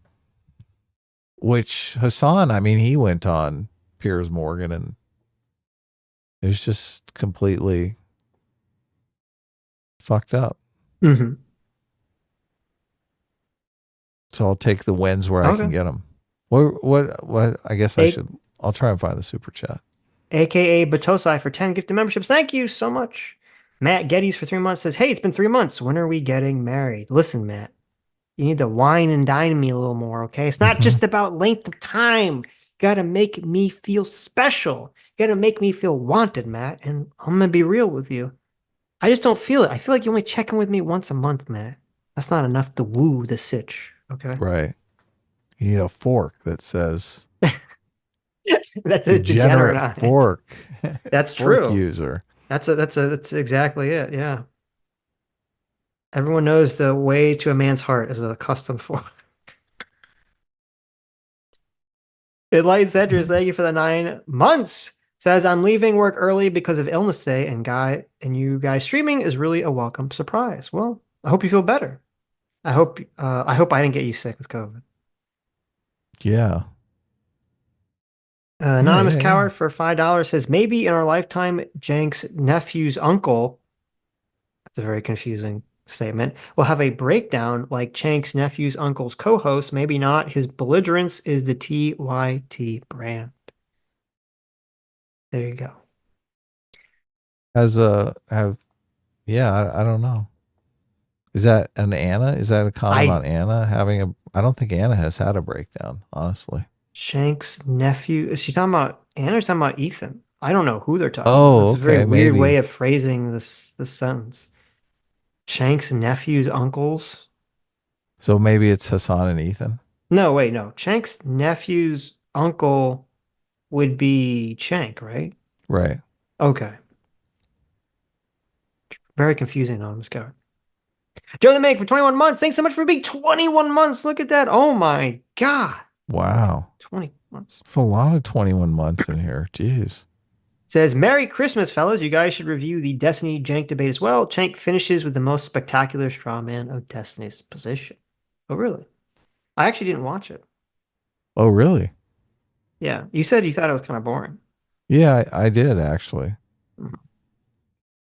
I mean, I thought Destiny did an amazing job. I thought Destiny really did his research. I mean, I feel like I learned a lot from the debate. But I didn't really think what we would be covering other than just talking about how great Destiny did. Mm-hmm. Didn't really seem like there was much to add. So Okay. there's like real, I mean, I felt like there was real drama was happening in this back and forth, obviously. Right. I mean, it's more like a food fight type drama, but still. Sure. A fun drama. Caleb the Cynic for 7 months. Thank you. Says, hey now. I hope you fellas had a good Christmas, and I have a request. Sitch, can you give me a S-Class E's and S-Class when I gift my weekly subs? Of course you can. I'm not going to remember, but I'll try. Yeah. Caleb the Cynic for 5, get the membership, says, S-Class E's the best class. Would you like these members to be conscripted into the S-Class army, Caleb? That's right. Is that the kind of authoritarian you want to be? Anyone that accepts a membership from Caleb the Cynic is automatically S-Class conscripted. Look at this. Just like Russia over here.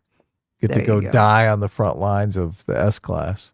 What? No one's dying in S-Class, How is okay? that? We're fighting the fight in the meme war against the dirty A-team. Oh, that's true. Actually, no one dies in the meme war. Right. So. That's the advantage of the meme war. The great meme war. No one died. Just remember, no one died in the meme war. Just your reputation, maybe. Oh, yeah. Well, I guess that could be bad.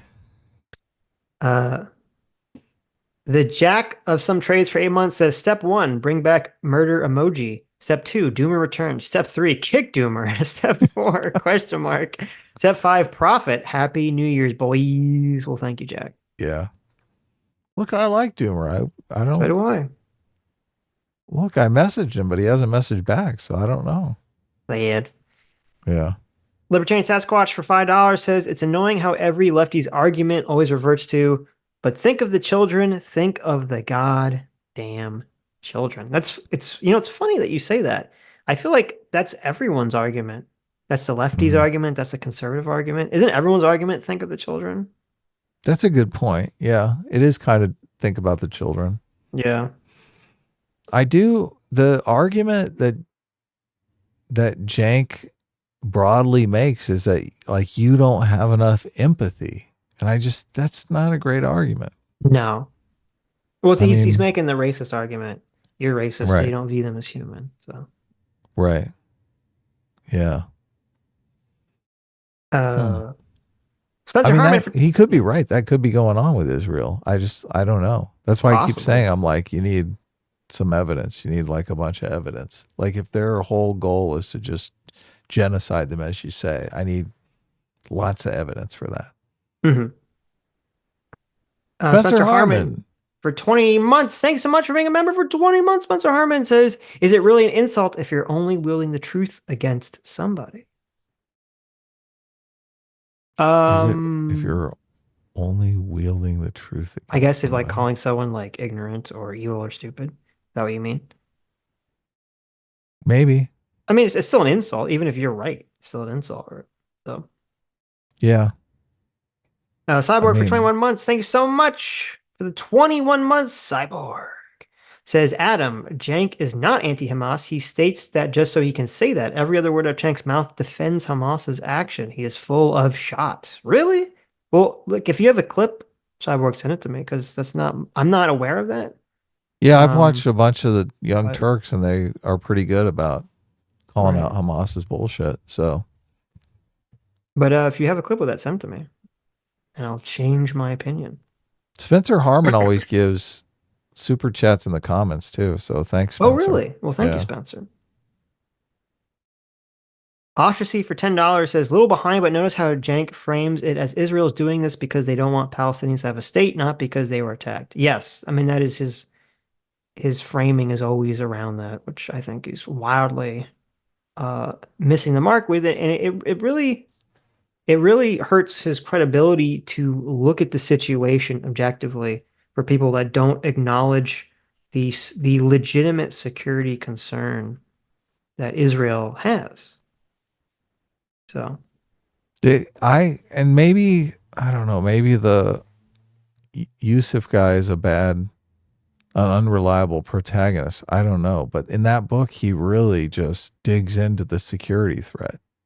He's like, "Look, I grew up in West Bank, and him and all of his friends, like their whole goal in life was to like kill Jewish people." I mean, the reason why he got arrested was he was trying to get guns to go kill Jewish people. Well, yeah, I mean, I don't, when they had all the violence that they had, even before October 7th, all the violence that they've had throughout the years, I don't see how anyone could say, I don't know if anyone could say that it's not like a real concern, that the security concern is not real. Obviously, they've had tons of attacks, hostages, suicide bombings all throughout the decades. So, yeah, a lot of people got killed. Yeah. Cyborg says if you watch the Destiny debate, he does it a ton. Oh, well, I guess I'll check it out then. Death by Sloth. Oh, yeah, Death by Sloth for 21 months. Thanks so much for 21 months. Thank you.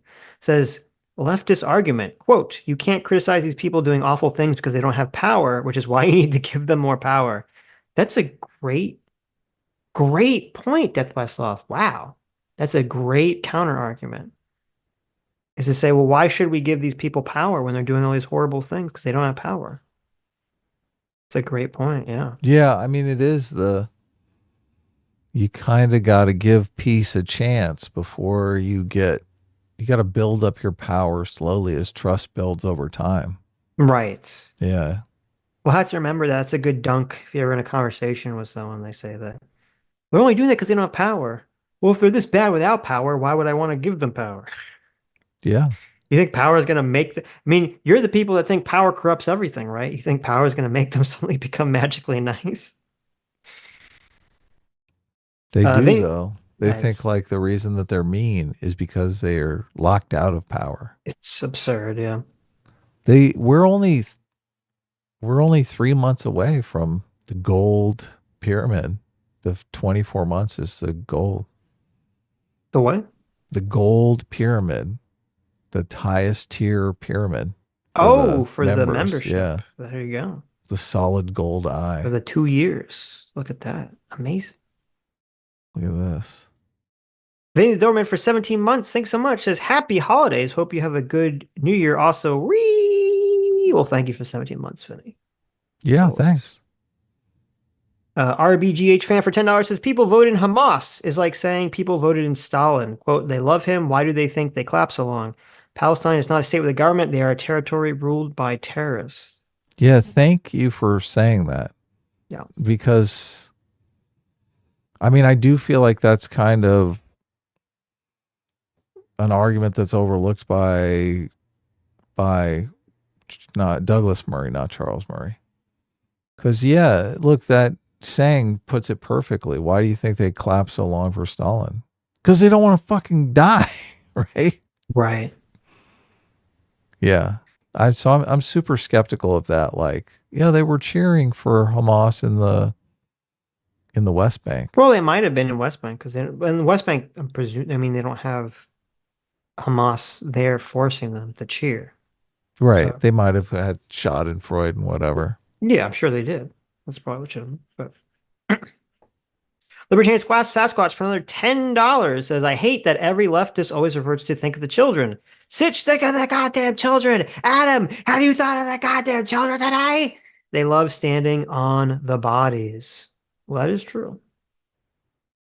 Yeah, it's unfortunate. Moondoggy for $10 says it's possible because if we were talking about the Middle East, any gay safe space is very few. Israel is considered one of the few meccas possibly thought of his connection. Oh, are you saying that's why you think maybe Douglas Murray is very pro Israel? I don't know, maybe. I mean, he's very anti-Islam, so I'm assuming that has something to do with it. But Oh, that might be it. Yeah, good point on the gay stuff, though. Lucifer Dillman for 21 months. Thanks so much, Lucifer, for the 21-month membership says, have you considered America good? Every day. Every damn day. Yeah. Thank you, Lucifer. Yes. Dr. Diller for $5 says, A team goes Christmas shopping on December 26th and angrily keeps buying pregnancy tests until he finds one he can pass. Give it up! S-Class is the best class. Well, I don't know about the pregnancy test stuff, but look, how do you get the good sale deals if you don't go on December 26th? Yeah, but you don't go Christmas shopping. Everything's like half price. You can't buy people Christmas gifts on the 26th. Doesn't make any sense. Okay. Or you send them like a late Christmas gift just so you can buy it on sale. Oh, okay. Oh, it sounds like you do. It sounds like you do that. Look, I'm making a cheap joke. Okay. I thought I was supposed to be the cheap one. Dr. Diddler for 21 months. Thanks so much, Dr. Diddler. Says, when I hear Cenk get furious over minor ribbing, I think, quote, this guy would be a great president.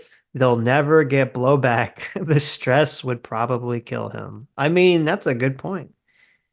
It's a good point. Yeah. He should have addressed that presidency jab. Should he? Yeah, look, I think he should have said, look, I'm running to bring attention to Biden's poll numbers and as a test, as a test for naturalized citizens. It did make him sound delusional without that context. So right. Yeah. This is why I needed the notepad. Notice how Douglas had a notepad there. He's like busily jotting down everything Cenk's saying so he can respond to it. CT would like to point out that if a man tests positive on a pregnancy test, it's a serious warning that they possibly have prostate cancer. So there you go. Wow. BNT095 for $5 says, Cenk is too loud to be Jason. He is more Texas Chainsaw Massacre. That's true. That's true. Wow. It's a much better comparison. Thank you. Reeve Talk for $5 says, right now Israel is only 8 miles across at its narrowest. It needs to forward position troops for security. That is true. And thank you. This is your 5th ever super chat. Yeah, thanks. And look, right under Reeve Talk's 5th ever super chat is Chachi McSwag's 5th ever super chat. Look at that. Yeah, they're just coming in. All the fivers. Thank you for the $10. Says the Destiny Cenk debate on this topic is longer, a bit funnier, and more substantive. Any chance of you guys covering that one? I mean, Sitch can look at it and see if he wants to cover it. Sure. Yeah, look at it. You said you thought it would just be us watching it. We wouldn't have too much to add to it, but I'll watch it and see. Sodosh, hey Sodosh, for 16 months. Thanks so much. Says, guys, it's the end of the year. You got to game the algorithm properly. Make a clip. Top 5 Sitch and Adam episodes of 2023. Ready, go. Oh, that's a good idea. That is a good idea. Okay. Well, I'm not going to do that, but if CT but it's a wants good to idea. do that, if you want to, I'm sorry, if you want to make CT do that, okay, that's up to you. That's probably unlikely, but CT, you have 4 days to do this. Fire everything. Thank you so much. Fire everything for discipline equals freedom for 17 months. Says these types of attacks in this region will keep happening until religion is removed from all societies, unfortunately, or reformed to an extreme extent. I mean, religion doesn't help. Is it religion when people are upset that they got their house taken away and they're going around with the key to the house that their parents had or their grandparents had hanging on their wall? I think even if there wasn't a big religious difference, well, the religion is what causes the split in the first place. But if that split had occurred anyway, and that wasn't religion, I still think this stuff would be going on. But Well, I guess religion is kind of driving some of the areas. Like the Israelis really want it's like like a Jewish, Jerusalem. yes, right, yeah. So they're like, look, we're going to live in Jerusalem if we have to settle there and it's not even our area. Right. So, yeah, that's part of it. I mean, it definitely plays a factor. I'm not gonna say it doesn't, but CT said, "Do what? Do a top 5 best Sitch and Adam episodes of 2023." You can thank Soldoge for that idea, CT. Yeah. I mean, that probably would get views. I feel like it would. An alien for 1 month says, just started the stream. And while Cenk does denounce Hamas the way he talked about it since October 7th, sounds like he supports them, but won't say so. Really? I mean, it's not my impression, but I don't know. I don't think that's the case. I mean, we've heard a lot of people do soft denounces. I mean, I think Hassan is doing that. I think Finkel Norman is doing that. I think that lady we covered is doing that. I mean, I don't know. Maybe my maybe my bar has been so low, but I haven't seen Cenk doing that. But I'll watch the Destiny conversation to see. Norman Finkel came out and was trying to. Norman Finkel said, look, he wasn't going to be able to condemn a slave revolt because that's basically what Hamas was. Which is ridiculous. Yeah. Yeah. Cenk has never done anything like that. To my awareness, yeah. Yeah. Well, I mean, I've listened to a bunch of them talking about it on the Young Turks, and look, I disagree with him as far as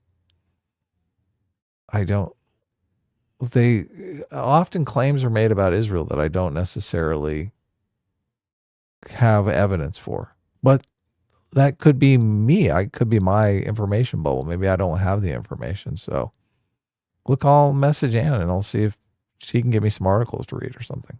Right.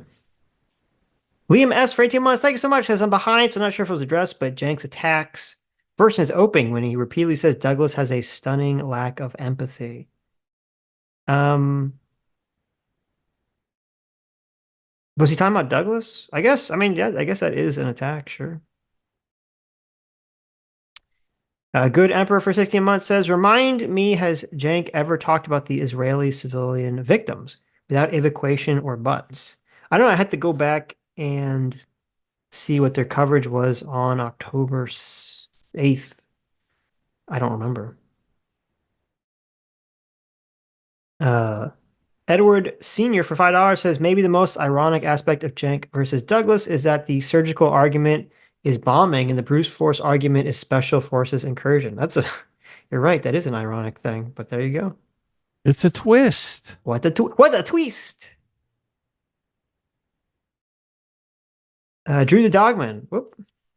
Sometimes it does this thing where it just skips to the bottom. I don't know why. Drew the Dogman for $2 says, Adam, it's bald face lie. Oh, did you say bold face lie? I did say bold face lie. Why is it bald face lie? That makes absolutely no sense. No, it's not. It is bold face. It is bold face. Or wait. Am I correct or is he correct? Wait a minute. Hold on there, partner. So hold on. So here's interesting. Dictionary.com says bold face lie. But then this article says don't say bold face when you mean bald face. Okay. What's the difference? Let me see. One is wearing a bald hat. face lie is one that is obvious, unambiguous, and readily apparent, like the visage of a person unobscured by facial hair. Oh, okay. Like they're like. Oh, yeah, their okay. face is bald. Okay, I get Right. it. What is a bold-faced lie? One that appears in thick type. What is that? Like the font style of a newspaper. What? Okay. What does that even mean, though? I don't know what that means. Look, that's, if you highlight your lie in bold. That's right. I assumed it meant bright. Well, I don't know if this is true. Bold face lie, and That's one level beneath bold italic face lie.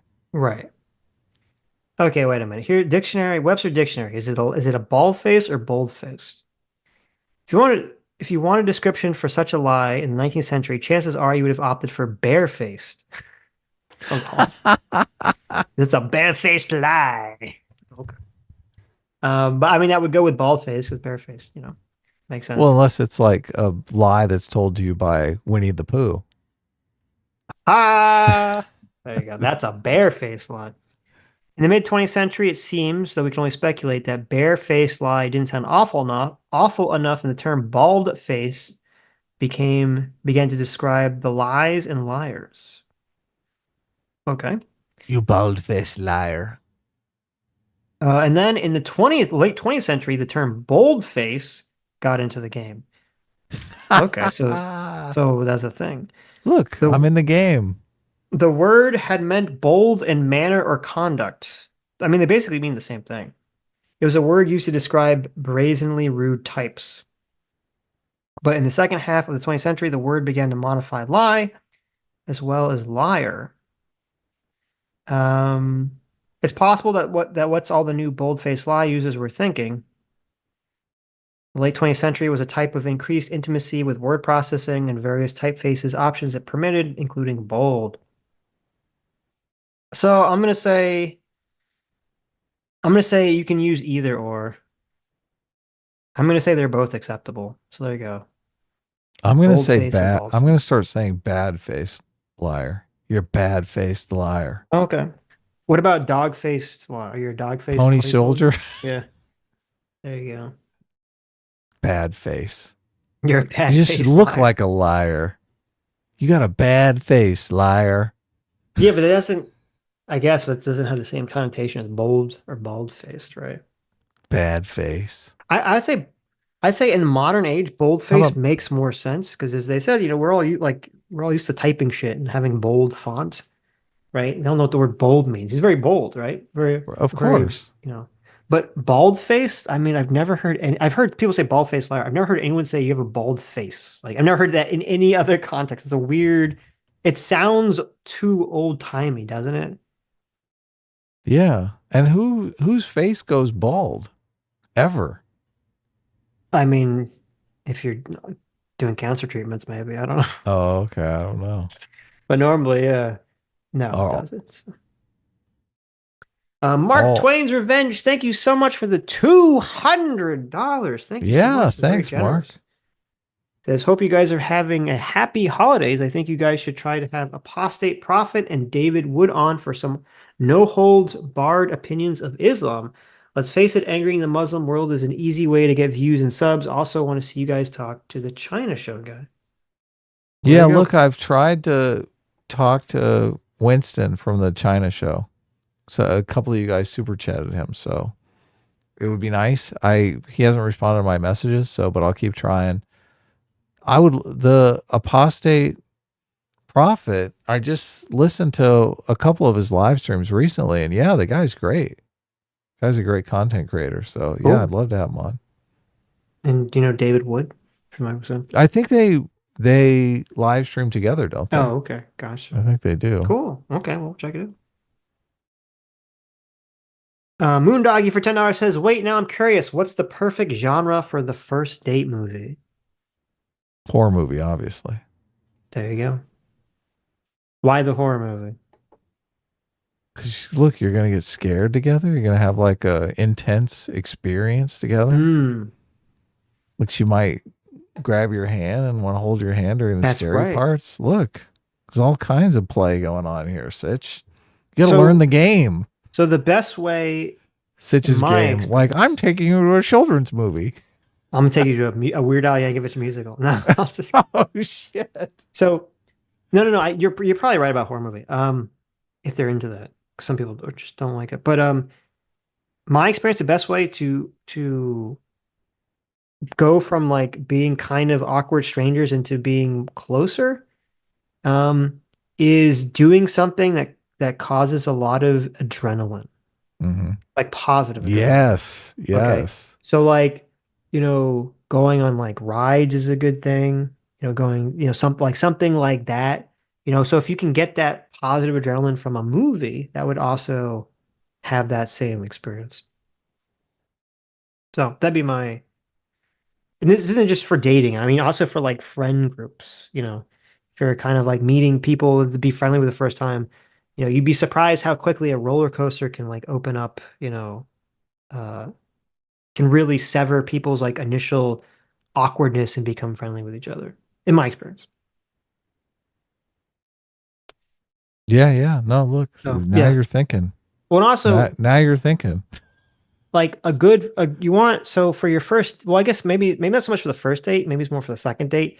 You want a movie that like neither of you really care about, depending on how old you are, right? If you're like in Yeah. high school, you want the movie that you don't care about because you're not going to be watching the movie, right? You're just going there to make out. Okay, you just need a dark room away from your parents to make out. And that's all going to movies is in high school. Like when you get older, obviously, if you have your own place or a car or whatever, that can all, you don't need to pay to go to a movie theater to make out. This is like the chill part of Netflix and chill, right? Right, right. It's called arousal misattribution. Exactly. Yeah, exactly. That's very true. This is some of the red pill guys have misappropriated this though as like a way to take advantage of women, which really bugs me. Yeah, well, everything they talk about is ways to take advantage of women. I'm talking about using this for good. Right? Yeah, it's so sad. It's like, I mean, don't you want to have like a real experience with someone so you can like have a girlfriend and like a relationship and stuff? They just want to use women. They're like, look, you take her to a scary movie, she gets scared, you fuck her and leave. It's like, what a dick. Well, it's what a dick. A lot of the red pill attitude is essentially like promoting the idea that women are all horrible. And so that justifies you being horrible to women. You're right. So, which is not it's accurate, very sad. And it's so funny because like, oh, go ahead. Well, they always hit Jordan Peterson with like he's like a red pill misogynist, and like he's like very famously not and consistently says like if you keep having bad relationships, have you thought maybe the problem is you? Yeah, exactly. Maybe the problem is you keep like trying to take advantage of women. Like, right. Yeah. Look, maybe you should find someone sweet and stick with it. Right. Try to build a relationship with someone. I put up we were arguing with Fabian. What is it? Libertarian Fabian or Fabian Libertarian on Twitter? Yeah. Did you see the poll that I put up? I saw it, but I couldn't click on it because none of the choices applied to me. So I don't know what the results were. Right. I put one up on our channel too, which I had the fifth option. I am not a libertarian or a conservative, but I thought it was funny because, I mean, you and I could predict how this poll was going to turn out immediately, right? Mm-hmm. And as it is, yeah, that's the way it's turning out. But I put, should OnlyFans be banned? No, I'm a conservative. No, I'm a libertarian. Yes, I'm a conservative. Yes, I'm a libertarian. Because we were arguing over there being distinguishable differences between libertarians and conservatives, which obviously Sitch and I find interesting. Well, I should give the background, which is maybe we'll make a video about this. There's this calendar that's created drama. Oh yeah. And maybe we'll make a video about it, which is, there's like a conservative, like the hot conservative women calendar. And of course, some conservatives are like, yay. Some libertarians are like, yay. But some conservatives are like, this is evil. This is even demonic. Selling sex. Yeah, exactly. Yeah. And so I tweeted out, I said, the calendar is causing a lot of arguments on the right, serves as yet another reminder of what me and Adam keep telling everyone, conservatives and libertarians are not the same thing. Yep. And I say it's just because like it's somewhat amusing to me that whenever we have the conversation about the left-right dichotomy, that there is a lot of people in America who want to say the right is libertarian and the left means more government. And then we keep saying, no. Exactly. That's not how it works. Okay. Those are good, really good. No. It's not, no. Right. Libertarians are technically their own thing. They just align themselves to the right because of complicated reasons, which maybe we'll get into later. The left tends to be the side that is more pro-government, in the recent modern history, and so the libertarians end up aligning themselves on the right. And so Fabian Liberty said that conservatives and libertarians are not mutually exclusive. One can be both. Which I said someone can have conservative sensibilities and operate their life accordingly and believe the government should operate according to libertarian principles, which is true. But then you said, which I agree with completely, which is they will believe the government should operate according to libertarian principles right up until the moment they take full control of the government, and they will turn around and ban OnlyFans. And I said, yes, most will do this. And so that's the thing. Like, I'm sure there's some group of people out there somewhere, okay, who have personal conservative sensibilities, right? And I'm sure some of them exist in our audience who do strongly believe in a libertarian principle, like that the government and that other people should be left alone to their own devices. Okay, I do believe that those people exist, but I think a good chunk, if not the majority of people, who are like really conservative, but then say like have really, really conservative sensibilities, but then say they're libertarian. I don't know if I buy that. Like, You're suspicious. I'm a little suspicious. I think it's like, well, you're libertarian because the government doesn't align with what you want. But if they did, would you still be libertarian? And I'm skeptical. I am skeptical. So I too am skeptical. Yes, obviously, but that's why I thought it'd be interesting to put the poll down. And look, I don't. Fabian Liberty is an interesting case to me because I don't necessarily get that guy. We should talk to him again. I'm totally down to talk to him again. we talked to him in the past? Yeah, we talked to him once. I remember. I'll be honest with you. I think he's like a little bit of an egomaniac. It's kind of funny that he keeps like calling me an egomaniac. Right. Which, I mean, look, I definitely have some ego. Like I think everyone has some ego, but I'm not letting it stand in the way of having a conversation with somebody. So the reason why this came up was I wanted to give Isaac Lemon a huge shout out here because he says, you should use OnlyFans as a filter for filtering out the worst types of women out of your life and out of your dating pool. And I was like, immediately it clicked for me that I was like, wow, OnlyFans is kind of doing a service there. Because you can really just ask a girl, like, do you have an OnlyFans? Yeah, but how many people have OnlyFans? It's got to be some very tiny percentage of women. Yeah, look, we looked into that. I looked into that before because the Red Pill guys were saying that, like, they make it sound like every single woman is a single mom. Yeah, and you look into it, and it's just like not even remotely close. I mean, I'm sure it's like what less than what? I mean, I'm sure it's like less than 1% of women in that age range have an OnlyFans. So, I mean, I agree with the point, but it's like it's a funny joke. I don't know if it's like actual like useful. But you're saying it's not useful. You're saying, well, maybe it's just because every single woman with an OnlyFans lives in Los Angeles, and I actually exactly have access to like every single one of them. They all.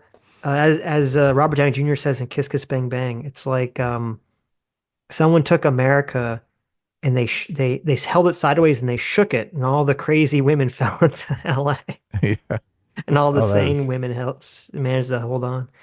That's a good saying. I got to give that movie another try. Yes, it's a great movie. Anyway. Well, look, you believe in it conceptually. Like maybe OnlyFans is doing a service, even if it's just can only save a couple guys from bad relationships. Well, listen, I don't. We've had this conversation before. I don't think. I don't think just because a woman has an OnlyFans means she's like an awful person, and I don't think it's fair to sort of levy that. Oh, really? At someone. Okay. Yeah, well, I mean, why would it? Just because they look? I didn't say they were an awful person. I said that they weren't. Well, that they'd be bad to be in a relationship with. Well, if you're looking for a stable relationship,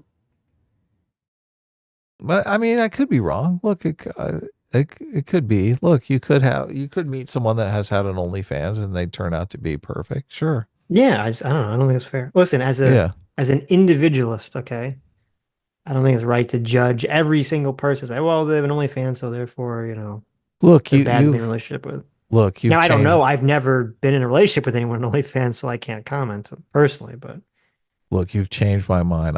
okay, I'm perpetuating a negative there stereotype you of go. Look at women that. who have an OnlyFans. There could Yeah. be someone that has an OnlyFans that just, they're young and naive and they make a mistake and they turn out to be perfect human beings.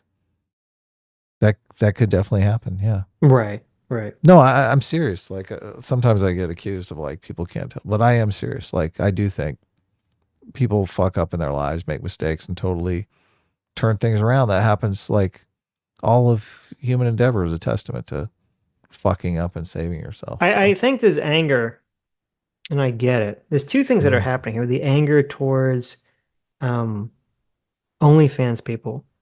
Mhm. The number one anger is you have hot women who you're probably not going to be in a relationship with. Number Who one. are Well, it's three filthy things. rich? Okay, we're gonna get there. You have hot women that you're never gonna be in a relationship with, number one.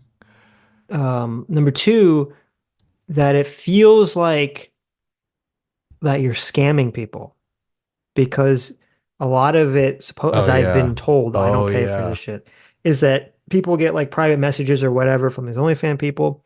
And so therefore it's like you're kind of building a parasocial because I would like, well, I'm like, who pays for porn? There's so much porn on the internet. And it's So like apparently it's their assistant or something. It's like their assistant from Peru or something. right. Well, it's like there's a parasocial relationship aspect to the OnlyFans that people get sucked into. Um, when obviously, presumably, most of the OnlyFans models are not going to ever be or have any desire to be in a relationship. We had that long debate in the past. I was OnlyFans right. people, I remember that. okay, the OnlyFans models have no desire to be in relationships with 99.9% of the people that give them money. So they feel Right. like it's sort of like a dishonest grift, like you're kind of like taking money from people, and I understand that. And then the third part is what you said is because they're really rich, right? Yeah. So I mean, that I would call that the first one. I mean, that's look, rich and attractive. Like already I hate them. Come sure. on. Well, the only one of those three things that I think is a legitimate reason to not like someone is if they're grifting you into a parasocial relationship for money. Right. Oh yeah, The that's other the thing's like, worst. okay, yeah, they're rich and attractive, I get it. You're jealous, or you're upset because they're hot and you're not gonna fuck them. I don't think those Mhm. are justifiable reasons to not like someone. But Yeah, but look, you can't disparage the entire category. sure, I do think there are a lot of girls with OnlyFans that are total gold diggers that you should avoid, like run right. in the other direction full speed. But I'm willing to admit that there's probably some nice girls that just, made a mistake or maybe didn't even think it was a mistake and just, Well, I would be curious, and maybe this exists for like not long, um, like psychological and dating profiles of OnlyFan models, and Mhm. even compare that to Instagram models to see if there's like if it's the same or if it's different, just to see like what's going on. Like, you know, are there people that do OnlyFans that are totally normal? Are they in the minority? Are they in the majority? Does doing OnlyFans make you kind of more fucked up? Or Isn't do more this fucked up people get into it? Like, there's lots of interesting questions I feel there that could be studied.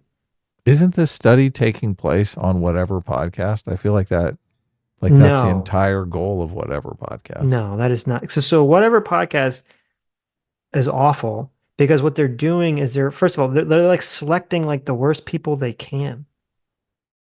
So they're like the well-read, the woman who's basically doing OnlyFans so that she can graduate summa cum laude with her law school degree is Right. not basically being invited to Well, either that or she'll whatever go on podcast. and she'll say smart stuff and then that clip doesn't go viral because the viral clip is the clip of the dumb bimbo saying the crazy shit. Like that's the thing that goes viral, right? Right, yeah. Um, that's why, Freedom Toon's cartoon about it was so perfect. Where it's like those shows just exist to select outrage bait. I mean, and frankly, I think it's disgusting. I think whatever podcast and those other things, they're essentially the same thing as OnlyFans. That's all. It's just, it's like the whole thing is they're going to make a shit ton of money just basically making you, it's not the same thing as OnlyFans. It's kind of worse. They're making a bunch of money having an audience just have negative feelings towards women and like sort of using it as like, oh, do you want to be angry at women? Do you want to be outraged at women as like a gender, as a class of people? Well, then watch our podcast. We're going to dunk on stupid bitches. And I don't know. I mean, to me, I think that's pretty gross. I don't think that's a positive social good for society, but. Oh my God, you're so cavalier with the stupid bitches. Oh, look, that's their ad. I mean, that's their attitude. Look, I don't. Is it not? I don't disagree. And Vanessa says right. Vanessa's correct. She says they shit on those girls, but they wouldn't have a show without them. That's true. That's true. Completely true.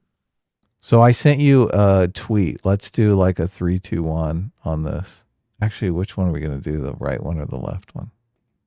You're saying I bring women. I don't know. I haven't seen this clip, so you tell me. I clicked on the 1 minute and 16 second one. There's a longer one, but okay.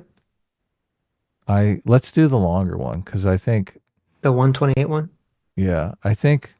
Look, I'll bring this up so you guys can see what we're talking about. So this is Whatever Podcast. This is a controversial character in the Destiny Orbiter sphere, I think.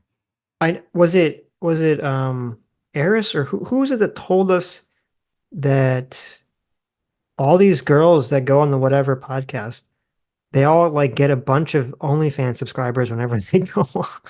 I can't remember. Who told us that, but someone came on the show and did tell us. Or was it? Yeah. It was either I thought it was Eris or not so Erudite or something. Or no, it was what's her name? Fuck, I know who it was. I could see her face. Like I forgot her name. I can see her face. It was a girl who was briefly in our Destiny conversation, and then she came on and we talked to her on her own. And she was on the Whatever you're Podcast right. herself. You're right. Yeah, what is I can't think of her name. Straighterade. That's Straighterade, yes. Yeah. Yeah, Straighterade was super cool. It's funny that she was in that Destiny conversation, was such a bitch to us. Like Straighterade. What up? But then she came back on and she was like a perfect angel. It was great. Right. Yeah. So,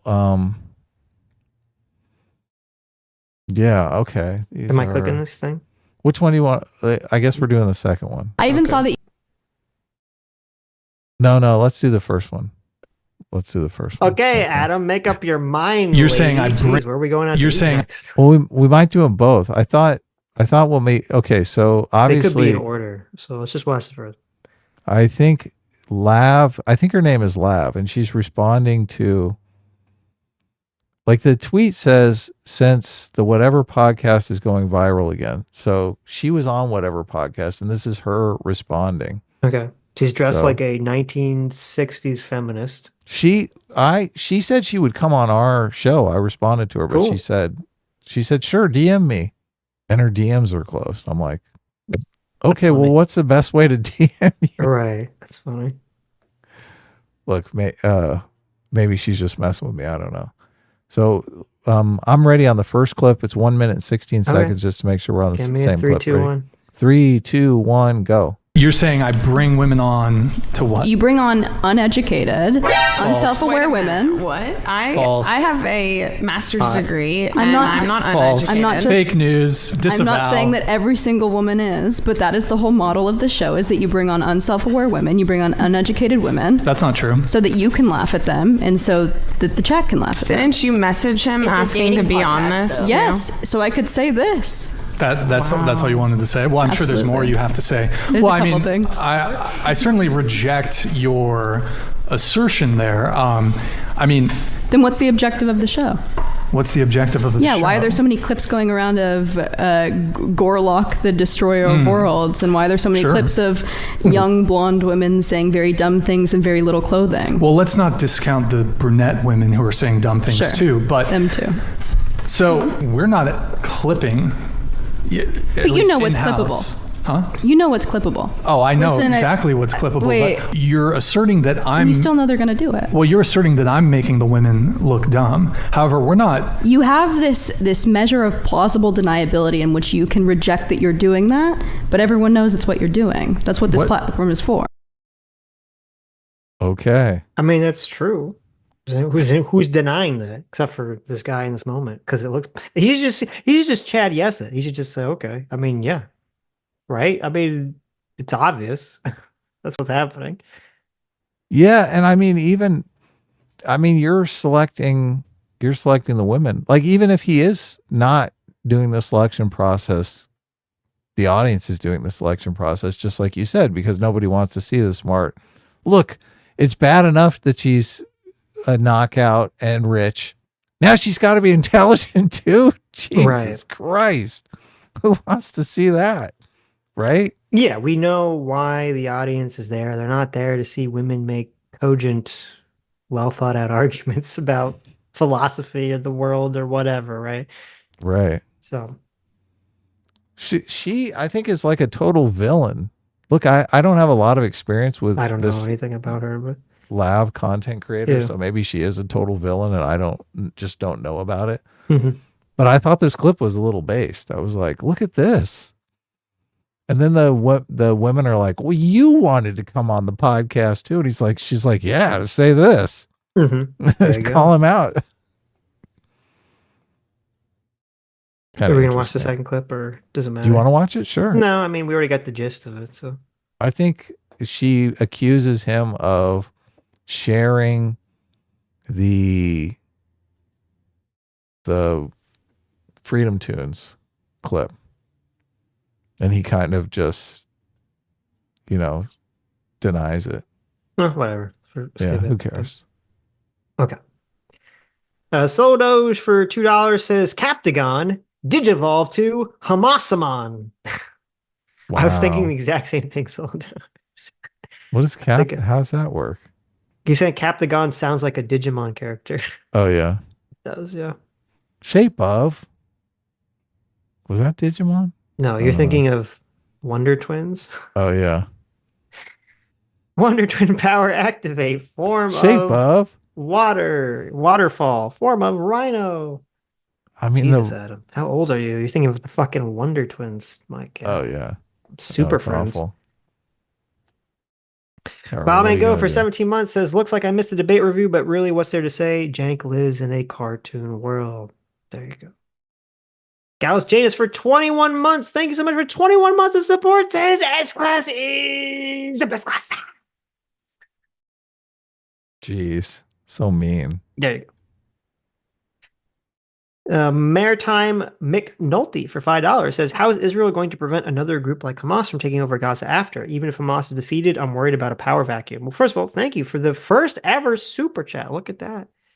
But you're right. And that's why I think there's I think a two-state solution where they just hand off everything to the people of Gaza is just completely off the table. That's why I think there's going to be the Israel basically controls the region indefinitely.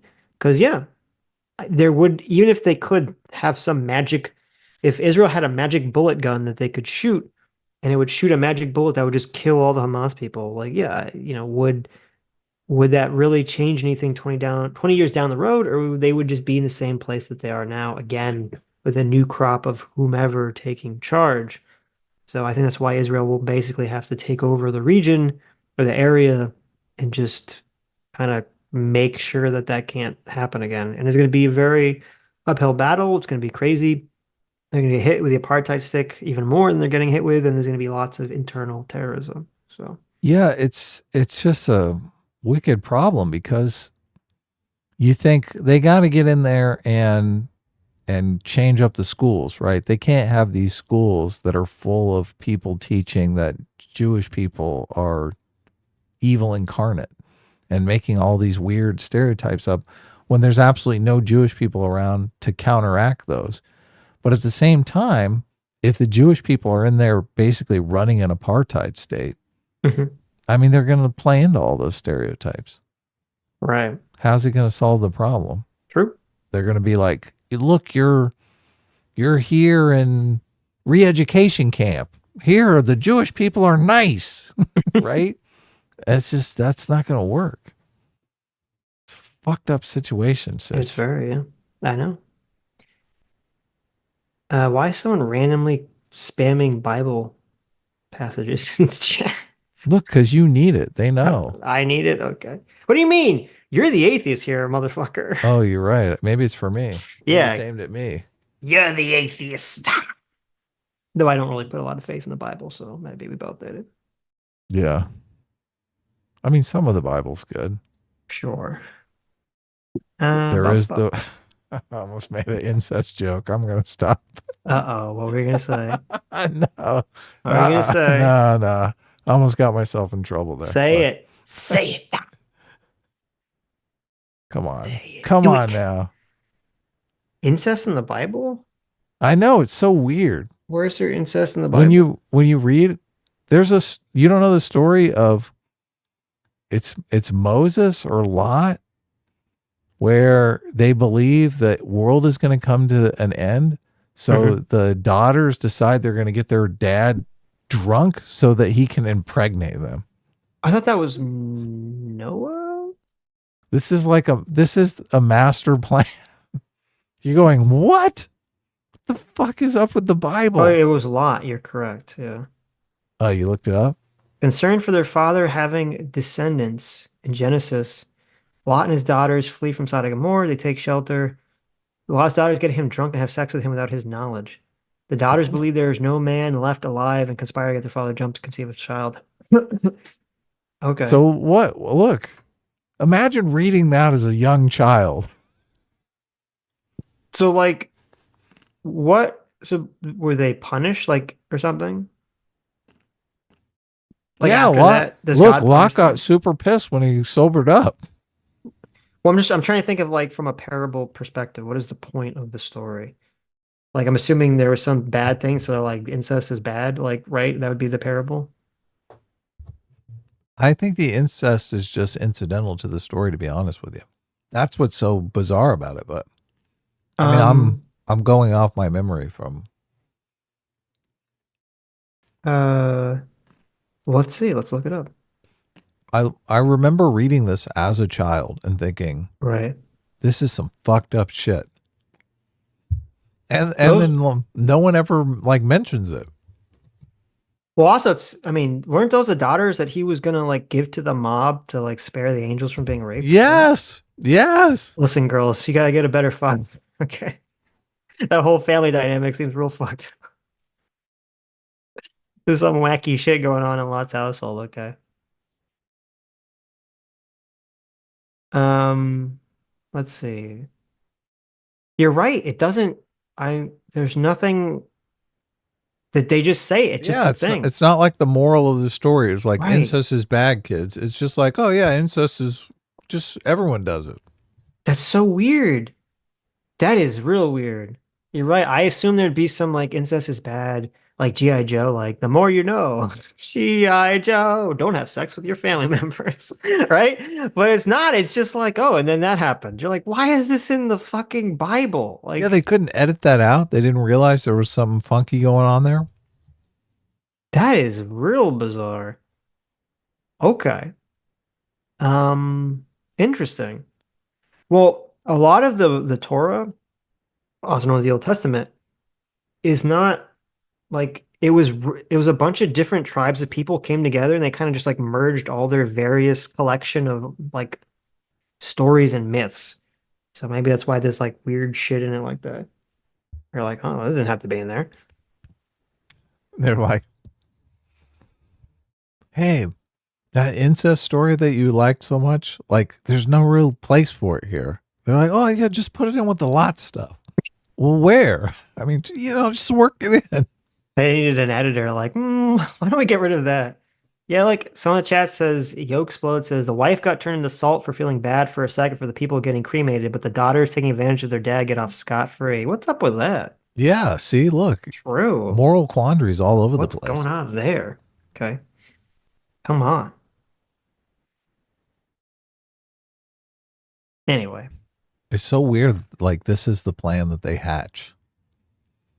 This really, I mean, that messes with your mind as a kid. You're like, this is what women think. Well, I get. I mean, the idea is supposed to be like, first of all, I don't know why would they think that all men everywhere were killed just because the one or two cities got blown up? It's not like Noah, where you'd be like, okay, like literally there's no humans alive, right? Right. But so their thought process was like, oh, there's no men for us to have kids. So there's the only man available for us to have kids is dad. Dad. I mean, that's not good. Yeah. I don't know. Weird shit. Anyways, Spencer Harmon for $20 says, I was talking about Doug and Cenk, not the Israel situation. Sorry, I'm way behind. Oh, I get you. You're talking about if one is not a fair interlocutor, it's the other's responsibility to destroy them. Oh, okay. My bad. You're talking about Doug and Cenk. Okay. I gotcha. Okay. That makes more sense. Thank you, Spencer. Sorry, I misinterpreted. Equishadox for 19 months says, oh, shoot, milestone chat. I just like to say that I gets cut off. Well, thank you so much, Equishadox, for being 19 months of discipline equals freedom. Wow. That's an awesome tier. Thanks. Thanks. Automata for $5 says, -5 points for not calling the Sitch dictatorship the Sitch-tatorship. There you go. You're right. The Sitch-tator. I like it. The Sitch-tatorship. This is not a Sitchocracy. It's a shitch. I can't even say it. Sitch-tatorship. That's probably why I didn't say it. That's like a real mouthful. It's like a tongue twister. Right. Nomad, thank you so much for the $20. This is weird. It says Nomad, this is your first ever super chat, but I know I've seen your name in Avatar before, unless it was all just memberships. But thank you for the $20. Says, just want to say Merry Christmas and a Happy New Year to my favorite streamers, and thank you for all the content. 2024 is going to be a crazy year, and I'm all for it. S-Class is best class. And A-Team reigns. Oh, hi, Adam. Oh, look. Okay. You got interrupted. That's the way it rolls. Anyway, look, we're starting off this year right. That's the way I look at it. We got an amazing election year that is going to begin. It'll be lots of with fun. Adam winning $500 off of PSA Sitch. When is that? I had hoped you forgot about that. Iowa caucus. Yeah. I feel like it's right around the corner. I feel like it's Wait next a minute. month. I got to lobby the Iowa caucus to make it illegal for Trump to be on the caucus ballot, even though there's no legal mechanism for that to exist as the caucus. But January 15th. My God, look at this. We're just like a couple weeks away here. Wow. Terrible. Wow. Terrible. That's a way to start the year off right. Look at that. No, stop. I forgot to should I say it on stream? I don't know. Say what? DM it to me. I feel like it might be throwing Peter Boghossian under the bus a little bit, but oh, you mean his prediction? Did I tell you? He didn't give a timeline for his prediction, did he? Wait, I don't know. You talking about? I thought you were talking about the alien thing. What are you talking about? When I went to do the thing at UCLA with him, he made a VP pick prediction for Donald Trump. Oh, yeah. Okay. What is it? Is it like way off? Vivek. Well, I don't think that's I don't think it's gonna happen, but I don't think it's a crazy prediction. Oh, really? Okay. You think that's a crazy prediction? Well, I think obviously he's going to pick a woman, and I've thought that for a long time. Well, I thought he would pick Tim Scott for a while because obviously to deal with the Charlottesville claims. Right. But then somebody said that he had done really poorly with women. Suburban women. Yeah. In the 2020 election, I thought, okay, well, he's going to pick a woman. He's definitely going to pick a woman to get. Yeah, no, I think you're correct. Yeah. But I'm just saying, I don't think saying Vivek is like a crazy thing to say. Oh, really? Okay. Because I mean, it's definitely possible. I don't think it's super likely. I think he was the first person I had heard say Vivek was going to be his VP pick, and I was like, oh, interesting. Well, it's funny, there's some rumor about Trump floating Nikki Haley, which is hilarious. First of all, I don't know if that's true. It could just be completely made up. But it's funny because all the Trump people got like so I mad. know. Look, there's a lot of salt flowing on Twitter about mad. the Nikki Haley thing. I kind of want that to happen just for like the comedy purposes of it. Because that would be pretty funny. Did you see the meme of people trying to force Nikki Haley on the MAGA people? No. Oh, it's pretty. There's a lot of good memes around. Everyone hates Nikki Haley. Trump picking Nikki Haley would be the most hilarious fucking thing that ever happened. Yeah, look. It would. I think there's like a 1% chance it'll happen, but it would be very funny. The funniest thing about Trump picking Nikki Haley would be that Vivek has been kissing Trump's ass all through this primary as Nikki Haley's like punching Vivek in the face. Yes, you're right. That's a good point. And then he picks her as VP. Oh my God, that's got to be so painful. I mean, that's got to be so painful. I could see, even though I don't know if it would help him at all, I could see Trump picking Vivek just because he has sucked up to him so much. I don't think Trump is that silly. That's like a super silly pick. Well, but wait, I agree with you, but it depends because there's another thing you have to consider. What if there's no like good female VP candidate he can get? Like Nikki Haley says, no way. He's not going to ask no Nikki way. Haley. I'm just saying someone, I don't know who he'd have, but some. Oh my God. I have to bring this up. There's like 10 women and they all turn him down or something. Oh my, look, what? Carrie Lake was the one a lot of people were floating. Oh, that's right. Carrie Lake. She wouldn't turn it down. Yeah. I don't know if you've listened to any Carrie Lake, but I mean, she seems pretty smart and she's attractive and super articulate. And I mean, I could see her doing pretty well.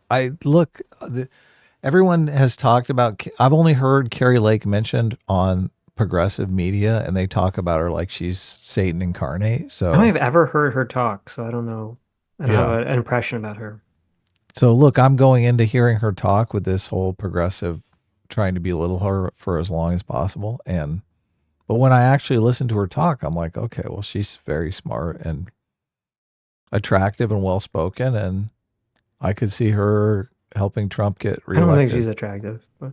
You don't think Carrie Lake is attractive? Well, no. I mean, she's not ugly, but she's not attractive. Let me search sexy Carrie Lake. Okay, look at this, Sitch. Look at this. Today, average of today, as of today for the polls, we have Trump, 61%, DeSantis, 11.7%, Haley, 11%. Almost, dude, she's almost caught up to DeSantis. Her appeal is very strange to me. The fact that she's polling even that high is very strange to me. But I guess there's enough, normie conservatives out there. Okay, it gets better. Ready? Yeah. Ramaswamy.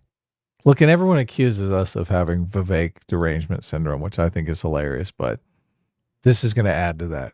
Ramaswamy, 3.5%. Okay. But get this. Yeah. Christie, 3.4%. What? That's shocking. Christie's going to pass Ramaswamy up. Shocking. Oh my God. He's losing to the fat man. Oh God. Look at that. Oh God, the Vivek bubble. How is that? I thought Christie was in like the 1% range. No, look, he's right on Ramaswamy's heels. Wow. Interesting. We have a lot of Ramaswamy fans, which look, you guys, I don't want to be. He's the internet candidate, of course. Yeah, look, we're just having fun. Okay. Well, I mean, it's funny because like I said, the first debate, I said, oh, I thought he did really well. And you said you thought he did really poorly. And then I looked at the polls and the polling for people that watched the debate, they all hated him mostly.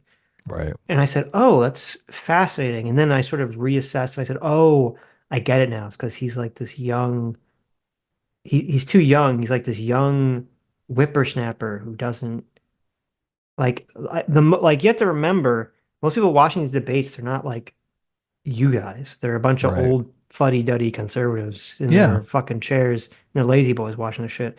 And they just see this young whippersnapper and he does not rub them the right way. And once I could understand the frame in which, the average conservative voter was looking at it, I said, oh, it all made sense to me.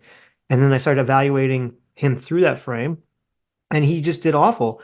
And that's why, it makes no sense to me that before these debates, I think, was doing the correct thing. He was running as an energetic, optimistic, young conservative who was very respectful. And then during the debates, he decided to become Trump Jr., and it just doesn't work for his personality or his age Yeah. or his No, energy. I've heard that we made that commentary on the show, and I've heard that commentary nowhere else aside from us, which I do think is just the perfect way of looking at it. It's like, No.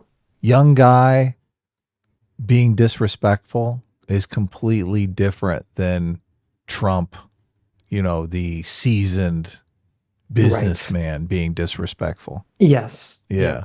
It just completely plays differently and plays on those moral intuitions of conservatives Completely around different, loyalty, authority, sanctity. Right. Like all of those moral foundations are like screaming. But Yep. a lot of online libertarians who just want to see the state completely dismantled. Ramaswamy's their guy. He can do no wrong. Well, Which, and it's I mean, just, that's fine. I mean, if your feeling is like you have you have a more rebellious attitude, which makes sense that people in internet politics would have that. And if you have a more rebellious slash tear it all down attitude, then yeah, you're gonna like Vivek. But you have to understand that's not the average Republican voter. So. no. And this kind of goes back to the disagreement we're having with Fabian Liberty over the difference between conservatives and libertarians. Like I'm not sure the conservatives and libertarians who are interacting with one another even kind of realize the difference. But they are as soon as the banhammer comes down on OnlyFans. Well, that was the thing that was interesting about the calendar, because the thing that kind of brought that up before was the whole devil statue. Oh yeah. Because that was another big sort of convergence of libertarian values versus conservative values. So Yeah. You mean clashing of the values? sorry, clashing. Yeah. What was a convergence of clashing? They converged Right. and then clashed. Yeah. Right. Mark, the cyborg for 5 months. Thanks so much, Mark. Says another cyborg with a member chap. Happy New Year's, guys. Well, thank you, Mark. Appreciate it. Yeah. Fondue for the 21 months. Thank you so much for being a 21th member. Oh my God. Fondue says, Happy New Year. Hopefully the world doesn't end next year when Trump gets elected, but if it does, at least Sitch will get off having to pay the bets. No, I won't. I have to pay it in January. So Yeah. Look, January 15th. So even if Trump becomes president and ends the world, I still got to pay Adam his 500 clams. Let's see. I hope Terrible. I hope the 15th is on a Sunday. Oh no, it's a Thursday. Ha! Damn it, I'm going to have Yeah. to wait 4 days to gloat. You are. I'm going to make sure I pay you off air so you don't get to do some live thing about it anyway. Look, Sitch and I switch money around all the time anyway. It's probably going to be very anti-dramatic. Yeah, whenever I pay you normally, I'll just be like throwing another $500. Yeah, exactly. Yeah. Exactly. Speaking of which, Oh, I know. I didn't pay you this month. It's been a while, but look, we'll figure it We'll out. figure it out. We have a high trust relationship. We do, basically. Yeah. I mean, we're kind of forced to have that, but Oh wow. Okay. well, I mean, look, it I know by force. obviously it evolved, but any business relationship you're going to have. I don't know about you, but I have a lot of the horror stories you hear from people is like bad business deals. Yes. Like I got in business with somebody who took all the money from the restaurant and ran. Yeah. It's kind of scary, but most of the people that are in business, they're not like, let's talk and be friends for 5 years, twice a week, Yeah, it's a little different. It would be a lot harder to screw over somebody that I literally talk for hours on in like 2 days. Like, yeah, I could see like people's morals going south in relationships where they barely even talk to one another. Right, So, right. Yeah. CT for 21 months. Oh my God, look at that. 21 months for CT says, happy anniversary. What'd you get me? Hope you guys had a good holiday. I had a great holiday. Hope you all out there and you, CT, had a great holiday too. Yeah, CT sent us some cool pictures of holiday stuff around her, which was awesome. Yeah, there's like really cool light displays. So very awesome. Yeah. What did we get you? We got you. Do you want to do a top 5 best 2023 shows? Is that a good present? We got you work. Did you see that they were going to do UBI in Canada? CT's probably going to dump us. Oh, that's right. CT, are you? So, yeah, is that she gets a done deal? $2,000 a month for UBI. Is that a done deal or is that just like a potential? I couldn't tell. It's not a done deal, no. Okay. But I think it's getting voted on. Like it's coming up in Parliament this year. So, I mean, I want that to go through just because it would be a really interesting experiment to see what happens. Look, so instead of doing it ourselves, we do the experiment with our hat. There you go. With America's hat does the experiment. Yeah. Canada gets UBI, which would be fascinating. And there you go. CT will get $2,000 a month. So, good on you. Watch me pull some UBI out of my hat. There you go.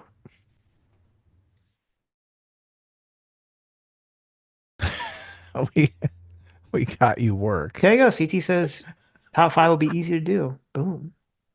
Oh, really? Great. She's like, yeah, I'll just use clips from this episode. That's what she said. Okay. The top 5 moments. There you go. Of 2023. And they just also happen to be. No, she has a good idea. She said in the DMs. It's actually like a pretty brilliant idea. So there you go. Really? Okay. Yeah. Good on you, CT. Okay. Largest P. Look at that. Thank you, Largest P, for joining the Free Will Seekers. Get out there, yo. Thank you. Get out there, yo, for the one, get the membership. Thank you. Sodosh for Jar says, S-Class advocates taking your date to the war zone, LOL. Listen, like, I said positive adrenaline, okay? Excitement. I don't know if, unless your date's a little crazy, I don't know. The war zone is going to do that for you. Yeah. Got to get her on a roller coaster. That's yeah, there you go. You can say, look, this is exactly like a relationship would be. A roller coaster, maybe even a roller rink. You never know. Who knows? Why do you think people take their dates to the fair? Okay. Oh, yeah, of course. Get them on the Ferris wheel. Those rides are terrifying. You think they're going to fall apart at any second. That Ferris wheel is terrifying. Oh, my Lord. Last time I was on a Ferris wheel, I was like, this is way too high. Yeah. What the hell were they thinking? Last time I was at the fair, I was like, you see those rides and you're like, oh, those rides aren't scary. And then you get on them. They're like, these rides are terrifying. Right. My feet are just dangling off a 8-story building here. This ride looks like it's going to fall apart any second now. Oh, yeah. It adds a whole new level of fear to the ride. J. Kate for $6. Thank you. Says, I found the Ben Shapiro versus Cosmic Skeptic episode of Sitch and Adam so jarring. Because no offense, you two didn't seem so smart compared to Alex and Ben, but then the Vanguard boys come on and make the two of you seem like geniuses. Okay. I don't remember that episode at all. But thank you, I guess. Was that when did we cover Ben Shapiro versus Cosmic Skeptic? We covered it on a Tuesday stream, so like a long time ago? No, not too long ago. Recently? A couple weeks ago. Yeah. I guess I am stupid because I don't remember this conversation. I don't remember. They talked about free will and stuff. And we got talking about free will, which I've watched a bunch of videos on free will now. Very contentious topic, evidently. A lot of the science types are like, nah, Oh, free will. Alex. Yeah. I Cosmic I do. skeptic, Alex O'Connor. I didn't realize his name was Cosmic Skeptic. Okay, Okay. I do remember this completely. Yes. Okay. And they did talk about religion a bit. What are you crazy, Jay? We were like on fire. We listen, everything we said. Jay. Listen, I love you, Jay. Thank you for $6. But you're so fucking wrong. Me and Adam had like the big brain talks, okay? The biggest of brain talks on all the atheist and religious talks. I think far better than I thought we were delving into the issue at a far deeper and more interesting level than Ben or Alex was able to in that conversation. Well, I totally agree. My question would always be, do you agree with either Alex or Ben Shapiro? My guess is that you probably agree with one of them. Yes, right. Probably. It always seems to align that way. That's why we don't seem smart. Yeah, exactly. Right. For some reason, I saw Cosmic Skeptic. I thought I was confusing Cosmic Skeptic with genetically modified skeptic. Okay. And I was like, he talked to Ben Shapiro? That guy? He did not, no. I was like, no, I didn't think so. I was like, I remember covering genetically modified skeptic like a million fucking years ago. I don't remember what the topic was. I think we covered. You know who else we covered a million years ago? Rationality Rules. Do you remember that guy? I do. Rat Rules, yeah. Okay. He made that really dishonest video against you, yeah. Against me, yeah. I think it might have been our like third episode or whatever. So I also came across him because Peter Boghossian is trying to hook up a conversation with him. And I was like, let me dig into old Rat Rules, see what's going on his channel. Like recently? Yeah. Yeah, what's he up to recently?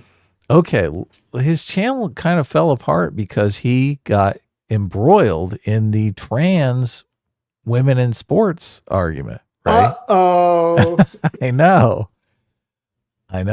Okay. Wait, so did he take let me guess. Go ahead. Rat Rules took the position that being a trans woman does give you advantages, therefore they shouldn't be allowed in female sports, and his very woke audience revolted. So why would someone take that position? Why would Because they think it's true? Because it's objectively true, right? Yeah, right. Like it's just, end of story, right? Look, right. I'm a anti-theist here. My whole mission in life is to prove religion is factually incorrect. Science is correct, right? You are exactly right. This is how it played out. That's hilarious. Yeah. So the audience completely turned against him, right? So I saw a couple of the videos. He's like, he's basically debunking Richard Dawkins and Richard Dawkins' anti-trans stance now. So he's like trying to pull it back together. Oh, he's trying to woo him back. He's like trying to turn it around here. Right. He's trying to come up with scientific arguments why he was wrong about the trans women in sports thing. And really it's a more nuanced. Yeah, exactly. It's a more nuanced position. Interesting. That he's cultivating here. But the views, I mean, he gets like a fourth of the views that he once was getting. So it's obviously not necessarily working. Well, there you go. Dr. Dealer for $2 says, don't know much about Japan immediately post-World War II, but for Germany post-World War II, I imagine it's a combination of the Soviets being 30 times worse and the fact that Germany wasn't saddled with all the blame like World War I, just Nazism. Yeah, no, I think that's a good point. I think it was, though I would say it's probably primarily the Soviets, because it very...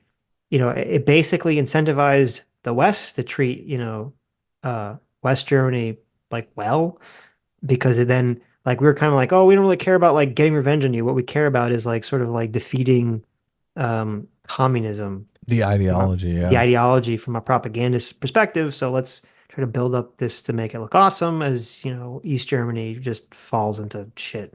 So yeah, Dr. Diller for $2 says, pretty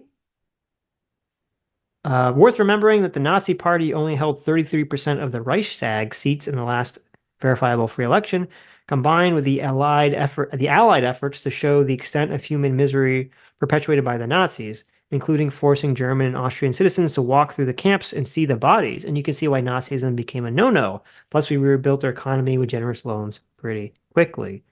If I had to guess for Japan, it probably is close relations to the United States as it emerged as a financial capital of the world, and the fact that the United States involvement led to their GDP rising by 7% per year over a decade after. Well, there you go. Well, thank you for $6. Yeah, That's probably all success true. helps a lot. The question is, could we repeat that with, or could Israel or the United States or some country repeat that with Palestinians? And I don't know the answer to that. I mean, I got coastal land. I can't imagine why it wouldn't be an amazing tourist destination. Yeah. I don't know. There has to be some level of acceptance of the people. Like, I don't know if, obviously Germany had its own thing because it was split in two, but I don't know if like Japan, was there like Japanese terrorists running around? Like, I'm sure there were, but I don't know to what extent. Obviously, I mean, their culture is very different. So security is always an issue because if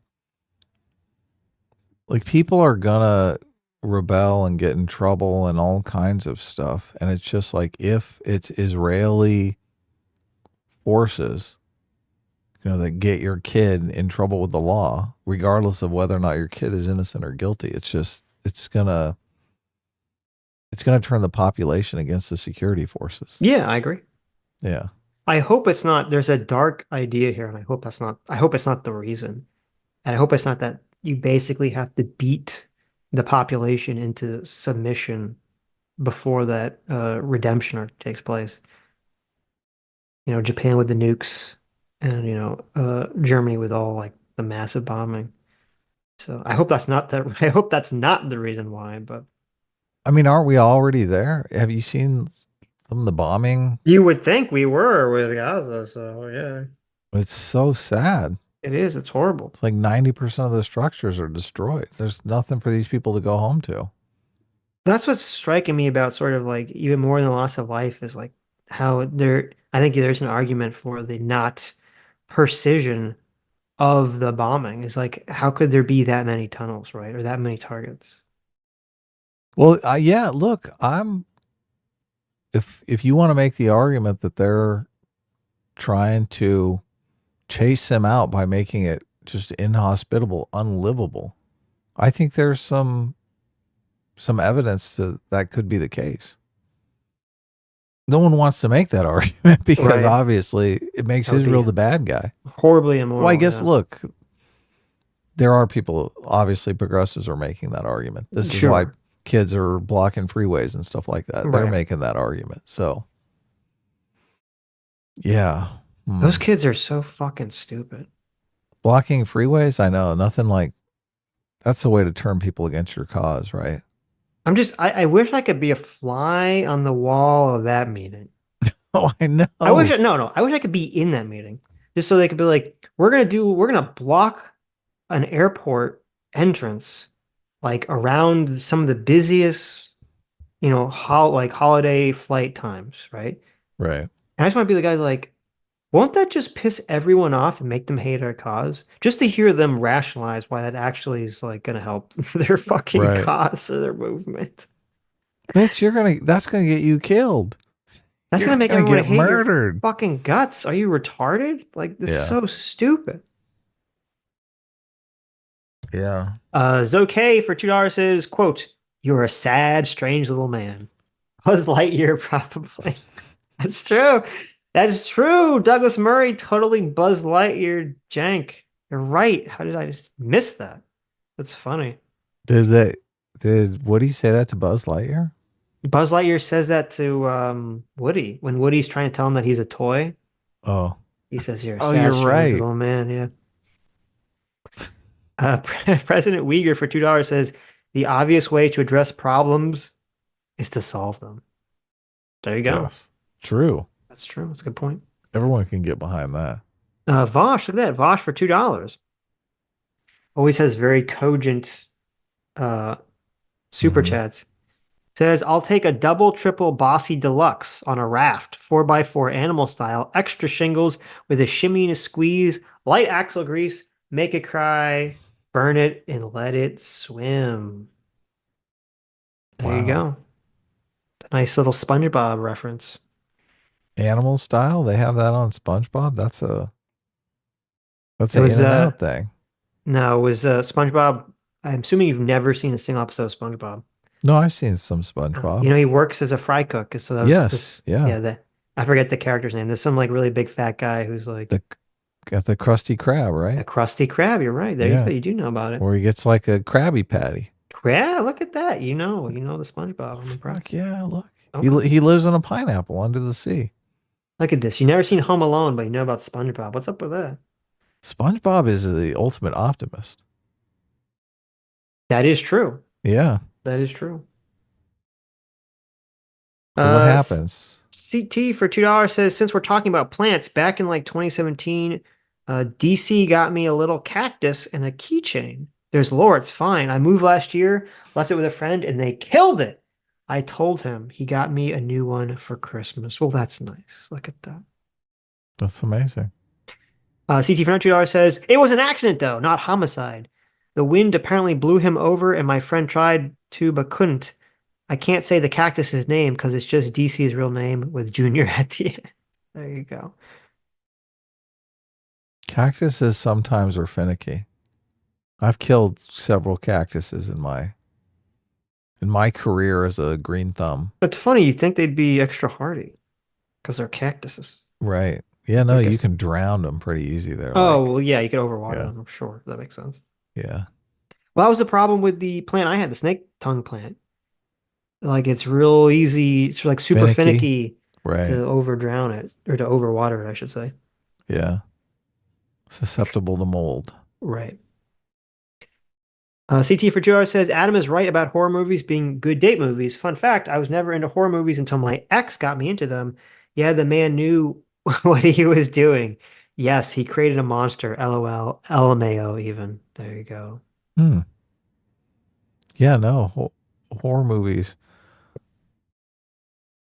I read some study that they were looking at factors that made people stay together, like various factors that people had in common that made them stay together for the longest.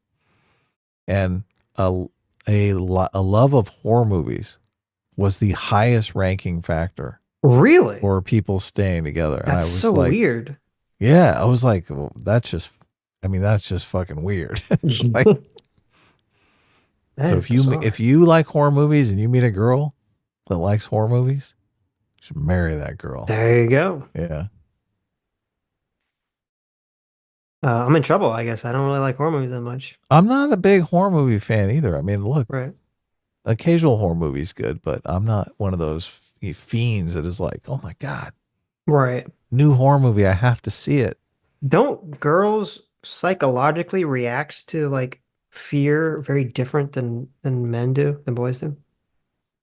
Of I course. vaguely remember reading some study about I'm sure this. they do. Yeah. Like girls react to horror movies. Makes them horny. Very different than boys do.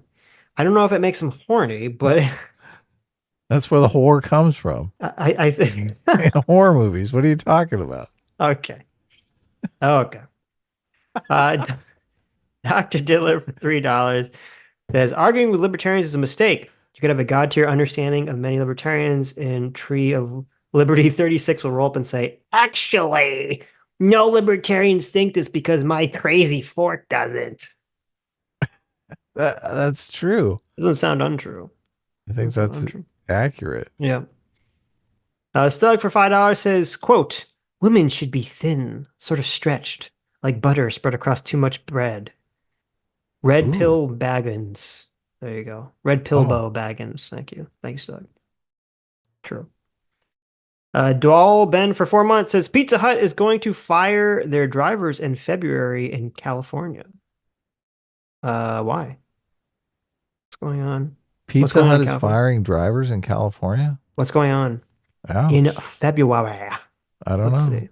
Could be horrible. Pizza Hut announced they would lay off more than 1,200 delivery drivers due to California's new minimum wage law, which will take effect in April 2024. That will pay fast food workers at least $20 an hour. This would be a 30% pay raise for many drivers. So they're just going to fire them instead? Of course, that's what they're going to do. If they can't afford them. They have an alternative now because everyone does these The delivery apps. Does it even? Yeah, I was going to say, does it even make sense for restaurants to have their own delivery drivers anymore at all? Yeah, I think they've dumped their delivery drivers. Okay. It seems like last time we went and got a pizza, I saw a bunch of, what are the food apps? Those Uber, people, Lyft. yeah, Uber Eats. Yeah, Uber DoorDash. Eats driver showed up and got a pizza, and I was thinking, oh yeah, they probably don't even have a delivery driver anymore. They probably just they probably take the order on the phone and call in Uber Eats to come get it. No, it's just through the app. Right. Right. So I mean, yeah. So I'm kind of surprised any restaurant still does delivery at all. It seemed like it wouldn't be worth the money, regardless of what you had to pay the driver. But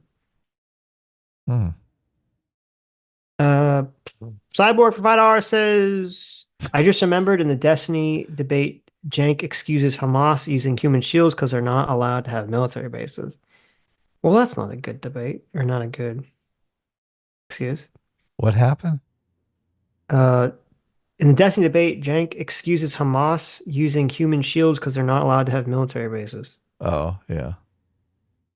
CJ46 for $5 says, you guys got to review the Cenk versus Mossab Hassan Youssef next. Well, we watched a little bit of it, yeah. Just a little bit of it.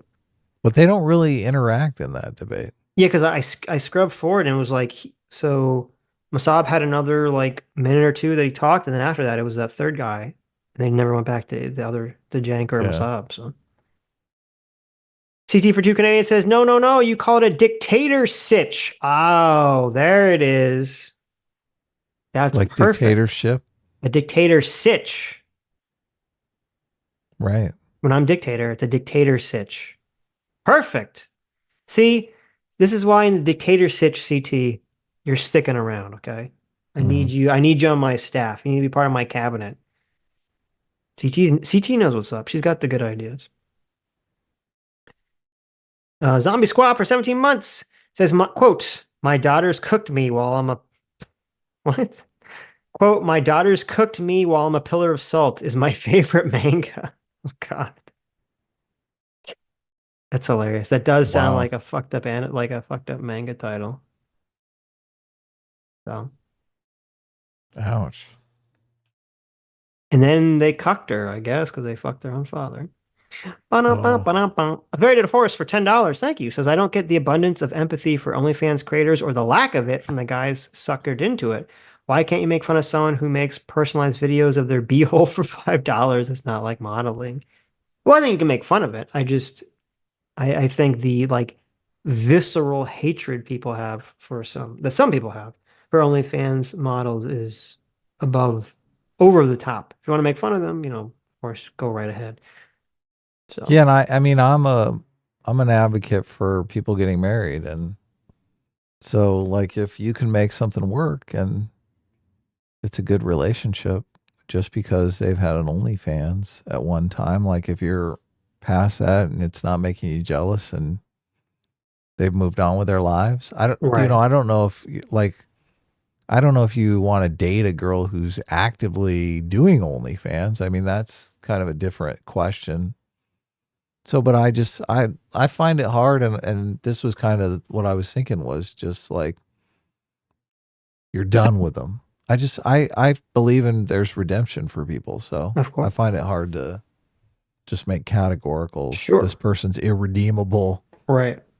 Thing. So, well, I think it'd be much more difficult to be in a relationship with someone already and then make the decision to start OnlyFans. Oh, well, that's like versus you start going out with someone who already does it and you're aware that they already do it. So the context is very different. If you're going out with someone and like you have not, like OnlyFans hasn't come up and all of a sudden they decide, look, I'm going to start doing OnlyFans without talking to you, I think probably you should start looking for a new girlfriend. Well, yeah, especially if they it depends how long you've been dating. You've been dating someone for a long time or a reasonable length of time. And they started OnlyFans without even talking to you? Yeah, I feel like that makes it worse. That's a huge red flag. Yeah. I feel like that makes it worse. No, that's what I'm saying. That's really bad. That's like fucking awful. Yeah. That's a big red flag. So I did the poll on our community tab too. It's up to 3,500 votes. Should OnlyFans be banned? It's no, I'm a conservative is 24%. No, I'm a libertarian is 33%. So that's well over half. That's right? good. So majority of people say no. That's good. Right. Right. Yes, I'm a conservative is 12%. Mm-hmm.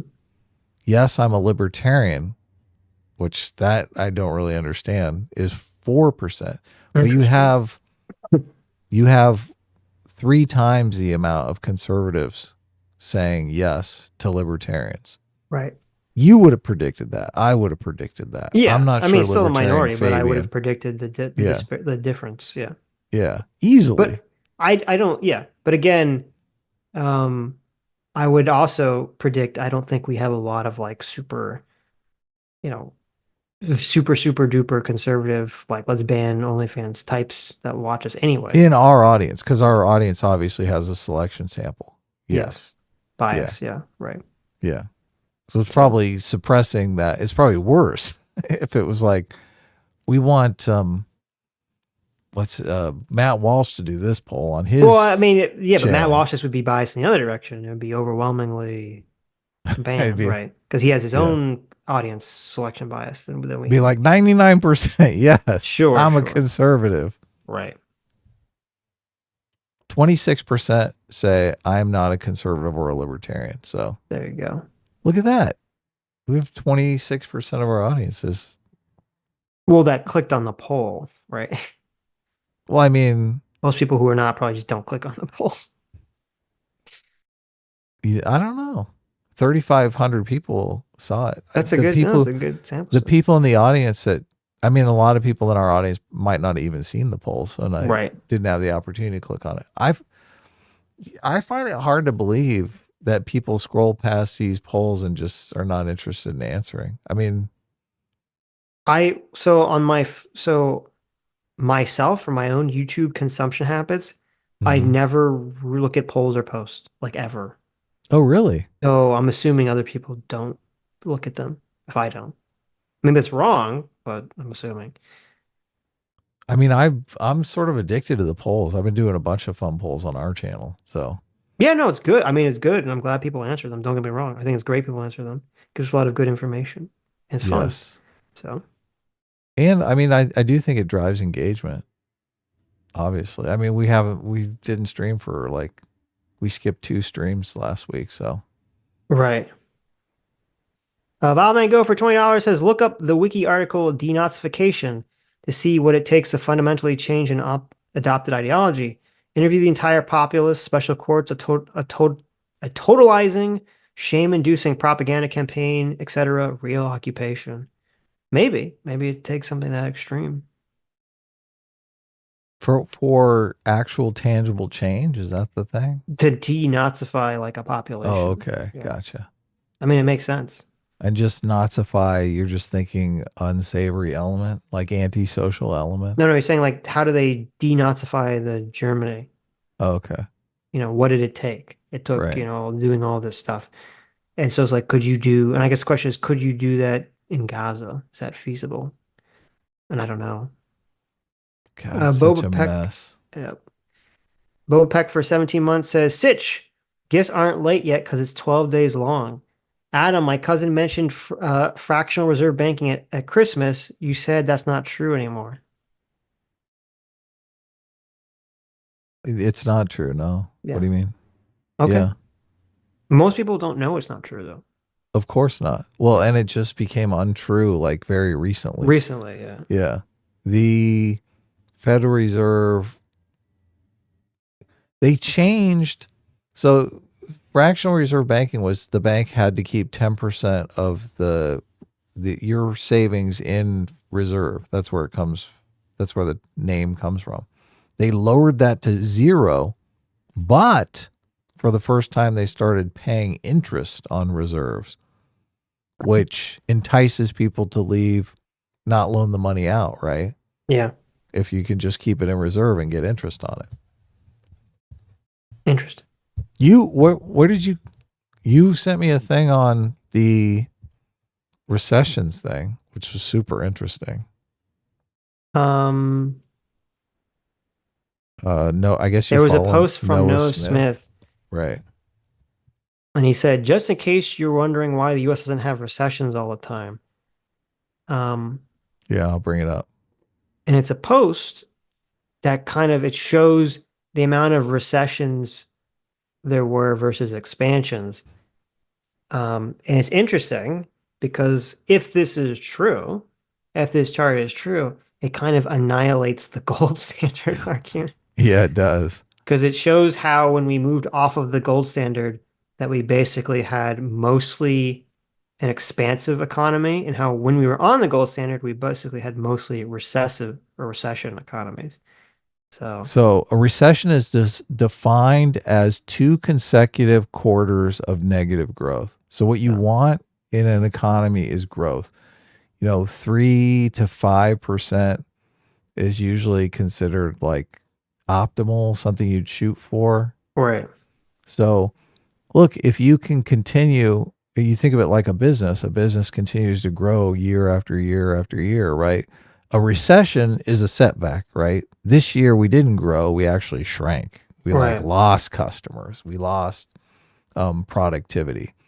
So 2 consecutive quarters is like 6 months out of the year. Instead of growing, you could have been growing, you actually shrank. That's like horrible. Right. Now, go ahead. Well, I'll say 2 things. First of all, we have to be careful because, again, this is a single factor analysis. So there could be obviously like technology, because obviously, the technological that would be interesting. Yeah. Right. Advances definitely have an impact. So it might not be fair to just throw this What's on the back date? of the gold standard. Well, it says it's 1940, right? Oh, yeah. That's when they're drawing the line. But that being said, it does logically follow, because if you have a fiat currency, the point of the fiat currency is to continually expand, right? As productivity expands, yes. Right. So obviously that's going to produce, or should produce, way more expansive economies, where the point of the gold standard is literally to limit the expansion of money. Yeah. So it makes sense logically that that's going to lead to a whole bunch of recessions. Yeah. Because it's literally an artificial thing limiting growth versus an artificial thing, expanding growth or causing growth. So, so it is a single factor analysis, but it does logically seem coherent or consistent. So, the point metaphor that they use, that Warren Mosler uses? Yes. The scoring point. It just, that for me clicks. It doesn't click for everyone, but just the idea that you can have. So if you say you got a basketball league, and obviously the players are scoring points, right? They give them points for making baskets, right? Mm-hmm. Nobody thinks about like how many points is the league going to need this year, right? They just, it's not even a question. Like, let's say we want to add, look, we got 10 teams playing in the league this year. I know nothing about basketball, so I don't know how many teams play, but let's say, look, let's double the teams this year. How many touchdowns does a team need to win a game of basketball, Adam? How many? Look, I at least know that there's no touchdowns are in football. Come on, don't try to trick me out. You got him. That was a trick question. I know about the 3-point throw. Look, I think there should be like a 5-point at the half like the court. Half court. Yeah. Okay. They should do like a 20-point shot. Oh, if you do like backwards from all the way on the other side of the court. Look, they're really messing up here. I agree. That would make the game more interesting. They should expand that idea. Yeah. Yeah. But obviously you need, if you have 10 teams playing, I'm guessing you're going to need a certain allotment of points, right? If you double the teams, you're going to need twice as many points, right? No. No. This is where the analogy breaks down. That doesn't make any sense. What do you mean? What, you don't need points for the games, or you mean points for like how many points required to move into the championship? Look, points for the game. The points for the game you're doling out point at the end of the game. Yeah. The teams are walking away with, if they score 100 points on one side and 100 points on the other side, you've needed 200 points to play that game, right? Yes, but the points are coming from a pool. That's why I think it's not the greatest analogy. Yeah, but theoretically they could be coming from a pool. They could, but they're not. Look, let's do the gold standard on the points, okay? In order to give a point out to a team on a basketball, you need an ounce of gold, okay? Right. Now we've put a gold standard on the league. Okay, I see what you're getting at. I get it. Okay. Right. Like, so we need 200 ounces of gold to play this one team, to play this one game. Let me help you a little bit, because actually your analogy does make sense. It's just you're wording it not the greatest. Okay, good. Help me out. Okay. So theoretically, we'll say that points for basketball teams were associated with gold, right? Mm-hmm. So what the main, like, let's just say theoretically in 1920, there were only 10 basketball teams. Right. And so it was easy for points to be associated with gold because basically we'll say, like, for every point a person scored, one gold bar was placed on, like, that side of the court, right? Mm-hmm. And so that was fine with 10 teams. But then, like, what if you had 20 teams who won the play? Well, suddenly that becomes a big problem, because that means, well, we need twice as much gold. You need twice as much gold for 20 teams, but you can't do that, because it's just you're limiting your currency by digging up rocks on the ground. So even though you can't increase your gold by some amount, it's going to be significantly less. So you're creating an artificial constraint that would say, okay, well, we literally can't have 20 teams play basketball because there's not enough gold to do that. So maybe only 12 teams can compete, right? Right. So you're constricting the number of teams that can play. Right. And if you just think of it like, okay, getting the ball in the basket is like work. I'm going to pay you $1 or it's actually $2 per basket, right? Well, I think the analogy breaks down when I would just stick on this. The concept you're trying to put forward is just the idea of, if you want more people to play a game, like participate in the economy, you need more money to facilitate that, essentially. Yes. As the population grows, as you want business to grow, and you just literally require more physical / digital money to exist. But you agree that the analogy works for me, because you're trading something for some sort of economic activity. Yes. In basketball, it's playing games of basketball. Right. Yeah. The whole goal is economic activity. Right. People are going to have trouble with the analogy because in basketball, as I said, the points come from nothing, where money, the points come from the government. And there's a pool of it, that the pool of points, the pool of money matters. The pool of points in basketball doesn't matter. And that part of the analogy is going to confuse people. So that's why I'm just saying, like, it's just think of it in terms of, like, if theoretically in basketball, the points were not infinite, if they were tied to something like gold, it would limit the amount of teams that could play basketball. And so that's the benefit of fiat currency, is it basically allows the amount of teams playing the game, i.e. people participating in an economy, to basically increase exponentially. Well, look, the parallels, I think, are apt and many, because so in the basketball example, right? What are you producing with a game of basketball? You're producing entertainment, right? That's what it is. So you can think of it as these points are being doled out for entertainment. Yeah. If you double the number of teams, and obviously you need to double the number of points, well, you're also going to be doubling the amount of entertainment, right? I mean, you're doubling the production of entertainment. Right. So therefore, it's not a big deal to spend the points. Yeah. Because in an economy, you're basically paying dollars or points for goods and services which are produced. Yes. So if you pay more dollars and you get more production, like, the expansion is not inflationary. Anyway. As long as the goods in production expands faster than the money expands. Yeah. Right. Right. Look at even the analogy, because if you have a game where nobody's scoring any points, obviously that you don't make any money, but that's like the least entertaining game imaginable. So, I mean, even the analogy works there. It's like shitty. Right. Anyway, I think we can move on. There you go. We need a basketball standard. True. This is why they call the Federal Reserve the scorekeeper of the dollar. Which I think you're better off in life if you stop thinking of dollars.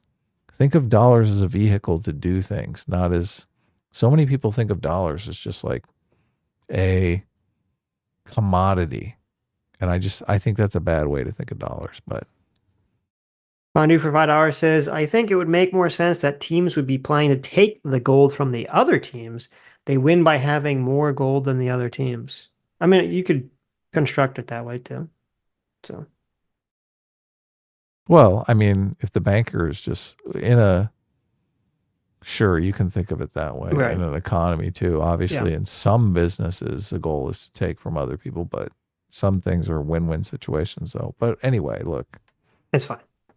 Let's Yeah. not get bogged down in the analogy. The point of it is to try to but make the concept it's fun. Hail the free voice for $5 says, thanks for the good content. It's finally good to find a show that's not completely one-sided and emotional as Cenk, LOL. Well, thank you, Hail. Glad you appreciate that. That's the goal here. Well, you've watched long enough, though. Oh, wait, no, this is a new year. This is a new year. That's right. You use gold in smaller quantities to get the same amount of things over time. The supply of gold over time, use gold different. Well, so the problem, I think I understand what you're saying. So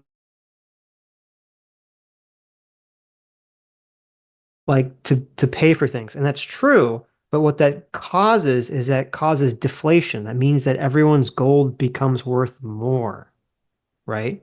Yeah. And you actually don't want that you might want that as an individual if you have gold.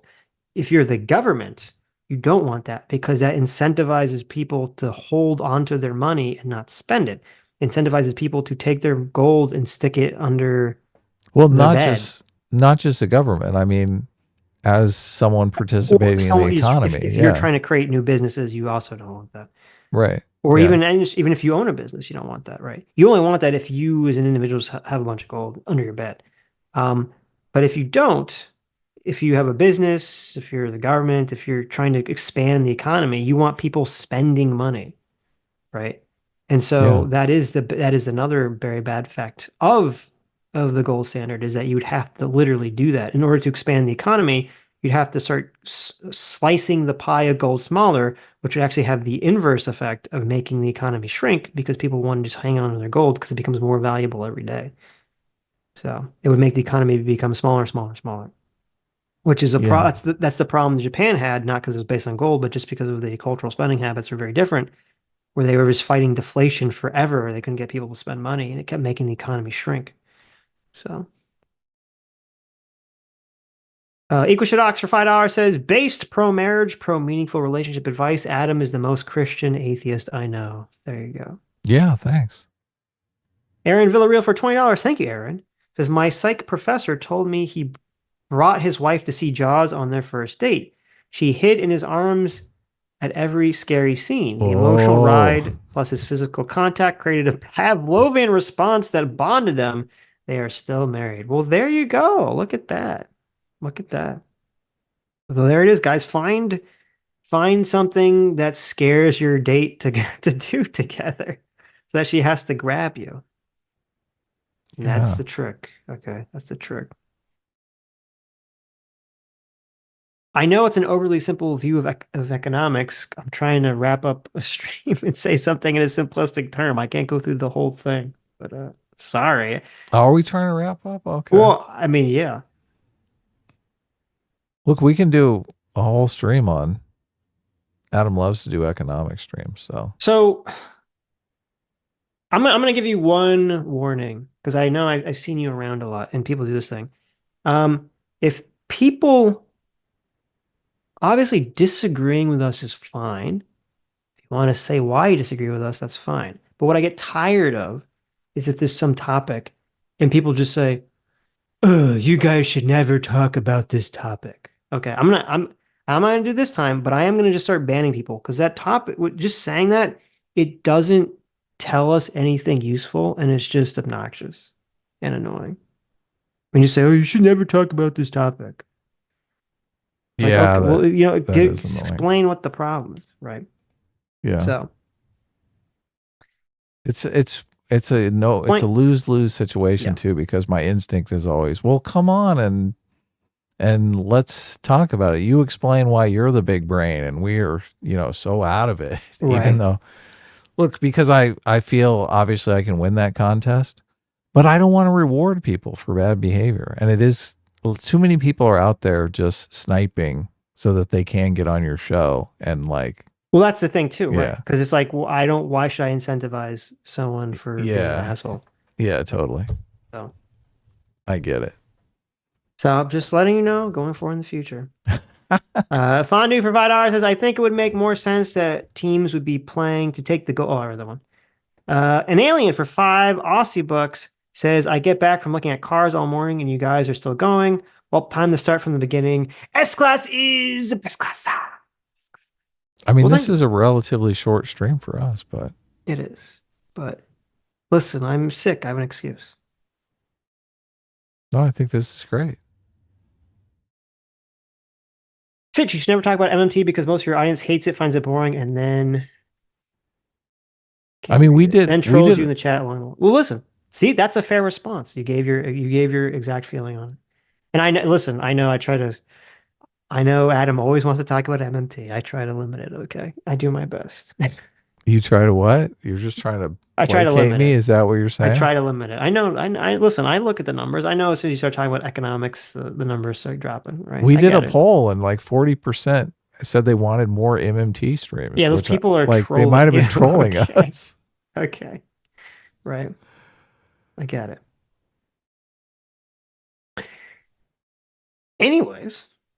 Was that it? We finally good? Okay, I look guess at this. We are. It'll be a short stream, only 6 hours. Okay. That's like perfect. That's a perfect stream time. There you go. Anyways, what? Haven't you seen Godzilla -1 yet? What are you doing? I don't plan to see it. Anyways, thank you all for coming. Thank you all for your incredibly generous donation. Thank you, Cenk and Douglas Murray, for your conversation. It was fun to watch. And thank you who have made it to the end of the stream. You are the true super fan. You are the true free will seekers. You are the true anime isekai protagonists. Hope you all had a happy Merry Christmas. Hope you all have a happy, wonderful New Year. And we're going to make some recorded content, but the next stream will be in the next year. So see you then, 2024, baby.